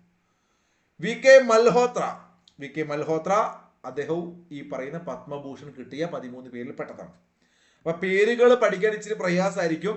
ഗണേഷ്, മൈലാനന്ദൻ, പീയൂഷ് പാണ്ഡെ, കല്ലിപ്പെട്ടി രാമസ്വാമി പളനിസ്വാമി, അൽക്ക യാഗ്നിക്, വിജയ് അമൃതരാജ്, VK മൽഹോത്ര, ഉദയ് കോട്ടക്, അതുപോലെ തന്നെ ഭഗത് സിംഗ്, നോരി ദത്തത്രേയലോ, ഷിബു സോറൻ. ഇതിന്റെ പേരൊക്കെ ഞാൻ കുറച്ച് കളർ മാറ്റി കൊടുത്തത് കോഡാണ്. ആ കോഡ് ഞാൻ പറഞ്ഞല്ലോ, നിങ്ങൾ യൂട്യൂബിലെ നമ്മുടെ ആദ്യത്തെ ക്ലാസ് കാണുക കേട്ടോ. അത് മാത്രം ഞാനൊരു ക്ലാസ് ചെയ്തിരുന്നു പത്മ പുരസ്കാരം പ്രഖ്യാപിച്ച സമയത്ത്. അപ്പൊ പിന്നീട് പത്മശ്രീയാണ്. പത്മശ്രീ 113 പേർക്ക് കിട്ടി. അതിൽ 3 പേര് മലയാളികൾ. എന്നുവെച്ചാൽ കറക്റ്റ് മലയാള പത്രങ്ങളൊക്കെ റിപ്പോർട്ട് ചെയ്ത പ്രകാരം 3 മലയാളികളാണ്. 2 പത്മഭൂഷൺ ആളുകളും അതുപോലെ തന്നെ പത്മവിഭൂഷൺ 3 പേരും. അങ്ങനെ ആകെ മൊത്തം നമുക്കുള്ളത് 8 അവാർഡുകളാണ് കേട്ടോ. ടോട്ടൽ 8 ആണ് കേരളത്തിന്റെ പുരസ്കാരങ്ങൾ. പത്രത്തിലെ ന്യൂസ് കാണാൻ നിങ്ങൾക്ക്. VS അച്യുതാനന്ദനും KT തോമസും P നാരായണനും പത്മഭൂഷൺ മമ്മൂട്ടി വെള്ളാപ്പള്ളി. അങ്ങനെയാണെങ്കിൽ പത്മശ്രീ കിട്ടിയ 3 പേര്. മുത്ത് വിമല ദേവകി, മുത്ത് വിമല ദേവകി, മുത്തുനായകം. മുത്തുനായകം വിമല മേനോൻ, കലാമണ്ഡലം മോഹിനിയാട്ടം കലാകാരിയാണ് വിമല മേനോൻ. മാഡം മോഹിനിയാട്ടം കലാകാരിയാണ് Vimala Menon. Science and technology ശാസ്ത്രജ്ഞനാണ് മുത്തുനായകം. മുത്തുനായകം ശാസ്ത്രജ്ഞൻ, വിമല മോഹിനിയാട്ടം. അങ്ങനെയാണെങ്കിൽ കൊല്ലക്കേൽ ദേവകി അമ്മാജി, ദേവകി അമ്മ എന്ന് കേൾക്കുന്നത് സാധാരണ സ്ത്രീയാണ്. പ്രകൃതി സംരക്ഷിക്കുക, വനം സംരക്ഷിക്കുക, അത്തരത്തിൽ വളരെ ഫേമസ് ആയ ആലപ്പുഴ ജില്ലയിലെ ഒരു സാമൂഹ്യ സേവന മേഖലയിൽപ്പെട്ട ഒരു അമ്മയാണ് ദേവകി അമ്മ, കൊല്ലക്കൽ ദേവകി അമ്മാജി. അവരറിയപ്പെടുന്നത് തന്നെ മുതുകുളത്തെ മുത്തശ്ശി എന്നാണ്. പ്രകൃതി സംരക്ഷണത്തിന് തപോവന എന്നൊരു മാതൃക ഇവർ ഉണ്ടാക്കിയിരുന്നു. ഫോട്ടോ ഒക്കെ കാണാം നിങ്ങൾക്ക്. പ്രകൃതി സംരക്ഷിക്കാൻ വേണ്ടിയിട്ട് തപോവന എന്നൊരു ഫോറസ്റ്റ് ഇവർ ഉണ്ടാക്കിയിരുന്നു. ഈ മുത്തുനായകം എന്ന് പറയുന്ന ശാസ്ത്രജ്ഞനെ കുറിച്ച് പറയുമ്പോൾ നിങ്ങൾ ഏറ്റവും ഇമ്പോർട്ടൻ്റ് ആയിട്ട് പഠിക്കേണ്ടത് അദ്ദേഹത്തിന്റെ ഒരു പുസ്തകമാണ് from space to sea my ISRO journey and beyond. From space to sea my ISRO journey and beyond എന്ന് പറയുന്നത് മുത്തുനായകത്തിന്റെ കൃതിയാണ്. From space to sea my ISRO journey and beyond. Muthunayagam, അതായത് മുത്തുനായകം, അദ്ദേഹത്തിന്റെ യഥാർത്ഥ പേര് എബ്രഹാം മുത്തുനായകം എന്നാണ്. നാഗർകോവിൽ, നമ്മുടെ തിരുവനന്തപുരത്ത് കന്യാകുമാരി തമിഴ്നാട്ടിലാണ് ഇദ്ദേഹത്തിന്റെ സ്ഥലം. അത് ഞാൻ പറഞ്ഞ അദ്ദേഹം മലയാളിയായിട്ട് പറയുന്നുണ്ട്, പക്ഷെ തമിഴായിട്ടും ചില പത്രങ്ങളിലൊക്കെ കണ്ടിട്ടുണ്ട്. അപ്പം ജനനം നാഗർകോവിലാണെന്ന് പഠിച്ചു വെക്കുക. ഇന്ത്യയുടെ പ്രൊപ്പൽഷൻ ടെക്നോളജിയുടെ പിതാവ് എന്നൊരു വിശേഷണം ഇദ്ദേഹത്തിനുണ്ട്. മുത്തുനായകം പ്രൊപ്പൽഷൻ ടെക്നോളജിയുടെ പിതാവ്. എബ്രഹാം മുത്തുനായകം മുത്തുനായകമാണ് ഇന്ത്യയുടെ പ്രൊപ്പൽഷൻ ടെക്നോളജിയുടെ പിതാവായിട്ട് അറിയപ്പെടുന്നത്. ലിക്വിഡ് പ്രൊപ്പൽഷൻ സിസ്റ്റം സെന്ററിൽ, അതായത് LPSC എന്ന് പറയും, അതിന്റെ സ്ഥാപക ഡയറക്ടറായിരുന്നു ഇദ്ദേഹം കേട്ടോ. ഇന്ത്യയിൽ ISROയുമായി ബന്ധപ്പെട്ട പദ്ധതികൾ, ISROയുടെ ശാസ്ത്രജ്ഞനായിരുന്നു. ഇന്ത്യയുടെ പ്രൊപ്പൽഷൻ ടെക്നോളജിയുടെ പിതാവ് എന്ന് വിളിക്കുന്നു. ലിക്വിഡ് പ്രൊപ്പൽഷൻ സിസ്റ്റം സെന്ററിൽ സ്ഥാപക ഡയറക്ടറായിരുന്നു. ഇനി നമ്മൾ നേരത്തെ പറഞ്ഞ മോഹിനിയാട്ടം കലാകാരിയാണ്, തൃശൂർ ഇരിങ്ങാലക്കുട സ്വദേശിയാണ് വിമല മേനോൻ. കേരള നാട്യ അക്കാദമിയുടെ സ്ഥാപകയായിരുന്നു. മോഹിനിയാട്ടമാണ്, പ്രത്യേകം പഠിക്കേണ്ട പോയിന്റാണ്. കേരള നാട്യ അക്കാദമി, അതായത് തിരുവനന്തപുരത്താണേ, അതിന്റെ സ്ഥാപകയായിരുന്നു. കേരള നാട്യ അക്കാദമിയുടെ സ്ഥാപക ആരാണെന്ന് ചോദിക്കാം. വിമല മേനോൻ, കേരള നാട്യ അക്കാദമിയുടെ സ്ഥാപക. ഇന്ത്യയുടെ പ്രൊപ്പൽഷൻ ടെക്നോളജിയുടെ പിതാവ് മുത്തുനായകം. കേരള സംഗീത നാടക അക്കാദമി പുരസ്കാരം കിട്ടിയിട്ടുണ്ട്. കൂടാതെ 2024 കേരള ശ്രീ പുരസ്കാരം വിമല മേനോന് കിട്ടിയിട്ടുണ്ട്. 2024 കേരള ശ്രീ പുരസ്കാരം. ഞാൻ നേരത്തെ പറഞ്ഞ അമ്മയെ കുറിച്ചൊക്കെ നിങ്ങൾ PDF ഒന്ന് വായിച്ചു നോക്കുക കൂട്ടുകാരെ കേട്ടോ. ആലപ്പുഴ ജില്ലയിലെ കാർത്തികപ്പള്ളി താലൂക്കിലെ മുതുകുളത്ത് 5 ഏക്കറിൽ വ്യാപിച്ചു കിടക്കുന്ന വനമുണ്ടാക്കിയ ദേവികമ്മ വനത്തിൽ 3000-ലധികം ഔഷധ സസ്യങ്ങളെയും വൻമരങ്ങളെയും പരിപാലിക്കുന്നുണ്ട് എന്നുള്ള ഒരു ആർട്ടിക്കിൾ വായിച്ചു നോക്കുക. അപ്പൊ ടോട്ടലായിട്ട് VS തോമസ്, നാരായണൻ, പത്മവിഭൂഷൺ. മമ്മൂട്ടിക്കും നമ്മുടെ വെള്ളാപ്പള്ളിക്കും പത്മഭൂഷൺ. പത്മശ്രീ കിട്ടിയത് മുത്ത് വിമല ദേവകി. മുത്തുനായകം, കലാമണ്ഡലം വിമല മേനോൻ, ദേവകി അമ്മ. പിന്നീട് സ്പോർട്സ് ആണ്. സ്പോർട്സ് മേഖല സാധാരണ PSC പരീക്ഷയ്ക്ക് പത്മശ്രീ പുരസ്കാരങ്ങൾ സ്പോർട്സിലൊക്കെ ചോദിക്കുന്നത് കൊണ്ട് മാത്രം 113 നമ്മൾ പഠിക്കാൻ പറ്റില്ല. ഒരു 3 നമ്മൾ പഠിച്ചു. ബാക്കി 110 ഉണ്ടല്ലോ. 110 കുറച്ചെണ്ണത്തിൽ പെട്ടതാണ് സ്പോർട്സിൽ പ്രാധാന്യപ്പെട്ട ആളുകൾ കേട്ടോ. രോഹിത് ശർമ്മ ചോദിക്കാൻ സാധ്യതയുള്ള ഒരു കിടലൻ പോയിന്റാണ്. രോഹിത് ശർമ്മ ക്രിക്കറ്റ് പ്ലെയർ ആണ്. അതുപോലെ ഇന്ത്യയിലെ ഏറ്റവും പ്രധാനപ്പെട്ട ക്രിക്കറ്റ് പ്ലെയർ ആണ് നമ്മുടെ ഹർമൻപ്രീത് കൗർ. രോഹിത് ശർമ്മ പഠിച്ചു വെക്കുക. 2026 പത്മശ്രീ കിട്ടിയ 2026 പത്മശ്രീ കിട്ടി. പത്മശ്രീ രോഹിത് ശർമ്മ, പത്മശ്രീ ഹർമൻപ്രീത് കൗർ പഠിച്ചു വെക്കുക. കൂടാതെ വിജയ് അമൃത് രാജ്, ഇദ്ദേഹത്തിന് പത്മശ്രീ അല്ല കിട്ടിയത്, നേരത്തെ നമ്മൾ പഠിച്ചിരുന്നു, അമേരിക്കക്കാരനാന്ന് പറഞ്ഞിട്ട് കേട്ടോ. അപ്പൊ അത് ശ്രദ്ധിക്കണം. ഇദ്ദേഹത്തിന് പത്മഭൂഷണാണ് കിട്ടിയത്. എന്താണ് പത്മഭൂഷൺ? സെറ്റാണേ. കൂടാതെ ബൽദേവ് സിംഗിന് പത്മശ്രീ കിട്ടുന്നുണ്ട്. ഭഗവാൻ ദാസ് റായ്ക്വാർ അദ്ദേഹത്തിന് പത്മശ്രീ കിട്ടുന്നുണ്ട്. കെ പഴനിവേൽ, ഇത് എഴുതുക, പഴനിവേൽ നല്ല വായിക്കുക. അപ്പൊ കെ പഴനിവേൽ. പ്രവീൺ കുമാർ, പാരാത്തൊരു താരമാണ് പ്രവീൺ കുമാർ. വളരെ വളരെ ഇമ്പോർട്ടൻ്റ് ആട്ടോ പ്രവീൺ കുമാർ, അദ്ദേഹത്തിന് കിട്ടുന്നുണ്ട്. സവിത പൂനിയ പത്മശ്രീ കിട്ടുന്നുണ്ട്. അതുപോലെ തന്നെ വ്ളാഡിമിർ മെസ്റ്റ്വിർഷ്വിലി, നമുക്കത് പേരൊക്കെ വായിക്കുമ്പം ആ പേരിലൊക്കെ മലയാളത്തിലേക്ക് മാറി വെച്ചിട്ട് പ്രയാസമൊക്കെ ഉണ്ടാകും, കുഴപ്പമൊന്നുമില്ല. മരണാനന്തര ബഹുമതിയായിട്ട് കിട്ടുന്നുണ്ട്. കേട്ടോ. ഇപ്പൊ വ്ളാഡിമിർ പുടിൻ നിങ്ങൾ കേട്ടില്ലേ, ആ ഒരു പേര് വെച്ച് ചിന്തിക്കുക. അപ്പൊ ചുരുക്കി പറഞ്ഞാൽ രോഹിത് ശർമ്മ, നമ്മുടെ ഹർമൻപ്രീത് കൗർ, നമ്മുടെ ബൽദേവ് സിംഗ്, അതുപോലെ തന്നെ കെ പഴനിവേല്, പ്രവീൺ കുമാർ, സവിത പൂനിയ, ഇതൊക്കെ ഒന്ന് പഠിച്ചു വെക്കുക. ഇപ്പൊ ഞാൻ പറഞ്ഞ വ്ളാഡിമിർ മെസ്റ്റ് വിരിഷ് വിലി എന്ന് പറഞ്ഞല്ലോ ആ പേര്, അദ്ദേഹത്തിന്റെ പ്രത്യേകത ആദ്യമായിട്ടാണ് ഒരു ഫോറിൻ കോച്ചിന് പത്മ അവാർഡ് കിട്ടുന്നത് കേട്ടോ. മരണാന്തരമായിട്ടാണെങ്കിലും പുറത്തു നിന്നുള്ളൊരു കോച്ചിന് ആദ്യമായിട്ടാണ് കിട്ടുന്നത്. അപ്പൊ അദ്ദേഹത്തിന്റെ പേര് അത്രയ്ക്ക് ഇമ്പോർട്ടൻ്റ് ആണ്. അപ്പൊ വ്ളാഡിമിർ മെസ്റ്റ് വിരിഷ് വിലി എന്നൊക്കെ പറയുമ്പം നമ്മളെ മനസ്സിൽ വേണ്ടത് ആദ്യമായിട്ടൊരു ഫോറിൻ കോച്ചിന് പത്മശ്രീ അവാർഡ് അല്ലെങ്കിൽ പത്മ അവാർഡ് കിട്ടുന്നു. നമ്മൾ നേരത്തെ പറഞ്ഞ പഴനിവേലിന്റെ ഫോട്ടോ ആട്ടത്, നമ്മുടെ പഴനിവേലില്ലേ അദ്ദേഹത്തിന്റെ ഫോട്ടോ ആണ്. ഈ പഴനിവേൽ ഏത് ഐറ്റത്തിനാണ് ഫേമസ് എന്ന് പറയാൻ പറ്റും നിങ്ങൾക്ക്? ഏത് ഐറ്റത്തിനാണ്? അങ്ങനെയാണെങ്കിൽ നോക്കൂ, പിന്നീട് പത്മശ്രീ കിട്ടിയ ആളുകൾ ഈ പറയുന്ന HV ഹാൻഡെ, ഗായത്രി ബാലസുബ്രഹ്മണ്യം, അങ്ങനെ കുറച്ച് ആളുകളുണ്ട്. കെ രാമസ്വാമിന്റെ തമിഴ്നാട്ടിൽ സയൻസ് ആൻഡ് എഞ്ചിനീയറിംഗിൽ. ശിവശങ്കരി ഉണ്ട്. ശിവശങ്കരി മാഡത്തിന്റെ കൃതി ഓർമ്മയുള്ളവരുണ്ടോ? അറിയപ്പെടുന്ന സാഹിത്യകാരാണ് ശിവശങ്കരി. മാഡത്തിന് മുമ്പ് പുരസ്കാരങ്ങളൊക്കെ കിട്ടിയപ്പോൾ നമ്മൾ പഠിച്ചിരുന്നത് ഇതിന്റെ കൃതി. ആ കൃതി അറിയുന്നവരൊന്ന് കമന്റ് ചെയ്ത്. സൂര്യവംശം അല്ലേ, സൂര്യവംശം എന്ന കൃതി ഇവരുടേതാണ്. അപ്പൊ തീർച്ചയായിട്ടും ഞാൻ സ്പീഡ് പറഞ്ഞു പോയി. നിങ്ങൾ ഈ ക്ലാസ് കാണും, കോഡൊക്കെ പഠിക്കും, ഒന്നുകൂടി ക്ലിയർ ആയിട്ട് ഈ ക്ലാസ്സിൽ ഉണ്ട്, അത് കാണുമെന്ന് പ്രതീക്ഷിച്ചിട്ടാണ്. ആ ക്ലാസ്സിൽ വിശദമായിട്ട് പഠിക്കുന്ന ഒരു ടോപ്പിക്കാണ് VS അച്യുതാനന്ദൻ. അപ്പൊ ആ ക്ലാസ് കണ്ടുകൊണ്ട് VS അച്യുതാനന്ദൻ പഠിക്കുക. ഇതിന്റെ PDF ഒക്കെ നമ്മൾ ഒരുമിച്ച് തരുന്നതാണ്. അപ്പൊ VS അച്യുതാനന്ദൻ 102ാമത്തെ വയസ്സിൽ കഴിഞ്ഞ വർഷം 2025 ജൂലൈ മാസം 21-ാം തീയതിയാണ് നമ്മെ വിട്ടു പിരിഞ്ഞത്. ജൂലൈ 21 മറക്കണ്ട, ജൂലൈ 21-നാണ് മരണപ്പെട്ടത്. അപ്പൊ അതുകൊണ്ട് VSനെ കുറിച്ച് വിശദമായിട്ട് ആ ക്ലാസ് കണ്ട് പഠിക്കുക. വേലിക്കകത്ത് ശങ്കരൻ അച്യുതാനന്ദൻ നമ്മുടെ VS. 2 ചോദ്യങ്ങൾ ഞാൻ നിങ്ങളോട് ചോദിക്കുകയാണ്. VS അച്യുതാനന്ദൻ കേരളത്തിന്റെ മുഖ്യമന്ത്രിയായി സേവനമനുഷ്ഠിച്ച, ഒന്നാമത്തെ ചോദ്യം, VS അച്യുതാനന്ദൻ കേരളത്തിന്റെ മുഖ്യമന്ത്രിയായി സേവനമനുഷ്ഠിച്ച പീരീഡ് ഒന്ന് കമന്റ് ചെയ്യുക. ഓക്കെ. രണ്ടാമത്തെ ക്വസ്റ്റ്യൻ ഇതാണ്. VS അച്യുതാനന്ദൻ 2016 മത്സരിച്ചിരുന്നു. അദ്ദേഹം എവിടെ നിന്നാണ് 2016 മത്സരിച്ചത്? കമന്റ് ചെയ്യുക. ഞാൻ ക്ലാസ് എടുക്കുന്നില്ല, നിങ്ങൾ ആ വീഡിയോ ക്ലാസ്സിൽ ഇതുള്ളത് കൊണ്ട് അത് കാണും, PDF പഠിക്കും എന്ന് ഞാൻ പ്രതീക്ഷിക്കുന്നു. അപ്പൊ ഈ ക്ലാസ്സുകളൊക്കെ ഇഷ്ടപ്പെടാൻ ഇപ്പം തന്നെ ലൈക്ക് അടിക്കുക. അതുപോലെ PDF നോട്ട് ഫ്രീ ആയിട്ട് കിട്ടാൻ ടെലഗ്രാം ചാനൽ ഫോളോ ചെയ്യുക. ഫസ്റ്റ് കമന്റും ഡിസ്ക്രിപ്ഷനിൽ ഉണ്ടാകും കേട്ടോ. ചാനൽ ഒന്ന് സബ്സ്ക്രൈബ് ചെയ്താൽ ബെൽ ബട്ടൺ ക്ലിക്ക് ചെയ്യണേ, എന്നാലാണ് നിങ്ങൾക്ക് വീഡിയോയുടെ നോട്ടിഫിക്കേഷൻ സ്പോട്ടിൽ കിട്ടുക കേട്ടോ. നോക്കൂ, ആദ്യം തന്നെ നമുക്ക് മനോഹരമായ ഒരു ടൂറിസം കേന്ദ്രം പഠിക്കാം. ഫോട്ടോ കണ്ടില്ലേ? ആരാണെങ്കിലും ഒന്ന് പോകാൻ ആഗ്രഹിക്കും അല്ലേ? കടമക്കുടി ഗ്രാമീണ കായൽ ടൂറിസം. കടമക്കുടി ഗ്രാമീണ കായൽ ടൂറിസം പദ്ധതി നിലവിൽ വന്ന ജില്ല ഏതാണ്? കടമക്കുടി ഗ്രാമീണ കായൽ ടൂറിസം എന്ന് കേൾക്കുമ്പം കടം വാങ്ങി കുടിക്കുന്ന ടീമാണോ എറണാകുളംകാര്? എറണാകുളംകാരുണ്ടെങ്കിൽ തീർച്ചയായിട്ടും കമന്റ് ചെയ്തേ. പ്രത്യേകിച്ച് ഈ കടമക്കുടിയൊക്കെ പോയവരുണ്ടെങ്കിൽ കമന്റ് ചെയ്യുന്ന ഞാൻ പ്രതീക്ഷിക്കുന്നു. എറണാകുളത്താണ് കടമക്കുടി ഗ്രാമീണ കായൽ ടൂറിസം ഉള്ളത്.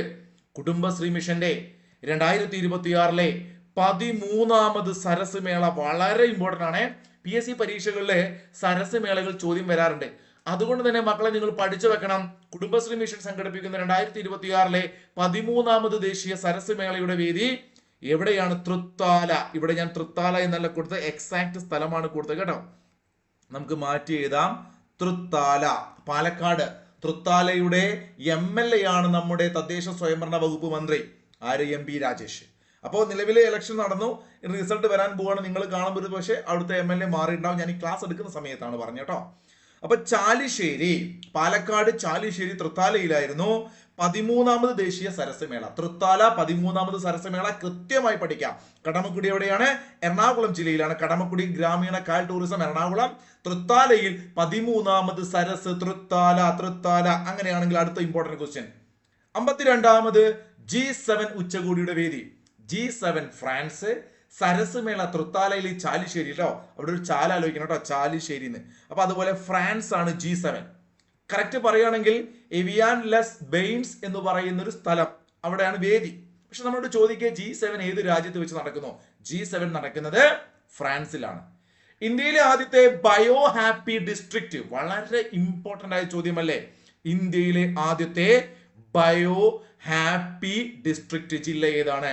ഏതാണ് ബയോ ഹാപ്പി? നോക്കൂ, കയ്യിന്ന് പനിനീർ പൂക്കുന്ന കെയി പനിയോർ. നിങ്ങൾ എന്തെങ്കിലും കോഡാക്കുക. കെയി പനിയോർ, കയ്യിൽ പനിനീരാണെങ്കിൽ ഭയങ്കര ഹാപ്പി ആയിരിക്കും. നമ്മുടെ ഒരു ബയോഡാറ്റ കൊടുത്താൽ അല്ലെങ്കിൽ നമ്മൾ എന്തൊരു കാര്യം കൊടുത്താൽ ആളുകളെ ഹാപ്പി ആക്കണമെങ്കിൽ ഒരു കയ്യിൽ ഒരു പനിനീർ കൊടുത്താൽ മതി, അല്ലേടാ? ഒരു റോസാ പുഷ്പം നിങ്ങൾക്ക് കമന്റ് ചെയ്യാൻ പറ്റുമെങ്കിൽ ഞാൻ ചോദിക്കായിരുന്നു, ഒരു റോസ് പൂ എനിക്ക് കമന്റ് ആയി തരുമോ എന്ന്. കമന്റിൽ റോസാപ്പൂ തരാൻ പറ്റൂല്ലേ? തരാൻ പറ്റുന്നവരൊക്കെ കൊണ്ട് അപ്പൊ ഹാപ്പി ആവും ഞാൻ. അപ്പൊ ബയോ ഹാപ്പി ഡിസ്ട്രിക്ട് എന്ന് കേട്ടാൽ കെയി പനിയോർ, കയ്യിൽ ഒരു പനിനീർ ആലോചിക്കാം. ഇതൊക്കെ ഇങ്ങനെ പറയുന്നത് നിങ്ങളുടെ പരീക്ഷയ്ക്ക് നിങ്ങളുടെ മനസ്സിൽ ഓർമ്മ വേണ്ടിയിട്ടാട്ടോ.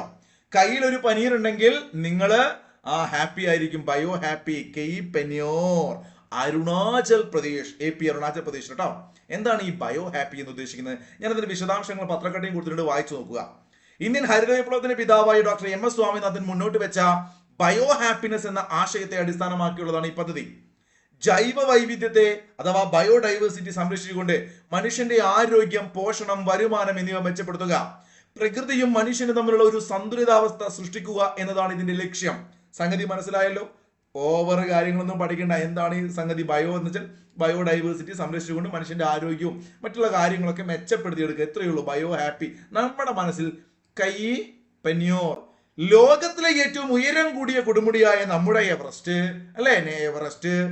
അതുപോലെ തന്നെ യൂറോപ്പിലെ എൽബ്രസ്, ആഫ്രിക്കയിലെ കിളിമഞ്ചാരോ, കിളിമഞ്ചാരോ അല്ലെ? ആ കിളിമഞ്ചാരോ, അതുപോലെ തന്നെ എവറസ്റ്റ്, ഇതൊക്കെ കീഴടക്കിയ ലോകത്തിലെ ഏക കാഴ്ച പരിമിതിയുള്ള വനിതയുടെ പേരാണ് ചോൻസിങ് ആങ്മോ. ചോൻസിങ് ആങ്മോ പേരെന്താണ്?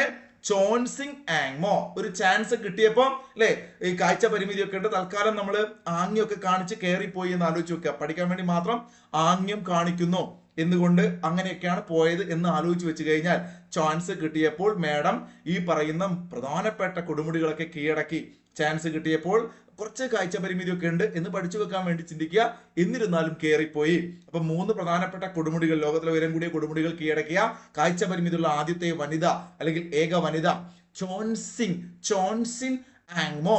ചോൻസിൻ ആങ്മോ ഹിമാചൽ പ്രദേശ് സ്വദേശിയാണ് കേട്ടോ. 2026 ആഷസ് ക്രിക്കറ്റ് കിരീട ജേതാവ് ഓസ്ട്രേലിയയാണ്. കഴിഞ്ഞ കാലങ്ങളിലൊക്കെ ഓസ്ട്രേലിയക്ക് തന്നെയാണ് കിട്ടിയത്. ഇന്ത്യയിലെ ആദ്യത്തെ സംസ്ഥാനതല ഡ്രോൺ ഡാറ്റ റിപ്പോസിറ്ററി നിലവിൽ വന്നത് ഏത് സംസ്ഥാനത്താണ്?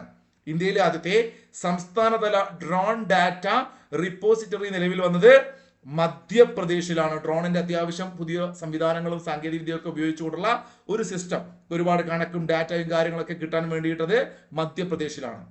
രതൻ ടാറ്റയോടുള്ള ആദര സൂചകമായി എയർ ഇന്ത്യ എക്സ്പ്രസിന്റെ ബോയിങ് 737-8 വിമാനത്തിന് നൽകിയ പുതിയ പേര് രതൻ ടാറ്റ എന്ന് കേൾക്കുമ്പോൾ പേര് തന്നെയുണ്ട്, VT-RNT. അതായത് VT-RNT എന്ന ബോയിങ് മാക്സ് വിമാനത്തിലെ RNT രത്തൻ നേവൽ ടാറ്റയാണ് പ്രതിനിധീകരിക്കുന്നത്. RNT എന്ന് പറഞ്ഞാൽ രത്തൻ നേവൽ ടാറ്റയെ കേട്ടോ. ഈ വിമാനം വിഷണറി എയർക്രാഫ്റ്റ് എന്ന പേരിലാകും അറിയപ്പെടുക. അടുത്തൊരു കിടിലൻ ചോദ്യമാണ്, ഇത് പഠിച്ചു വെക്കണം, വളരെ വളരെ ഇമ്പോർട്ടന്റ് ആണ്. വെനസ്വേല പ്രസിഡന്റ് നിക്കോളാസ് മഡൂറോയെ അതുപോലെ തന്നെ അദ്ദേഹത്തിന്റെ ഭാര്യ സീലിയ ഫ്ലോറസിനെയും കേട്ടോ, ഈ 2 പേരെയും പിടികൂടിയ അമേരിക്കൻ സൈന്യം നടത്തിയ ഒരു ഓപ്പറേഷൻ. വലിയൊരു രാജ്യത്തിന്റെ രാഷ്ട്ര തലവനെ അവിടെ പോയിട്ട് പൊക്കിക്കൊണ്ടുവരികയാണ് അമേരിക്ക. അപ്പൊ അതിന്റെ ഫോട്ടോസ് ഒക്കെ എന്റെ പിറകെ ഉണ്ട്. നിങ്ങൾ PDF ഞാൻ പറഞ്ഞല്ലോ ഫ്രീ ആയിട്ട് ടെലഗ്രാം ചാനൽ കിട്ടും, വായിച്ചു നോക്കുക, കാണുക, പത്രമൊക്കെ എടുക്കുക നോക്കട്ടെ. ആ ഒരു മിഷന്റെ പേരാണ് മക്കളെ operation absolute resolve. Absolute resolve, absolute resolve. എല്ലാം സോൾവ് ചെയ്താണ് മിസ്റ്റർ ട്രംപേട്ടൻ പറയുന്നത്. ഇപ്പൊ ട്രംപേട്ടനെ കൊണ്ട് ഒരു രക്ഷയില്ല മക്കളെ. ഇപ്പൊ നിങ്ങളുടെയൊക്കെ വീട്ടിലെ കുറ്റിയിൽ ഗ്യാസ് തീർന്നു പോയാലുള്ള ടെൻഷൻ ഇല്ലേ, അതിന് കാരണം വരെ ട്രംപേട്ടനാണ്. ഇപ്പൊ ട്രംപേട്ടൻ എന്ത് ചെയ്തു? വെനസ്വേലയിൽ പോയിട്ട് അവിടുത്തെ പ്രസിഡന്റ് നിക്കോളാസ് മഡൂറോയും ഭാര്യയും പൊക്കിക്കൊണ്ടുവന്നു. ആ മിഷന്റെ പേരാണ് ഓപ്പറേഷൻ അബ്സല്യൂട്ട് റിസോൾവ്. ഇത് എന്നായിരുന്നു ചോദിച്ചാൽ 2026 ജനുവരി 3 മറക്കരുത്. 1 2 3 എന്ന് പറഞ്ഞ് ഈ വർഷം തുടങ്ങിയപ്പോൾ, ക്ലാസ് എടുക്കുന്ന വർഷം 2026 ജനുവരി മാസം 3-ാം തീയതി പൊക്കി. ആലോചിച്ച് വെക്കുക, വെനസ്വേലയുടെ ക്യാപിറ്റൽ എവിടെയാണ്? കരാക്കസ്. അവിടെ വെച്ചിട്ടാണ് പൊക്കുന്നത് കേട്ടോ. വന്യമൃഗങ്ങളെ ആകർഷിക്കാത്തതും എന്നാൽ കർഷകർക്ക് മികച്ച വരുമാനം നൽകുന്നതുമായ കൃഷി രീതികൾ വന അതിർത്തിക്കുള്ളിൽ പ്രോത്സാഹിപ്പിക്കുന്ന പദ്ധതി. നോക്കൂ, നമ്മൾ വന്യജീവി മനുഷ്യ സംഘർഷം പഠിക്കാറുണ്ട്. അപ്പൊ നമ്മുടെ വനത്തോട് ചേർന്നുള്ള അതിർത്തി പ്രദേശങ്ങളാണ് മിക്കവാറും ഇത്തരം ആളുകൾക്ക് ഭീഷണിയാവുന്ന അല്ലെ ജീവികൾ വരുന്നു, ആക്രമിക്കുന്നു. അതുകൊണ്ട് തന്നെ വന അതിർത്തികള് ഇത്തരം ജീവികളെ ആകർഷിക്കുന്ന, ഇപ്പം ആനകളൊക്കെ വരാൻ കാരണം അവയ്ക്ക് കിട്ടുന്ന ഭക്ഷണമാണല്ലോ, അതിന് പറ്റിയ ഇലകളൊക്കെ ഉണ്ടാകുമ്പോൾ അത് കഴിക്കാൻ വരും. അപ്പൊ അതിന് പകരം ഈ വന അതിർത്തികൾ എന്താണ്, മറ്റു ചില ഇവ വലിയ താല്പര്യം തോന്നാത്ത അല്ലെങ്കിൽ മൃഗങ്ങൾക്ക് താല്പര്യമില്ലാത്ത ചില സസ്യങ്ങളൊക്കെ വെച്ച് പിടിപ്പിക്കുക. ഇതാണ് മിഷൻ കൃഷി പുനരുജ്ജീവനം. മിഷൻ കൃഷി പുനരുജ്ജീവനം വന്യമൃഗങ്ങളുമായി ബന്ധപ്പെട്ട് അതിർത്തികളിൽ നൽകുന്ന ഒരു കൃഷി രീതിയാണ് മിഷൻ കൃഷി പുനരുജ്ജീവനം. പഠിക്കണം, പേര് പ്രശ്നമാണ്. മിഷൻ കൃഷി പുനരുജ്ജീവനം. സംസ്ഥാനത്ത് മനുഷ്യ വന്യജീവി സംഘർഷം നേരിടുന്ന 203 പഞ്ചായത്തുകളാണ് ഇത് നടപ്പിലാക്കുക കേട്ടോ. മാനേജ്മെന്റ് വിദ്യാഭ്യാസ രംഗത്തെ സമഗ്ര സംഭാവനകൾക്ക് ലിയോ 14 മാർപ്പാപ്പ, നമ്മുടെ പുതിയ മാർപ്പാപ്പ ലിയോ 14 മാർപ്പാപ്പ ഷെവലിയാർ പദവി നൽകി ആദരിച്ച മലയാളി ജെ ഫിലിപ്പാണ്. ഫിലിപ്പിന് ഷെവലിയാർ പദവി കിട്ടി. അപ്പൊ ആലോചിക്കുക, ജെ ഫിലിപ്പ് ഇദ്ദേഹം ഈ അടുത്ത് മരണപ്പെട്ടു പോയിട്ടോ. അപ്പോ 2026 മരണപ്പെട്ട ഒരു പ്രമുഖനായിട്ടുള്ള വിദ്യാഭ്യാസ രംഗത്തെ ഒരുപാട് സംഭാവനകൾ നൽകിയ വ്യക്തി കൂടിയാണ് ജെ ഫിലിപ്പച്ചായന് ഷെവലിയാർ പദവി കിട്ടി എന്ന് പഠിച്ചു വെക്കുക. ആദ്യം തന്നെ നമ്മുടെ ഒരു പ്രശ്നം ഉറക്കം അല്ലെ, പഠനത്തിൽ നമ്മളെ ബാധിക്കുന്ന ഒരു ഇഷ്യൂ ആണ് ഉറക്കം. ഉറക്കശീലങ്ങളെ അടിസ്ഥാനമാക്കി ആരോഗ്യ പ്രശ്നങ്ങൾ മുൻകൂട്ടി പ്രവചിക്കാൻ കഴിയുന്ന ആദ്യത്തെ AI മോഡലിന്റെ പേരാണ് സ്ലീപ്പ് FM. അമേരിക്കയിലെ സർവകലാശാലയിൽ ഒരു സംഘം ശാസ്ത്രജ്ഞനെ വികസിപ്പിച്ചെടുത്താണ് ഉറക്കശീലങ്ങളെ അടിസ്ഥാനമാക്കി ആരോഗ്യ പ്രശ്നങ്ങൾ മുൻകൂട്ടി പ്രവചിക്കാൻ കഴിയുന്ന ആദ്യ മോഡലിന്റെ പേരാണ് സ്ലീപ്പ് FM. 2026 ജനുവരിയിൽ വിരമിക്കൽ പ്രഖ്യാപിച്ച ഇന്ത്യൻ ബാഡ്മിന്റൺ താരമാണ് ആര്? സൈന നെഹ്വാൾ. നമുക്കൊക്കെ പ്രിയപ്പെട്ട കായിക താരമാണ് സൈന നെഹ്വാൾ. ബാഡ്മിന്റൺ ആണ്, അറിയാമല്ലോ. ബാഡ്മിന്റൺ ഒളിമ്പിക്സിൽ നോക്കൂ, മെഡൽ നേടിയ ആദ്യത്തെ ഇന്ത്യൻ വനിതയാണ് സൈന. വളരെ വളരെ ഇമ്പോർട്ടൻ്റ് ആണ്. ഒരുപാട് തവണ റിപ്പീറ്റ് ചെയ്ത് ചോദിച്ചു. കറണ്ട് അഫയേഴ്സിന്റെ ഭാഗമായിട്ട് അല്ലെങ്കിൽ കുറച്ച് കാര്യങ്ങൾ നമുക്ക് പഠിക്കാനുണ്ട്. നിങ്ങൾ അധികമായിട്ട് സൈന നെഹ്വാളിനെ കുറിച്ച് പത്മശ്രീയും അവർക്ക് കിട്ടിയ മറ്റ് അവാർഡുകളും കേരളത്തെയും അർജുന അവാർഡും ഒക്കെ പഠിക്കണം. എന്നാൽ വളരെ കുറച്ച് കാര്യങ്ങൾ ഞാനൊന്ന് ഉൾപ്പെടുത്തിയിട്ടുണ്ട്. നിങ്ങൾ എന്ത് ചെയ്യാം, അതൊക്കെ ഒന്ന് നോക്കി പോവുക കേട്ടോ. ഇപ്പം ബാഡ്മിന്റൺ എന്ന് പറഞ്ഞതുകൊണ്ട് ബാഡ്മിന്റണുമായി ബന്ധപ്പെട്ട കുറച്ച് പോയിന്റും സൈന നെഹ്വാളിനെ കുറിച്ചുള്ള കുറച്ച് കാര്യങ്ങൾ നമുക്കൊന്ന് മനസ്സിലാക്കാം. സൈന നെഹ്വാൾ എന്ന് കേൾക്കുമ്പോൾ നമുക്ക് ഈ പ്രിയപ്പെട്ട താരമാണ്. ഇവരാണ് 2012 ലണ്ടൻ ഒളിമ്പിക്സിൽ ആദ്യമായിട്ട്, 2012 വർഷം ശ്രദ്ധിക്കണം, ഒളിമ്പിക്സ് ശ്രദ്ധിക്കണം കേട്ടോ. 2012 ലണ്ടൻ ഒളിമ്പിക്സിൽ ആദ്യമായിട്ട് ഒളിമ്പിക്സിലെ ഒരു മെഡല് വെങ്കലമാണ്, ശ്രദ്ധിക്കണം, വെങ്കലം നേടിയ ആദ്യത്തെ ഇന്ത്യൻ വനിത, അഥവാ ഒരു മെഡൽ കരസ്ഥമാക്കുന്നു ബാഡ്മിന്റണിൽ ആദ്യമായിട്ടൊരു ഇന്ത്യൻ വനിത. ഒളിമ്പിക്സില് ബാഡ്മിന്റണില് ആദ്യമായി മെഡൽ കിട്ടിയ വനിതയാരാണ്? ഇന്ത്യൻ വനിത സൈന നെഹ്വാൾ ആണ്. ഒരു മാർക്ക് ഷുവർ ആണ് കേട്ടോ. അവിടെ വെങ്കലം അല്ലെങ്കിൽ ആദ്യം മെഡൽ എന്നാണ് ഞാൻ പറഞ്ഞത്. നോക്കൂ, അവിടെ ഒരു എക്സ്ട്രാ പോയിന്റ് പറഞ്ഞുതരാം, കൂട്ടുകാർ ഓർത്ത് വെച്ചേക്കുക. 2016 Rio de Janeiro Olympics. 2016 Rio ഒളിമ്പിക്സിനകത്ത് നമ്മുടെ പ്രിയപ്പെട്ട താരം PV സിന്ധുവിന്, ആരാണ് എല്ലാവർക്കും അറിയാം, PV സിന്ധുവിന് അല്ലെ. അപ്പൊ PV സിന്ധുവിന് എന്ത് കിട്ടുന്നുണ്ട്?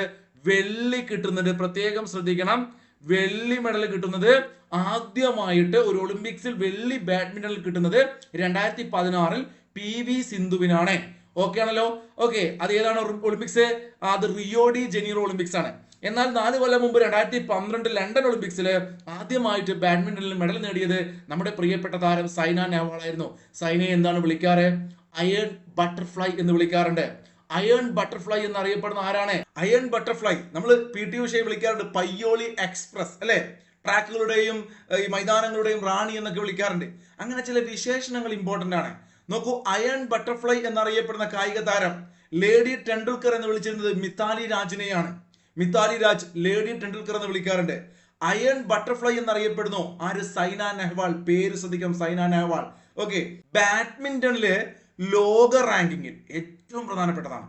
ബാഡ്മിന്റൺ ലോക റാങ്കിങ്ങിൽ 1ാം സ്ഥാനം നേടിയ ആദ്യത്തെ ഇന്ത്യൻ വനിതയാണ്. ലോകത്തുള്ള മുഴുവൻ ബാഡ്മിന്റൺ താരങ്ങളും എടുത്തു നോക്കുമ്പോൾ അതിൽ 1ാം റാങ്കിലെത്തിയ ആദ്യമായിട്ടൊരു ഇന്ത്യൻ വനിത ആരാണ്? അത് നമ്മുടെ സൈന നെഹ്വാളാണ്. അപ്പൊ സൈന നെഹ്വാളിന്റെ 2 പ്രധാനപ്പെട്ട നേട്ടങ്ങൾ കിട്ടിയോ? വേറെയും ഉണ്ട്. ഏഷ്യൻ ഗെയിംസിലേക്ക് വരുന്ന സമയത്ത് അവിടെ ആദ്യമായിട്ട് വെങ്കലം നേടിയത് ഈ പറയുന്ന സൈന നെഹ്വാളാണ്. ഏഷ്യൻ ഗെയിംസിൽ ആദ്യമായിട്ട് വെങ്കലം നേടിയത് ബാഡ്മിന്റൺ വനിത. അതുപോലെ തന്നെ കോമൺവെൽത്ത് ഗെയിംസിൽ 2 സ്വർണം നേടിയ ആദ്യത്തെ ഇന്ത്യൻ വനിത ബാഡ്മിന്റണിൽ സൈന നെഹ്വാളാണ്. ഇങ്ങനെ ഒരുപാട് പോയിന്റുകൾ ഉണ്ട്, ഞാൻ എല്ലാം ഒന്നും ക്ലാസ്സിൽ പറയുന്നില്ല. അപ്പൊ ഈ പറഞ്ഞ 2 പോയിന്റ് എല്ലാവരും പഠിക്കേണ്ട ഇമ്പോർട്ടന്റ് പോയിന്റ് ആണ്.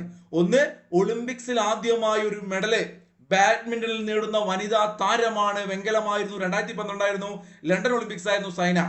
രണ്ടാമത്തെ പോയിന്റ്, ബാഡ്മിന്റൺ ലോക റാങ്കിങ്ങിൽ 1-ാം സ്ഥാനം നേടിയ ആദ്യത്തെ ഇന്ത്യൻ വനിത. രണ്ടും എല്ലാവരും പഠിച്ചല്ലോ. അവരെ കുറിച്ച് പറയുന്ന വിളിപ്പേരാണ് അയൺ ബട്ടർഫ്ലൈ. അയൺ ബട്ടർഫ്ലൈ അല്ലേ? നല്ല സുന്ദരിയായ മേഡത്തിന്റെ ഫോട്ടോ കാണാം. അപ്പൊ ബട്ടർഫ്ലൈ ആലോചിക്കുക, അയൺ ബട്ടർഫ്ലൈ. നോക്കൂ, അവരുടെ ആത്മകഥ PYQ ഒരുപാട് തവണ ചോദിച്ച വളരെ ഇമ്പോർട്ടന്റ് ആയ ബുക്കാണ് playing to win. Playing to win. ഇത് കേൾക്കുമ്പോൾ നിങ്ങൾക്ക് ചേർക്കെങ്കിലും മറ്റു ചില ആത്മകഥകൾ ഓർമ്മ വരും, അല്ലെങ്കിൽ തെറ്റിക്കാൻ സാധ്യതയുണ്ട്. പ്ലേയിങ് ടു വിൻ ആണ് സൈന നെഹ്വാളിൻ്റെത്. ഇവിടെ ബുക്ക് കൊടുത്തിട്ടുണ്ട് പ്ലേയിങ് ടു വിൻ. കണ്ടോ നിങ്ങള്? സച്ചിൻ ടെണ്ടുൽക്കറിന്റെ ഓട്ടോബയോഗ്രഫി PSC എത്ര തവണയാ ചോദിച്ചത്? ഇത് ഞാൻ സ്റ്റാർ ഇട്ട് വെക്കാം. നോക്കൂ, Sachin playing it my way. Sachin ടെണ്ടുൽക്കറിന്റെ ആത്മകഥ playing it my way. Playing it my way. Playing it my way. Playing to win Saina Nehwal. Playing to win Saina Nehwal. Playing it my way Sachin Tendulkar. നോക്കൂ, പ്ലേയിങ് വിത്ത് ഫയർ ആരാണ്? നസീർ ഹുസൈന്റെ ഓട്ടോബയോഗ്രഫിയാണ് playing with fire. Playing with fire ആരുടെ ആത്മകഥയോടാ? Naseer Hussain. Cricket താരമാണ്. മറ്റൊരു താരമാണ് യുവരാജ് സിംഗ്. ആ യുവരാജ് സിംഗിന്റെ ഏറ്റവും പ്രധാനപ്പെട്ട ആത്മകഥ നിങ്ങൾക്കറിയാം, അദ്ദേഹത്തിന് ചില അസുഖമൊക്കെ വന്നില്ല ഇടക്കാലത്ത്. The test of my life. The test of my life, Yuvraj Singh. The test of my life എല്ലാം PSC ചോദിച്ച ഓട്ടോബയോഗ്രഫിയാണ്. പ്രധാനപ്പെട്ടതാണ്, പരീക്ഷകൾക്ക് ചോദ്യം വന്നിട്ടുള്ളതാണ്, ഇനിയും ചോദിക്കും. അപ്പൊ നമ്മൾ പ്ലേയിങ് ടു വിൻ പറഞ്ഞതുകൊണ്ട് ഞാൻ അതങ്ങ് പഠിപ്പിച്ചു പോവുകയാണ്. അൺബ്രേക്കബിൾ അല്ലെ? ബോക്സിംഗ്. ബോക്സിംഗ് ഇതിഹാസം മേരി കോം. മേരി കോമിന്റെ ആത്മകഥയാണ് അൺബ്രേക്കബിൾ. PSC റിപ്പീറ്റ് ക്വസ്റ്റ്യൻ ആണ്. Playing it my way Sachin Tendulkar. The test of my life Yuvraj Singh. Playing with fire Nasser Hussain. നോക്കൂ, അടുത്തത് അൺഗാർഡഡ് ആരുടെ പുസ്തകമാണ്? മിതാലി രാജ്. ഞാൻ നേരത്തെ പറഞ്ഞ ലേഡി ടെണ്ടുൽക്കർ എന്ന് വിളിക്കുന്ന മുൻ ഇന്ത്യൻ ക്യാപ്റ്റൻ ആയിരുന്ന മിതാലി രാജിൻ്റെതാണ് അൺഗാർഡഡ് അല്ലെ? സണ്ണി ഡേയ്സ് എത്ര തവണ ചോദിച്ച കൃതിയാണ് നിങ്ങൾക്ക്? സണ്ണി ഡേയ്സ് എത്രയോ തവണ ചോദിച്ചു. അപ്പൊ സണ്ണി എന്ന് കേൾക്കുമ്പോൾ നമുക്ക് ആരെ ഓർമ്മ വരിക? സുനിൽ ഗവാസ്കറിനെ ഓർമ്മ വരണം. ഇപ്പോഴത്തെ പുതിയ തലമുറയിലെ കുട്ടികൾക്ക് അറിയില്ല എങ്കിലും ക്രിക്കറ്റിലെ എക്കാലത്തെയും ഇതിഹാസങ്ങൾ ഒരാളാണ് ഇന്ത്യയുടെ സുനിൽ ഗവാസ്കർ. സണ്ണി ഡേയ്സ്. സണ്ണി ഡേയ്സ്. നോക്കൂ, PSC മുമ്പ് കഴിഞ്ഞ 2 വർഷം മുമ്പ് ചോദിച്ചൊരു ക്വസ്റ്റ്യൻ ആണ് ബിലീവ്. 2023 തോന്നുന്നു, 2-3 വർഷം മുമ്പ് ചോദിച്ചു ബിലീവ്. ആരുടെ ആത്മകഥയാണ്? സുരേഷ് റെയ്ന. മുൻ ഇന്ത്യൻ ക്രിക്കറ്റ് താരമാണ് സുരേഷ് റെയ്ന. അദ്ദേഹത്തിന്റെ ആത്മകഥയാണ് believe. Believe, Suresh Raina. Ace against odds. Ace against odds. നിങ്ങൾക്ക് ഒരു പക്ഷേ എന്റെ സ്ക്രീൻ കാണുന്നില്ല, എന്റെ പിറകിൽ ഉണ്ടാവും. Ace against odds. നോക്കൂ, ടെന്നീസ് താരം. ഇന്ത്യയിലെ ഏറ്റവും അറിയപ്പെടുന്ന ഒരു ടെന്നീസ് താരം. അത് വനിതകളുടെ എണ്ണത്തിൽ എടുത്തു നോക്കി കഴിഞ്ഞാൽ അതിലൊരാളാണ് സാനിയ മിർസ. ഇനി മറ്റൊരു ഇതിഹാസമാണ് ഇന്ത്യയിൽ ദേശീയ കായിക ദിനമായി ആചരിക്കുന്ന ഓഗസ്റ്റ് 29 നിങ്ങൾക്കറിയാം. ദേശീയ കായിക ദിനം ഓഗസ്റ്റ് 29. ധ്യാൻചന്ദിന്റെ ജന്മദിനമാണ്. ഇന്ത്യയിലെ ഹോക്കി മാന്ത്രികൻ ധ്യാൻചന്ദിന്റെ ഓട്ടോബയോഗ്രഫിയാണ് ഗോൾ. ശ്രദ്ധിക്കണം, ഗോൾ എന്ന ആത്മകഥ ആരുടേതാണ്? PYQ ആണ്. ഗോൾ എന്ന ആത്മകഥ ധ്യാൻചന്ദിന്റെതാണ്. നോക്കൂ, പൂന ഗെയിം എന്നറിയപ്പെടുന്ന കായിക വിനോദം ഏതാണ്? കറണ്ട് അഫയേഴ്സ് ക്ലാസ്സിനിടയിൽ എന്താണ് ഈ ഒരു ചോദ്യം എന്ന് ചിന്തിക്കേണ്ട. നോക്കൂ, ആനുകാലികത്തോടൊപ്പം നിങ്ങൾ പഠിക്കേണ്ടതാണ് കലാ, കായിക, സാഹിത്യ, സാംസ്കാരിക മേഖല. അപ്പം കായികം ഇമ്പോർട്ടന്റ് ആണ്. PSC എപ്പോഴും ചോദിക്കുന്ന ഒരു ചോദ്യമാണ് പൂന ഗെയിം. നമ്മളിപ്പോൾ പറഞ്ഞ സൈന നെഹ്വാളിന്റെ കായികം ഏതായിരുന്നു? മേഖല ഏതായിരുന്നു? ബാഡ്മിന്റൺ അല്ലേ? ഇപ്പൊ പൂന ഗെയിം എന്നറിയപ്പെടുന്നു. ബാഡ്മിന്റണിൽ പ്രധാനപ്പെട്ട ചില കപ്പുകൾ PSC ചോദിക്കാറുണ്ട്. അത് മാത്രം ഞാൻ എടുത്തു എഴുതിയിട്ടുണ്ട്. പുരുഷന്മാർക്കുള്ള ലോക ടീം ബാഡ്മിന്റൺ ചാമ്പ്യൻഷിപ്പ് അറിയപ്പെടുന്നത് തോമസ് കപ്പ് എന്നാണ്.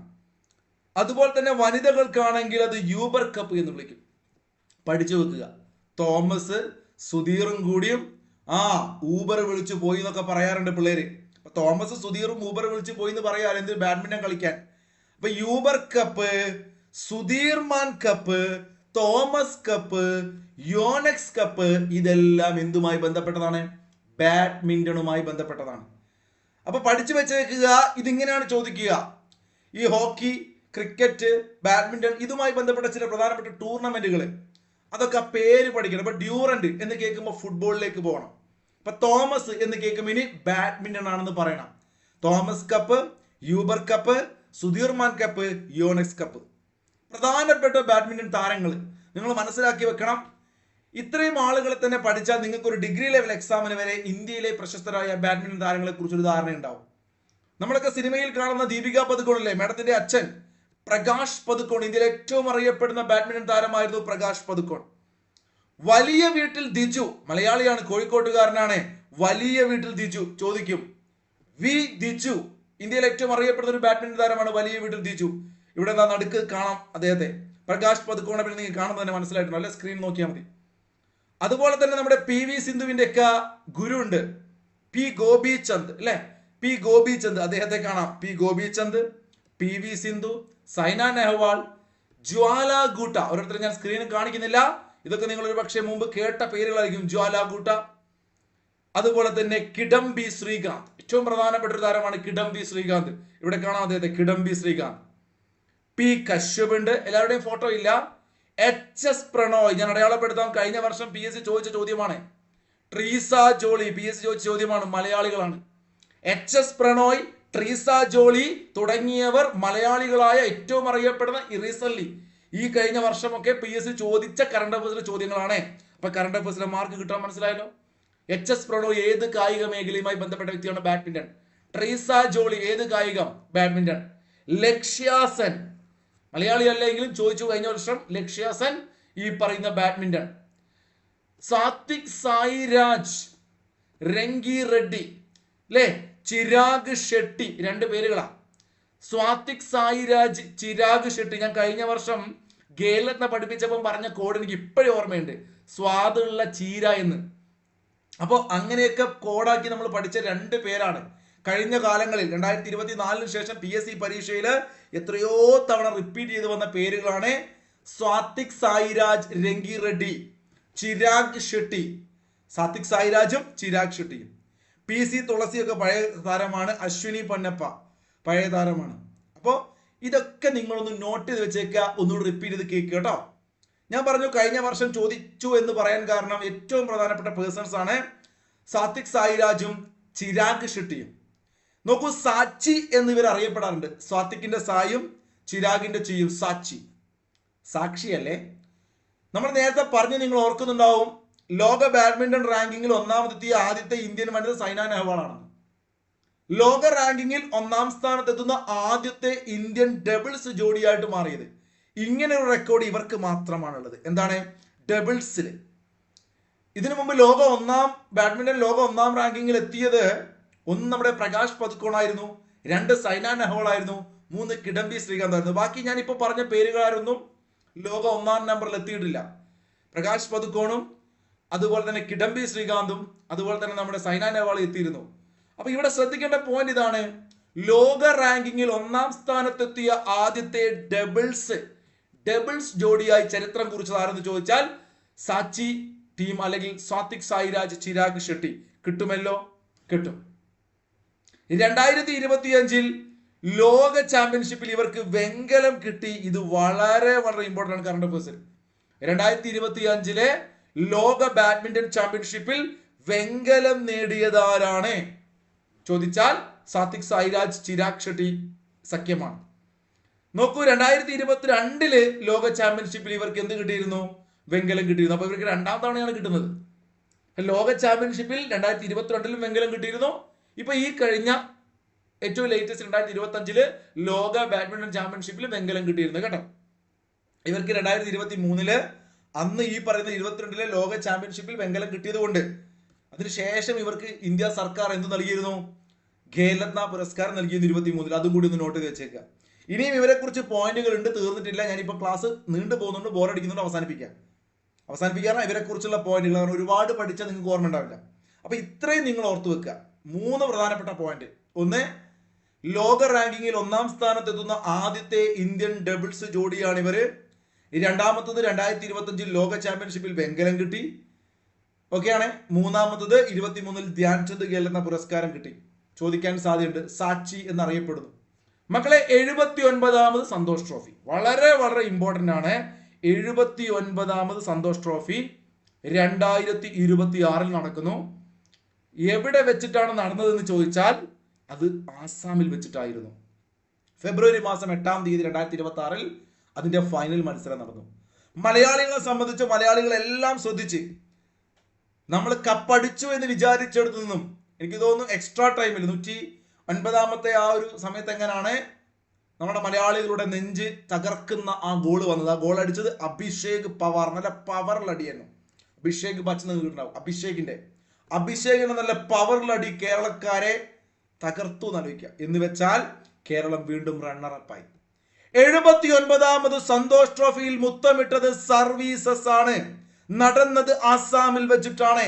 ഷുവർ ആയിട്ടും ചോദിക്കും, സ്റ്റേറ്റ്മെന്റ് വരെ ചോദ്യം വരും. 2026 79ാമത് 25 26 നോട്ടുണ്ടാവുക. ഞാനിവിടെ 26 നോക്കണ്ട കൊടുത്തത്. അപ്പൊ 2026 നടന്ന 79ാമത് സന്തോഷ് ട്രോഫി ഫുട്ബോൾ മത്സരം അത് നടന്നത് ആസാമിൽ വെച്ചിട്ടാണ്. ജയിച്ചത് സർവീസസ് ആണ്. കേരളത്തെ തകർത്ത് സർവീസിൽ കയറി എന്നാലോചിക്കുക. നിങ്ങൾക്ക് സർവീസ് കയറണ്ടേ? അപ്പൊ കേരളത്തെ തകർത്ത സർവീസസ് അടുത്ത 2027 നിങ്ങളൊക്കെ സർവീസിൽ എത്തട്ടെ. ഈ ക്ലാസ് കാണുന്നവർ വെറുതെ അല്ല, കഷ്ടപ്പെട്ട് പഠിക്കുന്നുണ്ട്. അപ്പൊ സന്തോഷം കിട്ടണമെങ്കിൽ നിങ്ങൾ സർവീസ് കയറണം. 79ാമത് സന്തോഷ് സർവീസസ് വേണ്ടേ? സർവീസ് കയറണം ആഗ്രഹമുള്ളവർ, ഈ വീഡിയോ ഇതുവരെ കണ്ടവര്, ക്ലാസ് ഇഷ്ടപ്പെട്ടെങ്കിൽ ഇനിയും 10-100 ക്ലാസ്സുകൾ ഞാൻ എടുക്കണമെങ്കിൽ നിങ്ങളുടെ കമന്റ് കാണണം. ഒരു 200 പേര് സർവീസ് കയറാൻ ആഗ്രഹിക്കുന്ന 200 കമന്റ് കണ്ടാൽ ഉറപ്പായിട്ടും 150 ക്ലാസ് എന്ന് പറഞ്ഞാൽ വെറും 15 ക്ലാസ് എടുത്തിട്ടുള്ളൂ, 10%. ഇനി ബാക്കി 135 ക്ലാസ് പെൻഡിങ് ആണ്. യൂട്യൂബിൽ ഇടണമെങ്കിൽ നിങ്ങളെ കമന്റ് ചെയ്യാൻ പറഞ്ഞാൽ നിങ്ങൾ ചെയ്യൂല. എന്നാലും സർവീസ് കയറാൻ ആഗ്രഹിക്കുന്നവർ കമന്റ് ചെയ്യാൻ പറഞ്ഞാൽ ചിലപ്പോൾ ചെയ്താലോ, അല്ലേ? അങ്ങനെ ഉണ്ടല്ലോ, നമുക്ക് സർവീസ് കയറാൻ ആഗ്രഹം. അപ്പൊ 79 സന്തോഷം. അപ്പൊ നിങ്ങൾക്ക് സന്തോഷം കിട്ടും, സർവീസ് കയറണം. 27 നമുക്ക് കിട്ടോ. അങ്ങനെയാണെങ്കിൽ നോക്കൂ, റണ്ണറപ്പ് കേരളം. ഇത് എവിടെയായിരുന്നു ഫൈനൽ മത്സരം? ഫെബ്രുവരി മാസം 8-ാം തീയതി. ഡേറ്റ് നിങ്ങൾ പഠിക്കണ്ട കേട്ടോ. ജനുവരി 21 വരെ ഫെബ്രുവരി 8-ാം തീയതി വരെയായിരുന്നു. ആ ഫൈനൽ ഫെബ്രുവരി 8-ാം തീയതി നടന്നപ്പോ അത് എവിടെ വെച്ചിട്ടു? Dhakuakhana stadium Assam. Dhakuakhana stadium Assam. Football ആണ് സന്തോഷ് ട്രോഫി എങ്കിൽ വിജയ് ഹസാരെ ട്രോഫി ക്രിക്കറ്റ് ആണ്. 2026 വിജയ് ഹസാരെ നേടിയത് വിദർഭ. സ്വരാഷ്ട്രയെ തോൽപ്പിച്ചുകൊണ്ട് വിദർഭ. വിജയ് ഹസാരെ ക്രിക്കറ്റ് ആണ്. വിജയ് ഹസാരെ വിദർഭ. നമ്മുടെ സൗദി അറേബ്യയില് ഗൾഫ് സഹകരണ കൗൺസിൽ രാജ്യങ്ങളുടെ അഥവാ GCC സംയുക്ത സൈനിക അഭ്യാസത്തിന്റെ പേര് ഗൾഫ് ഷീൽഡ് 2026. ഗൾഫ് ഷീൽഡ് 2026 മഹാകവി പന്തളം കേരളവർമ്മ കവിതാ പുരസ്കാരം നേടിയത് OV ഉഷ. OV വിജയന്റെ ആ OV ഉണ്ട് അല്ലെ, ഉഷ. നോക്കൂ, പന്തളം കേരളവർമ്മ കവിതാ പുരസ്കാരം. പന്തളം OV ഉഷ. പന്തളം എന്ന് കേൾക്കുമ്പോൾ നിങ്ങൾ കറണ്ട് അഫയേഴ്സ് എഴുതുമ്പോൾ അവിടെ ഉഷ ഉണ്ടാവും. പന്തം അതായത് ദീപം, നമ്മുടെ ദീപശിഖയൊക്കെ അല്ലേ, അത് പിടിച്ചുകൊണ്ട് ഉഷ ചേച്ചി പോകുന്ന ആലോചിക്കുക. അപ്പം പന്തം കൊണ്ട് ഉഷ ചേച്ചി പോകുന്നു എന്ന് കണക്ട് ചെയ്ത് വെക്കുക. കേരളത്തിൽ ആദ്യമായിട്ട് പ്ലാസ്റ്റിക് റീസൈക്ലിംഗ് ഇൻഡസ്ട്രിയൽ പാർക്ക് നിലവിൽ വരുന്നത് ബ്രഹ്മപുരം, എറണാകുളമാണ്. എറണാകുളത്തെ ബ്രഹ്മപുരത്തെ കേരളത്തിൽ ആദ്യമായിട്ട് പ്ലാസ്റ്റിക് റീസൈക്ലിംഗ് ഇൻഡസ്ട്രിയൽ പാർക്ക് വരുന്നു. 2026 ജനുവരിയിൽ ജാതിപരമായും സാമുദായികമായുള്ള വിവേചനവും ഒറ്റപ്പെടുത്തലും അവസാനിപ്പിക്കുക എന്ന ലക്ഷ്യത്തോടെ സാമൂഹിക ബഹിഷ്കരണം ക്രിമിനൽ കുറ്റമാക്കിക്കൊണ്ടുള്ള നിയമം വിജ്ഞാപനം ചെയ്ത സംസ്ഥാനം കർണാടകയാണ്. മക്കളെ ഓർത്തു വെക്കുക, നമ്മുടെ തൊട്ടടുത്തുള്ള സംസ്ഥാനം ജാതിപരമായും സാമുദായികമായുള്ള വിവേചനവും ഒറ്റപ്പെടുത്തലും അവസാനിപ്പിക്കുക അല്ലെ, ഇപ്പോഴും നിലനിൽക്കുന്നുണ്ട് കർണാടകയിലും തമിഴ്നാട്ടിലൊക്കെ ഇത്തരം വിഷയങ്ങൾ. അതിനു വേണ്ടിയിട്ട് സാമൂഹിക ബഹിഷ്കരണ ക്രിമിനൽ കുറ്റമാക്കിക്കൊണ്ടുള്ള നിയമം കൊണ്ടുവന്നത് കർണാടകയാണെന്ന് ഓർത്തു വെച്ചേക്കുക. ഹിരോഷിമ ഒരു മാധ്യമ പ്രവർത്തകന്റെ അന്വേഷണ യാത്ര. അത്രയ്ക്ക് ഭയങ്കര ഫേമസ് ആയ പുസ്തകമൊന്നും അല്ല എങ്കിലും ജസ്റ്റ് ഒന്ന് ഓർത്തു വെച്ചേക്കുക, CA ചോദിക്കാം. ഹിരോഷിമ ഒരു മാധ്യമ പ്രവർത്തകന്റെ അന്വേഷണ യാത്ര എന്ന പുസ്തകം എഴുതിയത് PK നിയാസ് ആണ്. വീട്ടിൽ നിന്ന് ലോകത്തേക്ക് എന്ന ആശയത്തെ അടിസ്ഥാനമാക്കി ആഗോള വിപണിയിലെത്തുന്ന കുടുംബശ്രീയുടെ കാർഷിക ഭക്ഷ്യ വിഭവങ്ങൾക്ക് നൽകിയ പുതിയ ബ്രാൻഡ് നെയിം. ശ്രദ്ധിക്കണം, ഇതൊരു ബ്രാൻഡ് നെയിമാണ്, അതുകൊണ്ട് ഞാൻ പ്രത്യേകം നോട്ട് ചെയ്തത്. K ഇനം, നിങ്ങൾക്കറിയാം, K റെയില് അല്ലെ, അതുപോലെ K സ്മാർട്ട്, എല്ലാം K ആണ്. K phone. അതുപോലെ കുടുംബശ്രീ എന്ത് ചെയ്യുന്നു? വീട്ടിൽ നിന്ന് ലോകത്തേക്ക് എന്നൊരു ആശയത്തെ അടിസ്ഥാനമാക്കി ആഗോള വിപണിയിലേക്ക് കുടുംബശ്രീയുടെ കാർഷിക ഭക്ഷ്യ വിഭവങ്ങൾ എത്തുകയാണ്. അപ്പൊ അതിനിട്ട പേരെന്താണ്? K ഇനം. സ്റ്റാർട്ടപ്പുകൾക്ക് പ്രവർത്തന സൗകര്യം ഒരുക്കുന്നതിനായി കേരളത്തിലെ ആദ്യത്തെ ഡിജിറ്റൽ ഹബ്ബ് ആരംഭിക്കുന്നത്. സ്റ്റാർട്ടപ്പുകൾക്ക് പ്രവർത്തന സൗകര്യം ഒരുക്കുന്നതിനായിട്ട് കേരളത്തിലെ ആദ്യത്തെ ഡിജിറ്റൽ ഹബ്ബ് വരുന്നത് എവിടെയാണ്? കളമശ്ശേരിയാണ്. കളമൊരുക്കുകയാണ് ഡിജിറ്റൽ ഹബ്ബ്. സ്റ്റാർട്ടപ്പുകൾക്ക് കളമൊരുക്കുന്നു കളമശ്ശേരി. കിട്ടൂലേ? കിട്ടും. ഹരിയാനയിലെ കർണാൽ, നമുക്കറിയാം നാഷണൽ ഡയറി റിസർച്ച് ഇൻസ്റ്റിറ്റ്യൂട്ട് എവിടെയാണ്? കർണാലിലാണ്. അങ്ങനെയാണെങ്കിൽ നാഷണൽ ഡയറി ഡെവലപ്മെന്റ് ബോർഡ് എവിടെയാണ്? നിങ്ങളൊന്ന് കമന്റ് ചെയ്തേ. ബോർഡ് എവിടെയാണ്? Board national dairy development board. ഇത് റിസർച്ച് ഇൻസ്റ്റിറ്റ്യൂട്ട്. ഇത് ഹരിയാനയിലെ കർണാലിലാണ്. ഹരിയാനയിലെ കർണാലിലുള്ള നാഷണൽ ഡയറി റിസർച്ച് ഇൻസ്റ്റിറ്റ്യൂട്ട് അവർ വികസിപ്പിച്ചെടുത്ത ഒരു കൃത്രിമ പശുവിന്റെ പേര്, വെറൈറ്റി പശുവാണ് കരൺ ഫ്രൈസ്. ആലോചിക്കുക കേട്ടോ. അപ്പൊ കരൺ ഫ്രൈസ്, ഫ്രഞ്ച് ഫ്രൈസ് എന്നൊക്കെ പറഞ്ഞാൽ കരൺ ഫ്രൈസ് ഒരു വെറൈറ്റി പേരല്ലേ. കരൺ ഫ്രൈസ് ആണ് പശു ആലോചിക്കുക, കൃത്രിമ പശുവാണ് കരൺ ഫ്രൈസ്. ഒരു വെറൈറ്റി പേരാണ്, തീർച്ചയായിട്ടും ഓർക്കാൻ പറ്റും. കെ ഇനം എന്ന് പറഞ്ഞാൽ, ഇനം എന്ന് കേൾക്കുമ്പോൾ കുടുംബശ്രീ അവരുടെ ഒരു ഭക്ഷ്യ വിഭവങ്ങൾക്ക് ഒരു ഇന്റർനാഷണൽ ബ്രാൻഡിങ് കൊടുക്കുകയാണ്, കെ ഇനം എന്ന് കേട്ടല്ലോ. സ്റ്റാർട്ടപ്പുകളുമായി ബന്ധപ്പെട്ട് കളമശ്ശേരി. ഇതാ കെ ഇനം. നമ്മുടെ തദ്ദേശ സ്വയംഭരണ വകുപ്പ് മന്ത്രി MP രാജേഷ് അതിന്റെ പ്രോജക്ട് ഉദ്ഘാടനം ചെയ്തതുമായി ബന്ധപ്പെട്ട ഒരു ഗ്ലോബൽ ലോഞ്ച് കൊച്ചിയിൽ നടന്നിരുന്നു. അത് ചിലപ്പോൾ ചോദിക്കാം, ഗ്ലോബൽ ലോഞ്ച് എവിടെ വെച്ച് നടന്നു എന്ന് ചോദിച്ചു കഴിഞ്ഞാൽ കൊച്ചിയാണ് കേട്ടോ. കൊച്ചിയാണ്, ഓർത്ത് വെച്ചേക്കണം. തൃശ്ശൂരിൽ വെച്ച് നടന്ന 64ാമത് സംസ്ഥാന സ്കൂൾ കലോത്സവം അത്രയ്ക്കും ഇമ്പോർട്ടന്റ് ആണ്. 2026 സംസ്ഥാന സ്കൂൾ കലോത്സവം എത്രാമത്തതാണ്? 64. എവിടെ വെച്ച് നടന്നു? തൃശ്ശൂരിൽ വെച്ച് നടന്നു. 64ാമത് സ്കൂൾ കലോത്സവം എവിടെ വെച്ചാണ്? തൃശ്ശൂര്. നോക്കൂ, ഇതിനകത്ത് കപ്പടിച്ചത്, കിരീടം കിട്ടിയത് മറ്റാർക്കുമല്ല, കണ്ണൂരാണ്. ഷുവർ ആയിട്ട് പഠിച്ചു വെക്കുക, ഉറപ്പായിട്ടും ചോദ്യം വരും കേട്ടല്ലോ. ഷുവർ ക്വസ്റ്റ്യൻ ആണ്. കണ്ണൂർ തൃശ്ശൂരിൽ വെച്ച് നടന്നു 64ാമത് സംസ്ഥാന സ്കൂൾ കലോത്സവം. സ്കൂൾ വിഭാഗത്തിലെ ഒന്നാമതെത്തിയത് ആലത്തൂർ BSS ഗുരുകുലം ഹയർ സെക്കൻഡറി സ്കൂളാണ്. അതും കൂടി നോട്ട് ചെയ്ത് വെക്കുക. സ്കൂളുകളുടെ വിഭാഗത്തിലെ ഒന്നാമതെത്തിയത് ആലത്തൂർ BSS ഗുരുകുലം ഹയർ സെക്കൻഡറി സ്കൂളാണ്. സംസ്ഥാന സ്കൂൾ കലോത്സവത്തിലെ വീഡിയോ കോൺഫറൻസ് വഴി പങ്കെടുത്ത ഒരു മത്സരാർത്ഥിയുണ്ട്. ആദ്യമായിട്ടാണ് ഇങ്ങനെ ഒരു മത്സരാർത്ഥി പങ്കെടുക്കുന്നത്. അന്ന് വി ശിവൻകുട്ടി അണ്ണൻ ഈ ഒരു കാര്യത്തിൽ ഇടപെട്ടതൊക്കെ എല്ലാവരും പ്രശംസിച്ച ഒരു വിഷയമായിരുന്നു.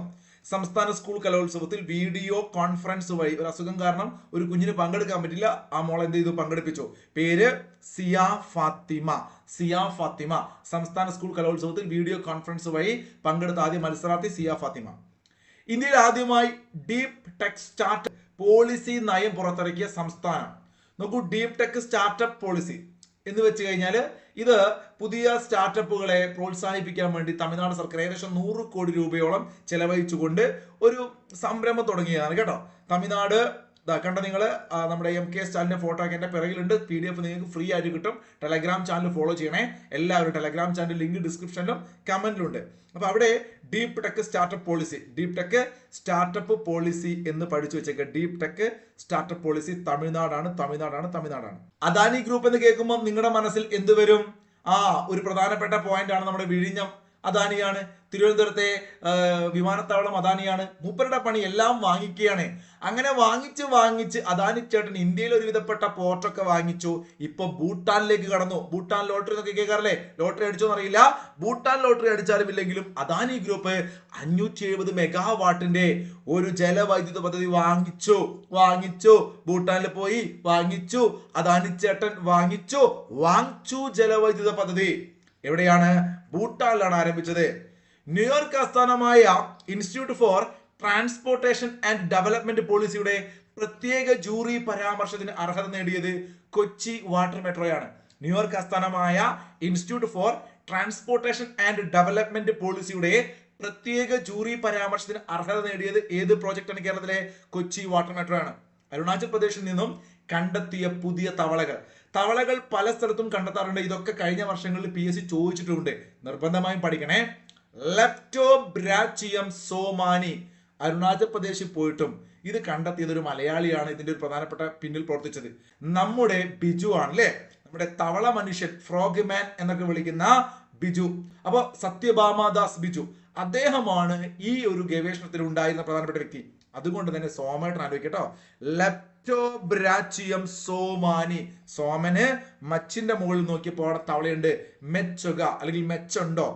ലെപ്റ്റോബ്രാച്ചിയം മെച്ചുക സോമാനി. സോമന് മെച്ചുണ്ടോ? തവളേനെ കിട്ടിയപ്പം, അല്ലെങ്കിൽ തവള എന്ന് കേൾക്കുമ്പോൾ മച്ചിൽ, സോമന്റെ മച്ചിൽ തവളയുണ്ട്. മെച്ചുക സോമാനി മെച്ചുക.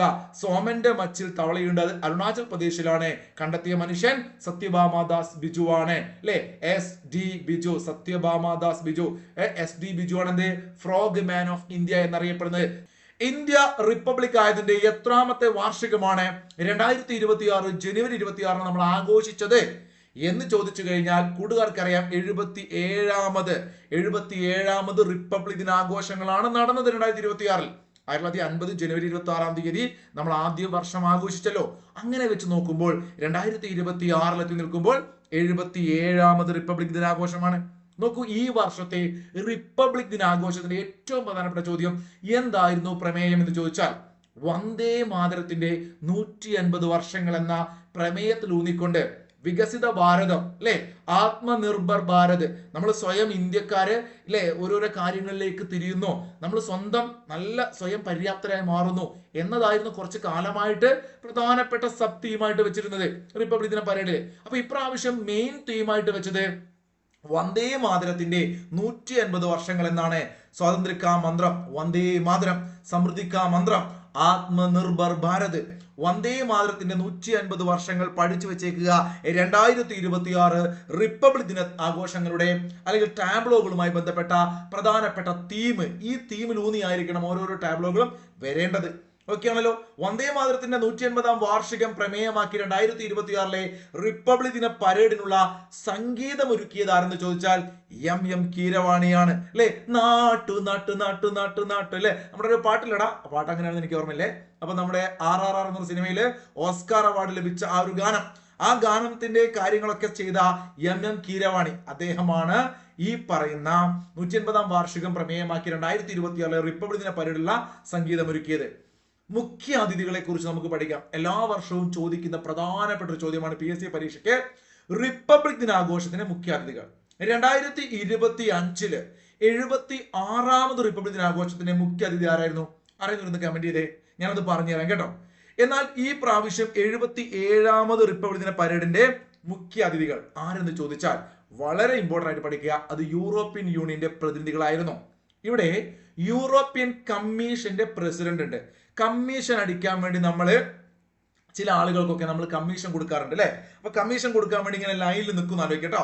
എന്താണ്, ഒരു ഉഷാറിൽ ഇങ്ങനെ ലൈനിൽ നിൽക്കും കമ്മീഷൻ കിട്ടാൻ വേണ്ടി. ഉർസുല വോൺ ഡെർ ലെയ്ൻ, വല്ലാത്തൊരു പേരാണ് മക്കളെ, റിപ്പീറ്റ് ചെയ്ത് കേൾക്കുക അല്ലെങ്കിൽ PDF വായിച്ച് പഠിക്കുക. Ursula von der Leyen commission, European കമ്മീഷന്റെ president. European commission line. Okay, ആ ലൈൻ വലിച്ചാൽ നമ്മൾ കമ്മീഷൻ കൊടുക്കാറില്ലേ, വീട്ടിലേക്ക് കറണ്ടിന്റെ ലൈൻ ഒക്കെ വലിച്ചാൽ നമ്മൾ ചെറിയൊരു കമ്മീഷൻ കൊടുക്കാറുണ്ടല്ലോ കേട്ടോ. ആർക്കെങ്കിലും ഒക്കെ KSEB അല്ല, ഞാൻ പഠിക്കാൻ വേണ്ടി മാത്രം പറയാണേ. അപ്പൊ ഉർസുല വോൺ ഡെർ ലെയ്ൻ എന്ന് കേട്ടാൽ യൂറോപ്യൻ കമ്മീഷന്റെ പ്രസിഡന്റ്. ഈ രണ്ട് വ്യക്തികളാണ്. ആ രണ്ട് വ്യക്തികളിൽ ഉർസുല വോൺ ഡെർ ലെയ്ൻ, മേഡത്തിന്റെ ഫോട്ടോ ഉണ്ട്. ആന്റോണിയോ കോസ്റ്റ എന്ന് പറഞ്ഞാൽ യൂറോപ്യൻ കൗൺസിലിന്റെ പ്രസിഡന്റ് ആണ് ആന്റോണിയോ. അപ്പൊ ഈ രണ്ട് പേരുകൾ നിങ്ങൾ നോട്ട് ചെയ്ത് വെക്കുക. Antonio Costa, European council president Antonio Costa. അപ്പൊ കൗൺസിൽ കോസ്റ്റ, അതുപോലെ തന്നെ കമ്മീഷൻ ലെയ്നും കൗൺസിൽ കോസ്റ്റ, യൂറോപ്യൻ കൗൺസിലിന്റെ president Antonio Costa. Ursula von der ലെയ്നും ആന്റോണിയോ കോസ്റ്റ, ഈ രണ്ട് പേരാണ് 77ാമത് റിപ്പബ്ലിക് ദിന പരേഡിലെ മുഖ്യ അതിഥികൾ. ഇനി 76ലേക്ക് പോയി കഴിഞ്ഞാൽ അത് പ്രഭവോ സുബിയാന്തോ. ഞാൻ എഴുതാം, പ്രഭവോ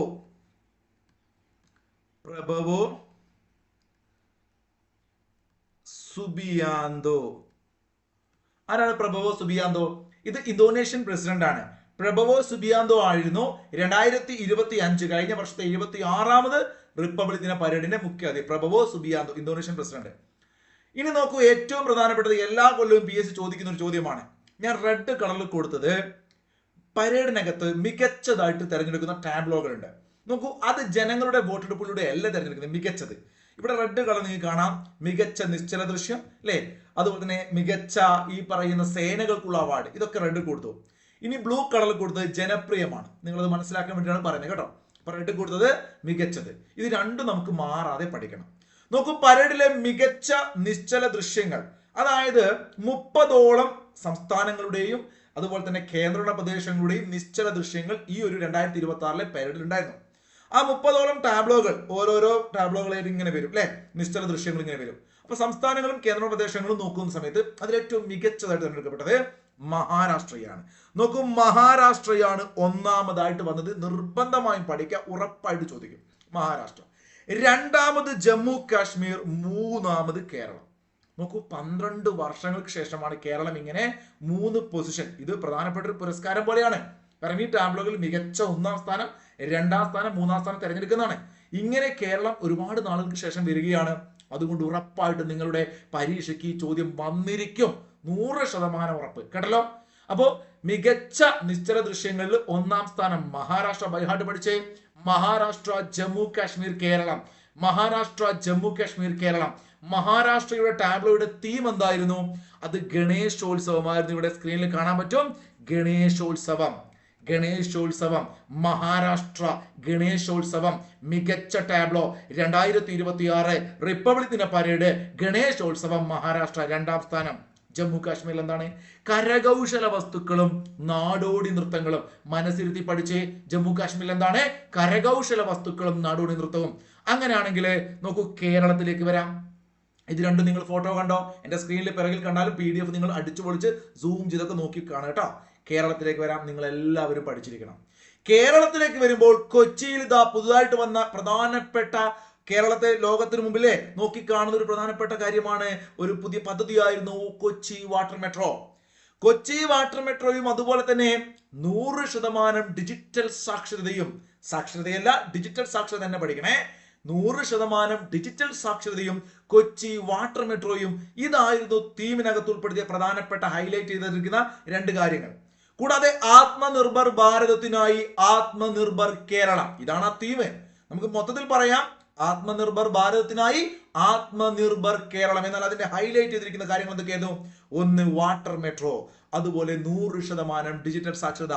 ഫോട്ടോ നോക്കിക്കേ, കണ്ടോ? ഒരു അമ്മൂമ്മ അവിടെ ആ കമ്പ്യൂട്ടർ മൊബൈൽ ഫോണും പിടിച്ചിരിക്കുന്നുണ്ട്. തൊട്ട് പിറകിൽ നിങ്ങൾക്ക് കൊച്ചി വാട്ടർ മെട്രോ കാണാം. മറ്റൊരുപാട് കാര്യങ്ങളും അതിനകത്തുണ്ട് കേരളത്തിൽ. ഇതായിരുന്നു കേരളത്തിന്റെ പ്രധാനപ്പെട്ടത്. നല്ല രസമില്ലേ കാണാൻ? തീർച്ചയായിട്ടും രസമുണ്ട്. ഒരു പത്രത്തിലെ വാർത്ത ഞാൻ കൊടുത്തിട്ടുണ്ട്. ഇവിടെ ആരൊക്കെയാണ് ഇതിന്റെ പിന്നിൽ പ്രവർത്തിച്ച ആളുകൾ, നമ്മുടെ കേരളത്തിന്റെ ടാബ്ലോയിലെ തീം, പാട്ട്, അതിന്റെ രചന, അതിനെ കുറിച്ചൊക്കെ പറയുന്നുണ്ട്. ഞാൻ ചുമ്മാ ആ കാര്യങ്ങളൊക്കെ ഒന്ന് എടുത്ത് എഴുതിയിട്ടുണ്ട്. നിങ്ങൾ അതൊന്ന് പഠിച്ചു വെച്ചേക്കുക. 12 വർഷത്തിന് ഇടവേളയ്ക്ക് ശേഷമാണ് കേരളം ഈ ഒരു മെഡൽ പട്ടികയിൽ ഇടം പിടിക്കുന്നത്. കണ്ടോ? ഒരു പോയിന്റാണ്. 16ഓളം കലാകാരന്മാരായിരുന്നു ഇതിനകത്ത് അണിനിരന്നത്. കേരളത്തിന്റെ ടാബ്ലോയിൽ എത്ര പേരുണ്ടായിരുന്നു? ജസ്റ്റ് ഒന്ന് പഠിച്ചു വെക്കുക. 16 പേര്. രൂപകൽപ്പന ചെയ്തത്, ഡിസൈൻ ചെയ്തത്, കേട്ടോ, അതിന്റെ ആ ഒരു ഫാബ്രിക്കേഷൻ കാര്യങ്ങളൊക്കെ ഡിസൈൻ ഒക്കെ ചെയ്തത് JS ചൗഹാൻ ആൻഡ് അസോസിയേറ്റ്സ്. ഇവിടെ കൃത്യമായിട്ട് പറയുന്നുണ്ട്, JS ചൗഹാൻ ആൻഡ് അസോസിയേറ്റ്സ്. അതിന്റെ പ്രധാനപ്പെട്ട വ്യക്തിയായിട്ടുള്ള റോയ് ജോസഫ്. അപ്പൊ ആരാണ് ഈ ഡിസൈനും കാര്യങ്ങളൊക്കെ നിർവഹിച്ചു വെച്ചാൽ റോയ് ജോസഫ് സാർ. റോയ് ജോസഫ് പഠിച്ചല്ലോ. അങ്ങനെയാണെങ്കിൽ ഇതിനകത്ത് നോക്കൂ, ഈ ഒരു മോഹൻ സിത്താര എന്ന് പറയുന്ന മലയാളികളുടെ പ്രിയപ്പെട്ട സംഗീത സംവിധായകൻ, അദ്ദേഹമാണ് ഇതിന് സംഗീതം നൽകിയത്. മോഹൻ സിത്താരയുടെ ഒരുപാട് നല്ല നല്ല പാട്ടുകൾ നിങ്ങൾക്ക് ഇഷ്ടമുണ്ടാവും അല്ലെ? മോഹൻ സിത്താര ഇഷ്ടമുള്ളവരൊക്കെ ഒന്ന് കമന്റ് ചെയ്തേ. അപ്പൊ അദ്ദേഹത്തെ നിങ്ങൾ ആലോചിക്കുക, 2026 കേരളത്തിന്റെ ടാബ്ലോ റിപ്പബ്ലിക് ദിന പരേഡിലെ അതിന്റെ സംഗീതം മോഹൻ സിത്താര. റോയ് ജോസഫ് ഇതിന്റെ മൊത്തം ഡിസൈൻ ചെയ്തു. റോയ് ജോസഫ്. അതിനകത്ത് ഗായകനായിട്ട് സുനിലും, എഴുതിയത് സന്തോഷേട്ടനുമാണ്. അങ്ങനെ ഒന്ന് പഠിച്ചു വെച്ച് നിങ്ങള്. സന്തോഷേട്ടൻ എഴുതി, സുനിലേട്ടൻ പാടി. സുനിയേട്ടൻ പാടി, സന്തോഷേട്ടൻ എഴുതി. സന്തോഷത്തിൽ എഴുതി, സുനിയേട്ടൻ അങ്ങോട്ട് പാടി. ആലോചിച്ചേ, സന്തോഷേട്ടൻ എഴുതി, ഗാനരചന ഗായകൻ സുനിൽ, സംഗീതം മോഹൻ സിത്താര. നമ്മൾ പണ്ട് റേഡിയോയിലൊക്കെ പറയില്ലേ അല്ലേ, സന്തോഷിന്റെ ഗാനങ്ങൾക്ക് ഗായകൻ സുനിൽ ആലപിച്ചുകൊണ്ട് സംഗീതം നൽകിയിരിക്കുന്നു മോഹൻ സിത്താര. പഠിച്ചു വെച്ചേക്കുക. റോയ് ജോസഫ് നേതൃത്വം കൊടുത്തു. സെറ്റാണേ. ഇനി നോക്കൂ, മികച്ച സംസ്ഥാനങ്ങൾ അല്ലെങ്കിൽ കേന്ദ്രഭരണ പ്രദേശങ്ങളുടേതാണ് നമ്മൾ പറഞ്ഞത്. മഹാരാഷ്ട്ര, ജമ്മു കാശ്മീർ, കേരളം. അങ്ങനെയാണെങ്കിൽ മന്ത്രാലയങ്ങളുടെ ടാബ്ലോ വരാറുണ്ട്. ഇപ്പൊ സാംസ്കാരിക മന്ത്രാലയം, വിദ്യാഭ്യാസ മന്ത്രാലയം, ഇവരൊക്കെ ഇങ്ങനെ ടാബ്ലോ കൊണ്ടുവരും. അത്തരത്തിൽ മന്ത്രാലയങ്ങളിൽ ഏറ്റവും പ്രധാനപ്പെട്ടത് സാംസ്കാരിക മന്ത്രാലയത്തിൻ്റെതാണ്. സാംസ്കാരിക മന്ത്രാലയത്തിലാണ് മികച്ചതായി തെരഞ്ഞെടുക്കപ്പെട്ടത്. അവർ സ്വാഭാവികമായിട്ടും സാംസ്കാരിക വകുപ്പ് എന്ന് പറയുമ്പം ഈ പ്രാവശ്യത്തെ മെയിൻ തീം തന്നെ എന്താണ്? വന്ദേ മാതരം. ഒരു രാഷ്ട്രത്തിന്റെ ആത്മനാദമാണ് വന്ദേ മാതരം. ഒരു രാഷ്ട്രത്തിന്റെ ആത്മനാദമാണ്. ഇതാണ് സാംസ്കാരിക മന്ത്രാലയത്തിന്റെ തീം. ഫോട്ടോ നിങ്ങൾക്ക് കാണാൻ പറ്റും. അപ്പൊ ഇവർക്കാണ് മികച്ച മന്ത്രാലയത്തിന് കിട്ടിയത്. സാംസ്കാരിക മന്ത്രാലയം 1 മാർക്കാണ്. സെറ്റാണ്. പിന്നീട് ഇത്തരത്തിലുള്ള ടാബ്ലോകളിൽ ചില പ്രത്യേകതയുള്ള 2 ഞാൻ കൊടുത്തിട്ടുണ്ട്. ഒന്നിതാണ്, ത്രിസേനാ ദൃശ്യം ഈ പ്രാവശ്യം ഉണ്ടായിരുന്നു. നമുക്കറിയാം, വായു, കര, നാവിക സേനകൾ ഇവർ 3 പേരും കൂടി നടത്തിയ ഒരു സംയുക്ത ഓപ്പറേഷൻ ആയിരുന്നു ഓപ്പറേഷൻ സിന്ദൂർ. അപ്പൊ ത്രിസേനാ ദൃശ്യം അഥവാ ഓപ്പറേഷൻ സിന്ദൂർ വിജയത്തിലൂടെയുള്ള സംയോജനം. ഈ ഒരു ആശയത്തെ ഊന്നിക്കൊണ്ട് സൈന്യത്തിന്റെ കരുത്തുള്ള ഒരു ടാബ്ലോ ഉണ്ടായിരുന്നു. അതും വളരെ ശ്രദ്ധ പിടിച്ചു പറ്റിയിരുന്നു. ത്രിസേന ദൃശ്യം, ഓപ്പറേഷൻ സിന്ദൂർ. ഒന്ന് നോട്ട് ചെയ്ത് വെച്ചാൽ മതി. നാഗാലാൻഡിന്റെ പ്രധാനപ്പെട്ട ആ ഒരു സ്റ്റേറ്റിന്റെ ടാബ്ലോയിൽ അവർ ഊന്നൽ കൊടുത്തത് ഹോൺബിൽ ഉത്സവമായിരുന്നു. അപ്പൊ ചോദിക്കാം ചിലപ്പോ, ഹോൺബിൽ ഉത്സവം ഏത് സംസ്ഥാനവുമായി ബന്ധപ്പെട്ടു? PYQ ആണ്. Hornbill festival, Nagaland. അതും നിങ്ങളൊന്ന് ഈ ഒരു ടാബ്ലോകളുടെ കൂട്ടത്തിൽ സവിശേഷതയായിട്ട് പഠിച്ചു വെച്ചേക്കുക. ഇനി നമുക്ക് നോക്കേണ്ടത്, നമ്മൾ പറഞ്ഞത് മന്ത്രാലയത്തില് സാംസ്കാരിക മന്ത്രാലയം, സംസ്ഥാനങ്ങളില് മഹാരാഷ്ട്ര, ജമ്മു കാശ്മീർ, കേരളം പഠിച്ചു. മൂന്നാമത്തെ കാറ്റഗറി ഈ സേനകളാണ്. ഇപ്പോ നമുക്കറിയാം കരസേന, വ്യോമസേന, നാവികസേന, കൂടാതെ ഒരുപാട് അർദ്ധ സൈനിക വിഭാഗമുണ്ട്. CRPF, Delhi police, BSF, CISF, ഇവരുടെയൊക്കെ പരേഡിനകത്ത് ഇവരുടെയൊക്കെ സാന്നിധ്യം ഉണ്ടാവും. ഇത്തരത്തില് മികച്ച അതായത് ജൂറി തെരഞ്ഞെടുക്കപ്പെട്ട മികച്ച മാർച്ചിങ് സംഘം അല്ലെ, മികച്ച മാർച്ചിങ് സംഘമായിട്ട് തെരഞ്ഞെടുക്കപ്പെട്ടത് അർദ്ധ സൈനിക വിഭാഗത്തിലാണ് കേട്ടോ. അത് ഡൽഹി പോലീസാണ്. മികച്ച മാർച്ചിങ് സംഘമായിട്ട് അർദ്ധ സൈനിക വിഭാഗത്തിൽ തെരഞ്ഞെടുക്കപ്പെട്ടത് മാർച്ചിങ് സംഘം ആരാണ്? ഡൽഹി. മികച്ചത് ഡൽഹി. അങ്ങനെയാണെങ്കിൽ 3 സേന, നേവി, വ്യോമം, അതുപോലെ തന്നെ കരസേന, ഈ 3 സേനകളിൽ മികച്ച മാർച്ചിങ് തെരഞ്ഞെടുക്കപ്പെട്ടത് നേവിയാണ്. അപ്പൊ അത് രണ്ടും പഠിച്ചല്ലോ. അർദ്ധ സൈനിക വിഭാഗത്തിൽ ഡൽഹി പോലീസും, മാർച്ചിങ് പാസിൽ ഈ പറയുന്ന സേനകളിൽ നേവിയും വരുന്നു. ഓക്കെ ആണോ? ഒന്ന് ആലോചിച്ച് നോക്കിയേ. നമ്മുടെ സ്റ്റേറ്റുകളിൽ 3 പഠിച്ചു. മന്ത്രാലയത്തിൽ സാംസ്കാരിക മന്ത്രാലയം ഭാഗ്യം ഒന്നേ ഉള്ളൂ, അത് മാത്രം പഠിച്ചു. ഇനി സേനകളിൽ അർദ്ധ സൈനിക വിഭാഗത്തിൽ ഡൽഹി പോലീസും, നമ്മുടെ 3 സേനകളിൽ നേവിയും വരുന്നു. ക്ലിയർ ആണോ? മികച്ച മാർച്ചിങ് സംഘമായിട്ട് 3 സേനകളിലും വരുന്നു നേവി. മികച്ച മാർച്ചിങ് സംഘമായിട്ട് അർദ്ധ സൈനിക വിഭാഗത്തിൽ വരുന്നു ഡൽഹി പോലീസ്. ഡൽഹി നേവി മികച്ചത്. ജഡ്ജിമാരുടെ തെരഞ്ഞെടുപ്പാണ്. ഡൽഹി നേവി മികച്ചത്. മഹാരാഷ്ട്ര, കശ്മീർ, കേരളം മികച്ചത്. സാംസ്കാരിക മന്ത്രാലയം മികച്ചത്. അപ്പൊ അത് മാറ്റി വെക്കട്ടെ ഞാൻ. ഇനി ഞാൻ അതിനെക്കുറിച്ച് പറയുന്നതിന് മുമ്പായിട്ട് അടുത്തതിലേക്ക് പോകണം. ജനപ്രിയ വോട്ടെടുപ്പ്. അതിന് മുമ്പായിട്ട് നേവിയെ കുറിച്ച് 2 കാര്യങ്ങൾ പറഞ്ഞു പോവാം. കാരണം നേവിയുടെ ടാബ്ലോക്ക് ഇപ്രാവശ്യം പ്രത്യേകതകളുണ്ട്. പ്രത്യേകിച്ച് മലയാളവുമായി ബന്ധപ്പെട്ടുകൊണ്ട് ചോദിക്കാം. ആ നേവിയുടെ ടാബ്ലോയുടെ പ്രമേയം ഞാൻ ഒന്ന് പറയാം. പാരമ്പര്യത്തിൽ നങ്കൂരമിട്ട് ശാസ്ത്രത്തിലേക്കും നവീകരണത്തിലേക്കും കുതിക്കുന്നു. രസകരമായ ഒരു പ്രമേയ, ചുമ്മാ ബൈഹാട്ട് പഠിക്കണം, കേട്ടാൽ മതി. പാരമ്പര്യത്തിൽ നങ്കൂരമിട്ട് സ്വാശ്രയത്തിലേക്കും നവീകരണത്തിലേക്കും കുതിക്കുന്നു. ഇവിടെ പ്രത്യേകത, കൊച്ചിൻ ഷിപ്പ്യാർഡിൽ നിർമ്മിച്ച ഇന്ത്യയുടെ ആദ്യത്തെ തദ്ദേശീയ വിമാനവാഹിനി കപ്പൽ INS വിക്രാന്ത് ഈ ഒരു ടാബ്ലോയിൽ ഉണ്ടായിരുന്നു. അതിന്റെ INS വിക്രാന്തിനെ കൊണ്ടുവച്ചാൽ കേട്ടോ, അതറിയാലോ, മനസ്സിലായല്ലോ ടാബ്ലോ എന്ന് പറഞ്ഞാലേ. അപ്പോൾ INS വിക്രാന്തിന്റെ ഒരു കാര്യങ്ങൾ ഉൾപ്പെടുത്തി. INS ഹിമഗിരി, INS ഉദയഗിരി തുടങ്ങിയതും ഇതിനകത്ത് ഉണ്ടായിരുന്നു. നേവിയുടേതാണല്ലോ. അപ്പൊ INS Himagiri, INS Vikrant, INS Udayagiri ഒക്കെ നമ്മുടെ ടാബ്ലോയിൽ, നേവി ടാബ്ലോയിൽ ഉണ്ടായിരുന്നു 2026. കൂടാതെ ഏറ്റവും ലേറ്റസ്റ്റ് ആയിട്ട് കറണ്ട് അഫയേഴ്സ് നിങ്ങൾ പഠിച്ചിട്ടുണ്ടാവും. ഒരു പായ്ക്കപ്പൽ ഏതായിരുന്നു അത്? INSV കൗണ്ടിന്യ അല്ലെ. INSV കൗണ്ടിന്യയുടെ പിന്നിൽ പ്രവർത്തിച്ച വ്യക്തിയുടെ പേര് വരെ ഞാൻ പഠിപ്പിച്ചിട്ടുണ്ട്. കഴിഞ്ഞ ക്ലാസ് കണ്ടവർക്ക് ഒന്ന് കമന്റ് ചെയ്തേ. എത്ര പേര് ക്ലാസ്സുകളൊക്കെ കൃത്യമായി കണ്ട് വീണ്ടും റിപ്പീറ്റ് ചെയ്ത് നിങ്ങളുടെ ക്ലാസ്സുകൾ വീണ്ടും കാണണം, എന്നാലേ ഓർമ്മയുണ്ടാവും കേട്ടോ. റിവിഷൻ.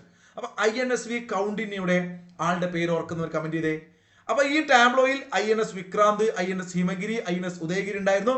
കൂടാതെ INSV കൗണ്ടിന്യം ഉണ്ട് എന്ന കാര്യം മറക്കണ്ടേ. കൂടാതെ നേവിയാണല്ലോ. നാവിക സാഗർ പരിക്രമ 2 ഇതും പഠിച്ചു വെക്കണം. മറ്റൊരു കറണ്ട് അഫയേഴ്സ് ചോദ്യം കൂടിയാണ്. നാവികസേന ഞാൻ പറഞ്ഞത്, നാവിക സാഗർ പരിക്രമ 2 ഈ ഒരു ദൗത്യത്തിലൂടെ INSV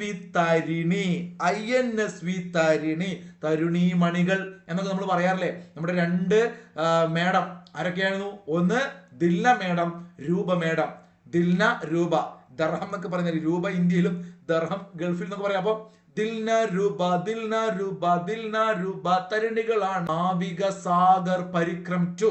ദിൽനയും രൂപയും ഈ 2 പേരും കൂടി ഇതിനകത്ത് ഉൾപ്പെടുത്തിയിരുന്നു. അപ്പൊ ദിൽനയെയും രൂപയെയും INSV കൗണ്ടിന്യയെയും INS Vikrant, INS Himagiri, INS അതുപോലെ തന്നെ ഉദയഗിരി ഇതെല്ലാം ഇതിനകത്ത് ഉൾപ്പെട്ടിരുന്നു. അപ്പൊ നോക്കൂ, മികച്ചതായി തിരഞ്ഞെടുക്കപ്പെട്ടത് ഈ മിലിറ്ററി വിഭാഗത്തില് 3 സേനകളില് നേവി. ഓക്കെ, അർദ്ധ സൈനിക വിഭാഗത്തില് ഡൽഹി പോലീസ്. സെറ്റ്. ഇനി ജനപ്രിയ വോട്ടെടുപ്പാണ്. ജനപ്രിയ നിശ്ചല ദൃശ്യം ടാബ്ലോ ഏതാണ്? സംസ്ഥാനങ്ങളിലേക്ക് വരികയാണെങ്കിൽ ഗുജറാത്ത്, ഉത്തർപ്രദേശ്, രാജസ്ഥാൻ. നോക്കൂ, കോഡ് ഇതാണ്. ഗുരു എന്ന് വേണമെങ്കിൽ നമുക്ക് പറയാം. ഗുരുവേ നമഃ. ഗുരുവിനെയാണ് എല്ലാവർക്കും ഇഷ്ടം, ജനപ്രിയം, ഗുർ, വേണമെങ്കിൽ ഗുർ എന്നാക്കാം. നമ്മുടെ ടെലഗ്രാം ക്ലാസ്സിൽ, മോർണിംഗ് ക്ലാസ്സിൽ ഞാൻ ഈ അടുത്ത ദിവസം അത് പറഞ്ഞു. നേരത്തെ പഠിച്ചു മികച്ചതായി തെരഞ്ഞെടുക്കപ്പെട്ട അർദ്ധ സൈനിക വിഭാഗം ഡൽഹി പോലീസും മികച്ചതായി തെരഞ്ഞെടുക്കപ്പെട്ട നേവി അല്ലെ ആയിരുന്നു മറ്റേ നമ്മുടെ സേനകളിൽ പെട്ടത്, 3 സേനകളിൽ. ഇവിടെ ജനങ്ങളുടെ ചോയ്സിലൂടെ ഈ പറയുന്ന അർദ്ധ സൈനിക വിഭാഗത്തെ കുറിച്ച് നോക്കുകയാണെങ്കിൽ CRPF ആണ് അർദ്ധ സൈനിക വിഭാഗം, CRPF ഇവിടെ കാണാം. അതുപോലെ സേനകളിലെ മികച്ച മാർച്ചിങ് സംഘം ചോദിച്ചു കഴിഞ്ഞാൽ ആസാം റെജിമെന്റ് ആണ്. ഇത് രണ്ടും തെറ്റിക്കരുത്. അവിടെ നേവി ആയിരുന്നെങ്കിൽ ഇവിടെ ആസാം റെജിമെന്റ്, ഓക്കെ ആണോ? അവിടെ ഡൽഹി പോലീസ് ആയിരുന്നെങ്കിൽ ഇവിടെ CRPF. ജനങ്ങൾക്ക് ഇഷ്ടപ്പെട്ടത്. ഇപ്പൊ ജനങ്ങളുടെ Assam CRPF, ജനങ്ങൾക്കിഷ്ടം Assam CRPF, ജനങ്ങൾക്കിഷ്ടം Assam CRPF. മികച്ചത് ഏതായിരുന്നു നേരത്തെ തെരഞ്ഞെടുക്കട്ടെ? ഡൽഹി നേവി അല്ലെ, മികച്ചത് ഡൽഹി നേവി, ജനങ്ങൾക്കിഷ്ടം ആസാം CRPF. മികച്ചത് ഡൽഹിയിലെ നേവി, ജനങ്ങൾക്കിഷ്ടം ആസാം CRPF. ഇങ്ങനെ ഒന്ന് കണക്ട് ചെയ്ത് വെച്ചേക്ക്. ജനങ്ങൾക്കിഷ്ടം ആസാമിലെ CRPF, മികച്ചത് ഡൽഹിയിലെ നേവി, മികച്ചത് ഡൽഹിയിലെ നേവി, ജനങ്ങൾക്കിഷ്ടം ആസാം CRPF. അവിടെ CRPF എന്ന് പറഞ്ഞുകൊണ്ട് CRPFനെ നയിച്ച, അതായത് പുരുഷ ആ ഒരു യൂണിറ്റിനെ നയിച്ച ഒരു വനിതയുണ്ട്. ഇതൊരു ചരിത്രമാണ്.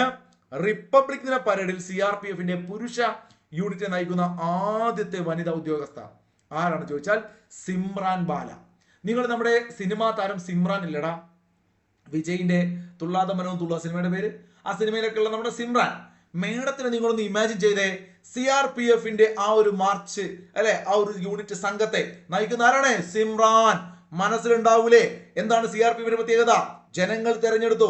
ഈ മേഡത്തിന്റെ ആ ഒരു എന്താ പറയാ നേതൃത്വം കൊടുക്കലും അവരുടെ ആ ഒരു സെറ്റപ്പും കാര്യങ്ങളൊക്കെ പെർഫെക്റ്റ് ആയി ജനങ്ങൾക്ക് തോന്നി. മികച്ചത് അർദ്ധസൈനിക വിഭാഗത്തിൽ CRPF, ആ CRPF പുരുഷ ബറ്റാലിയനെ നയിച്ചത് സിമ്രാൻ ബാല ചോദിക്കും. ഇനി പ്രധാനപ്പെട്ടത് പുരസ്കാരങ്ങളാണ്. നോക്കൂ, 3 പ്രധാനപ്പെട്ട സൈനിക പുരസ്കാരങ്ങൾ നമ്മൾ പഠിക്കുകയാണ്. അശോക ചക്ര, കീർത്തി ചക്ര, ശൗര്യ ചക്ര. ഇത് പലപ്പോഴും നിങ്ങൾക്ക് തെറ്റാറുണ്ട്. ഇത് പലപ്പോഴും തെറ്റാതിരിക്കാൻ ആദ്യം തന്നെ ഞാൻ ഒരു കോഡ് പറയാം. ആദ്യത്തെ code A, Ashoka Chakra, Kirti Chakra, Shaurya Chakra. AKS എന്ന് പഠിച്ചു വെക്കുമ്പോൾ ഇതെന്തിനാണ് ഇങ്ങനെ പറയുന്നത് അറിയോ? നമ്മൾ ഇംഗ്ലീഷിലെ ഓരോ ലെറ്റർ എടുക്കുമ്പോൾ A ആണ് ആദ്യം വരിക അല്ലെ, പിന്നീട് K വരും, പിന്നീടാണ് S വരിക. അപ്പൊ ഏറ്റവും ഫസ്റ്റ് ടോപ്പ് ഒന്നാമത്തത് അശോക ചക്ര, രണ്ടാമത്തത് കീർത്തി ചക്ര, മൂന്നാമത്തത് ശൗര്യ ചക്ര. ഇതിനകത്ത് ശൗര്യാണോ വലുത്? ഡൗട്ട് ഉള്ളവരുണ്ടാവും. ഈ ഒരു ട്രിക്ക് ആലോചിച്ച് കഴിഞ്ഞാൽ അശോക ചക്രമാണോ ശൗര്യ ചക്രമാണോ അല്ലെങ്കിൽ കീർത്തി ചക്രയാണോ നിങ്ങൾക്ക് കിട്ടില്ലേ? ട്രിക്ക് ആലോചിക്കുന്നു, നമുക്ക് കിട്ടുന്നോ? അപ്പൊ അശോകൻ എന്ന് കേൾക്കുമ്പോൾ ശുഭാൻഷു ശുക്ല, ഇദ്ദേഹത്തെ നിങ്ങൾക്കൊക്കെ പരിചയമുണ്ട്. നമ്മളിപ്പോൾ ഏറ്റവും പ്രധാനമായിട്ട് കറണ്ട് അഫയേഴ്സ് ശ്രദ്ധിക്കുന്ന ഒരു പേരും PSC കഴിഞ്ഞ വർഷം ഏറ്റവും കൂടുതൽ നമ്മൾ ചോദിച്ചതും ശുഭാൻഷു ശുക്ലയെ കുറിച്ചാണ്. ഇന്ത്യയിലെ ഏറ്റവും ഉയർന്ന സമാധാനകാല വീരതാ പുരസ്കാരമായ അശോക ചക്ര കിട്ടിയത് ഒരാൾക്കാണ്. ആളുടെ പേര് പൈലറ്റ് ആയിട്ടുള്ള ഗ്രൂപ്പ് ക്യാപ്റ്റൻ ശുഭാൻഷു ശുക്ലയാണ്. ഇദ്ദേഹത്തിന്റെ പ്രത്യേകത നമുക്കറിയാം. 1984 ആദ്യമായിട്ടൊരു ഭാരതീയൻ ബഹിരാകാശത്തേക്ക് എത്തുന്നു. അത് രാകേഷ് ശർമ്മയായിരുന്നു 1984. അപ്പൊ നോക്കൂ, ബഹിരാകാശ നിലയത്തിലേക്ക് ആദ്യമായി ഒരു ഭാരതീയൻ വരുന്നു. അതാണ് പ്രത്യേകത. ISS, international space station.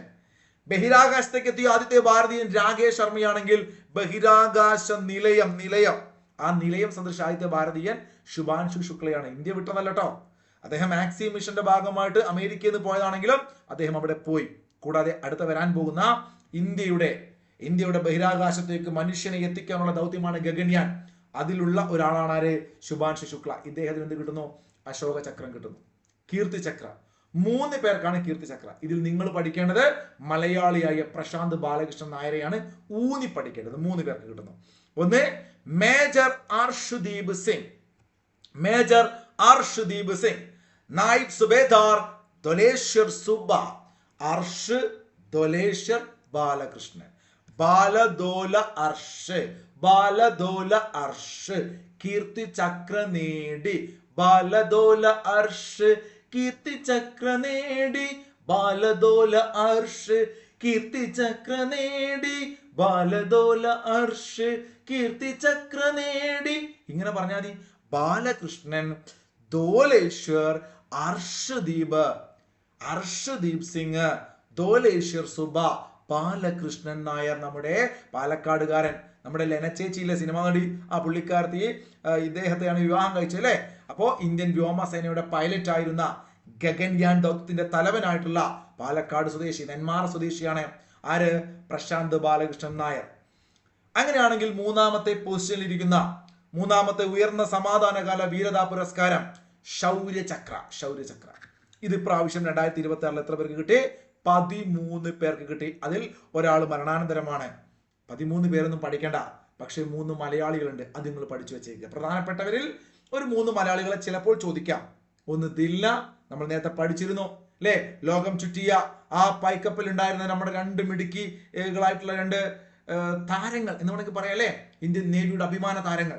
ഒന്ന് ദില്ല കെ, മറ്റൊന്ന് രൂപ എ. ഇവർ 2 പേർക്കും ശൗര്യചക്ര കിട്ടുന്നു. കൂടാതെ വിപിൻ വിൽസൺ അസിസ്റ്റന്റ് കമാൻഡന്റ് ആയിരുന്നു നമ്മുടെ CRPF 10 സായുധ തീവ്രവാദികളെ വധിച്ച ഓപ്പറേഷനിലെ അദ്ദേഹം ഉണ്ടായിരുന്നു. അപ്പൊ വിപിൻ വിൽസൺ, വിപിൻ, ദിൽന, രൂപ ഇവർക്ക് എന്ത് കിട്ടുന്നു? ശൗര്യചക്ര മലയാളികൾ കിട്ടുന്നു. 13 പേർക്കാണ് ആകെ കിട്ടിയത്, ഓർത്ത് വെച്ചേക്കുക. ഇനി നമുക്ക് 2 എക്സ്ട്രാ പോയിന്റ് എന്ന രൂപത്തിൽ നോട്ട് ചെയ്ത് നോക്കാനുള്ളത്, ഈ ഒരു ടാബ്ലോകളും പരേഡിലൊക്കെ പ്രധാനപ്പെട്ട ചില പ്രത്യേകതകളുണ്ട്. അതിലൊന്നാണ് 2026 റിപ്പബ്ലിക് ദിന പരേഡിൽ ആദ്യമായി കരസേന പ്രദർശിപ്പിച്ച യുദ്ധ സജ്ജീകരണ രീതിയുണ്ട്. പ്രത്യേകമായിട്ട് പല ടൈപ്പിൽ ഇവരിങ്ങനെ അറേഞ്ച് ചെയ്ത് വരാറുണ്ട് യുദ്ധ സജ്ജീകരണം. അങ്ങനെ ഈ വർഷത്തെ 2026 റിപ്പബ്ലിക് ദിന പരേഡില് ഇന്ത്യൻ ആർമി ആദ്യമായിട്ടാണ് ഈ ഒരു ഫോർമാറ്റ് കൊണ്ടുവരുന്നത്. അതാണ് ബാറ്റിൽ അറേ ഫോർമാറ്റ്. അതാണ് ഈ കാണുന്ന പിക്ചർ, കണ്ടോ, ബാറ്റിൽ അറേ ഫോർമാറ്റ് കൊണ്ടുവരുന്നു, ബാറ്റിൽ അറേ ഫോർമാറ്റ്. പിന്നെ നിങ്ങൾ വായിച്ചു നോക്കുക സൂര്യാസ്ത്ര റോക്കറ്റ് ലോഞ്ചറിനെ കുറിച്ചും അതുപോലെ തന്നെ മെയിൻ ബാറ്റിൽ ടാങ്ക് അർജുന്റെ സ്ക്രീനകത്ത് കാണുന്നുണ്ട്. പക്ഷെ നിങ്ങൾ എന്ത് ചെയ്യുന്നില്ല, അത് ഇപ്പോൾ ക്ലാസ് എടുക്കുന്നില്ല, ക്ലാസ്സിന്റെ ലെങ്ത് ഓൾറെഡി നീണ്ടതുകൊണ്ടാണ്. വായിച്ച് പഠിക്കണം PDF നോക്കിയിട്ട് കേട്ടോ, ഡിഗ്രി ലെവൽ എക്സാമിന് പോകുന്നവര്. അതുപോലെ തന്നെ പത്രക്കട്ടിങ് ഒക്കെ നിങ്ങൾ ഡിഗ്രി ലെവൽ എക്സാമിന് പോകുന്നത് വായിച്ചു നോക്കുക. 2026 റിപ്പബ്ലിക് ദിന പരേഡിൽ പ്രദർശിപ്പിച്ച ഹൈപ്പർസോണിക് ഗൈഡഡ് മിസൈൽ ഏത്? ചിലപ്പോൾ ചോദിക്കാം. പേര് long range anti ship missile. കേട്ടല്ലോ, നമുക്ക് അതിനെ ചുരുക്കി എങ്ങനെ വിളിക്കാം? LRASHM. കേട്ടോ, long range anti ship missile LRASHM. ഇത് DRDO ആണ് വികസിപ്പിച്ചത്. അതുപോലെ തന്നെ ഞാൻ ഈ പറഞ്ഞ ഒരുപാട് പ്രധാനപ്പെട്ട ഹെലികോപ്റ്ററുകളെ കുറിച്ചും അതുപോലെ തന്നെ കോമ്പാറ്റ് വെഹിക്കിളിനെ കുറിച്ചും MK2 എന്ന യാന്ത്രികതയിൽ ഉൾപ്പെടുന്ന ബ്രഹ്മോസ് ആകാശ് മിസൈലുകളെ കുറിച്ചൊക്കെ പറയുന്നുണ്ട്. നിങ്ങൾ അതൊക്കെ ഒന്ന് വായിച്ചു നോക്കണേ. 2 ചോദ്യങ്ങൾ ചോദിക്കുകയാണ്. ക്ലാസ്സിന്റെ ലെങ്ത് കൂടിയതുകൊണ്ട് മാത്രം അവസാനിപ്പിക്കുകയാണ്. 2 ചോദ്യങ്ങൾ. എല്ലാവരും ഈ ചോദ്യങ്ങൾ വായിക്കണം. ഉത്തരം ഇതുവരെ കണ്ടിട്ടുണ്ടെങ്കിൽ ഒന്ന് കമന്റ് ചെയ്യണം കേട്ടോ. നിങ്ങൾ ഇതുവരെ ക്ലാസ് കണ്ടിട്ടുണ്ടെങ്കിൽ നിങ്ങൾക്ക് അടുത്ത ക്ലാസ് ഇതുപോലെ കിട്ടില്ല ക്ലാസ് വേണമെങ്കിൽ കമന്റ് ചെയ്യാം. ഒന്നാമത്തെ ചോദ്യം 1 എന്ന് നമ്പർ ഇട്ടിട്ട് കമന്റ് ചെയ്യുക. വായിച്ചു നോക്കിയല്ലോ. കേരളത്തിന്റെ നിശ്ചല ദൃശ്യത്തിന്റെ പ്രമേയം എന്തായിരുന്നു? ഓപ്ഷൻ 1 കമന്റ്, ഓപ്ഷൻ മാത്രം കമന്റ് ചെയ്താൽ 2 എന്നിട്ടിട്ട് ഓപ്ഷൻ മാത്രം കമന്റ് ചെയ്യുക. 133, 21, 31, 13. അപ്പൊ നിങ്ങൾ 2 കമന്റ് ചെയ്യുക, അഭിപ്രായം പറയുക. നമുക്ക് അടുത്ത വീഡിയോ കാണാം. അതുവരെ എല്ലാവർക്കും നല്ലത് വരട്ടെ. Good bye, thank you.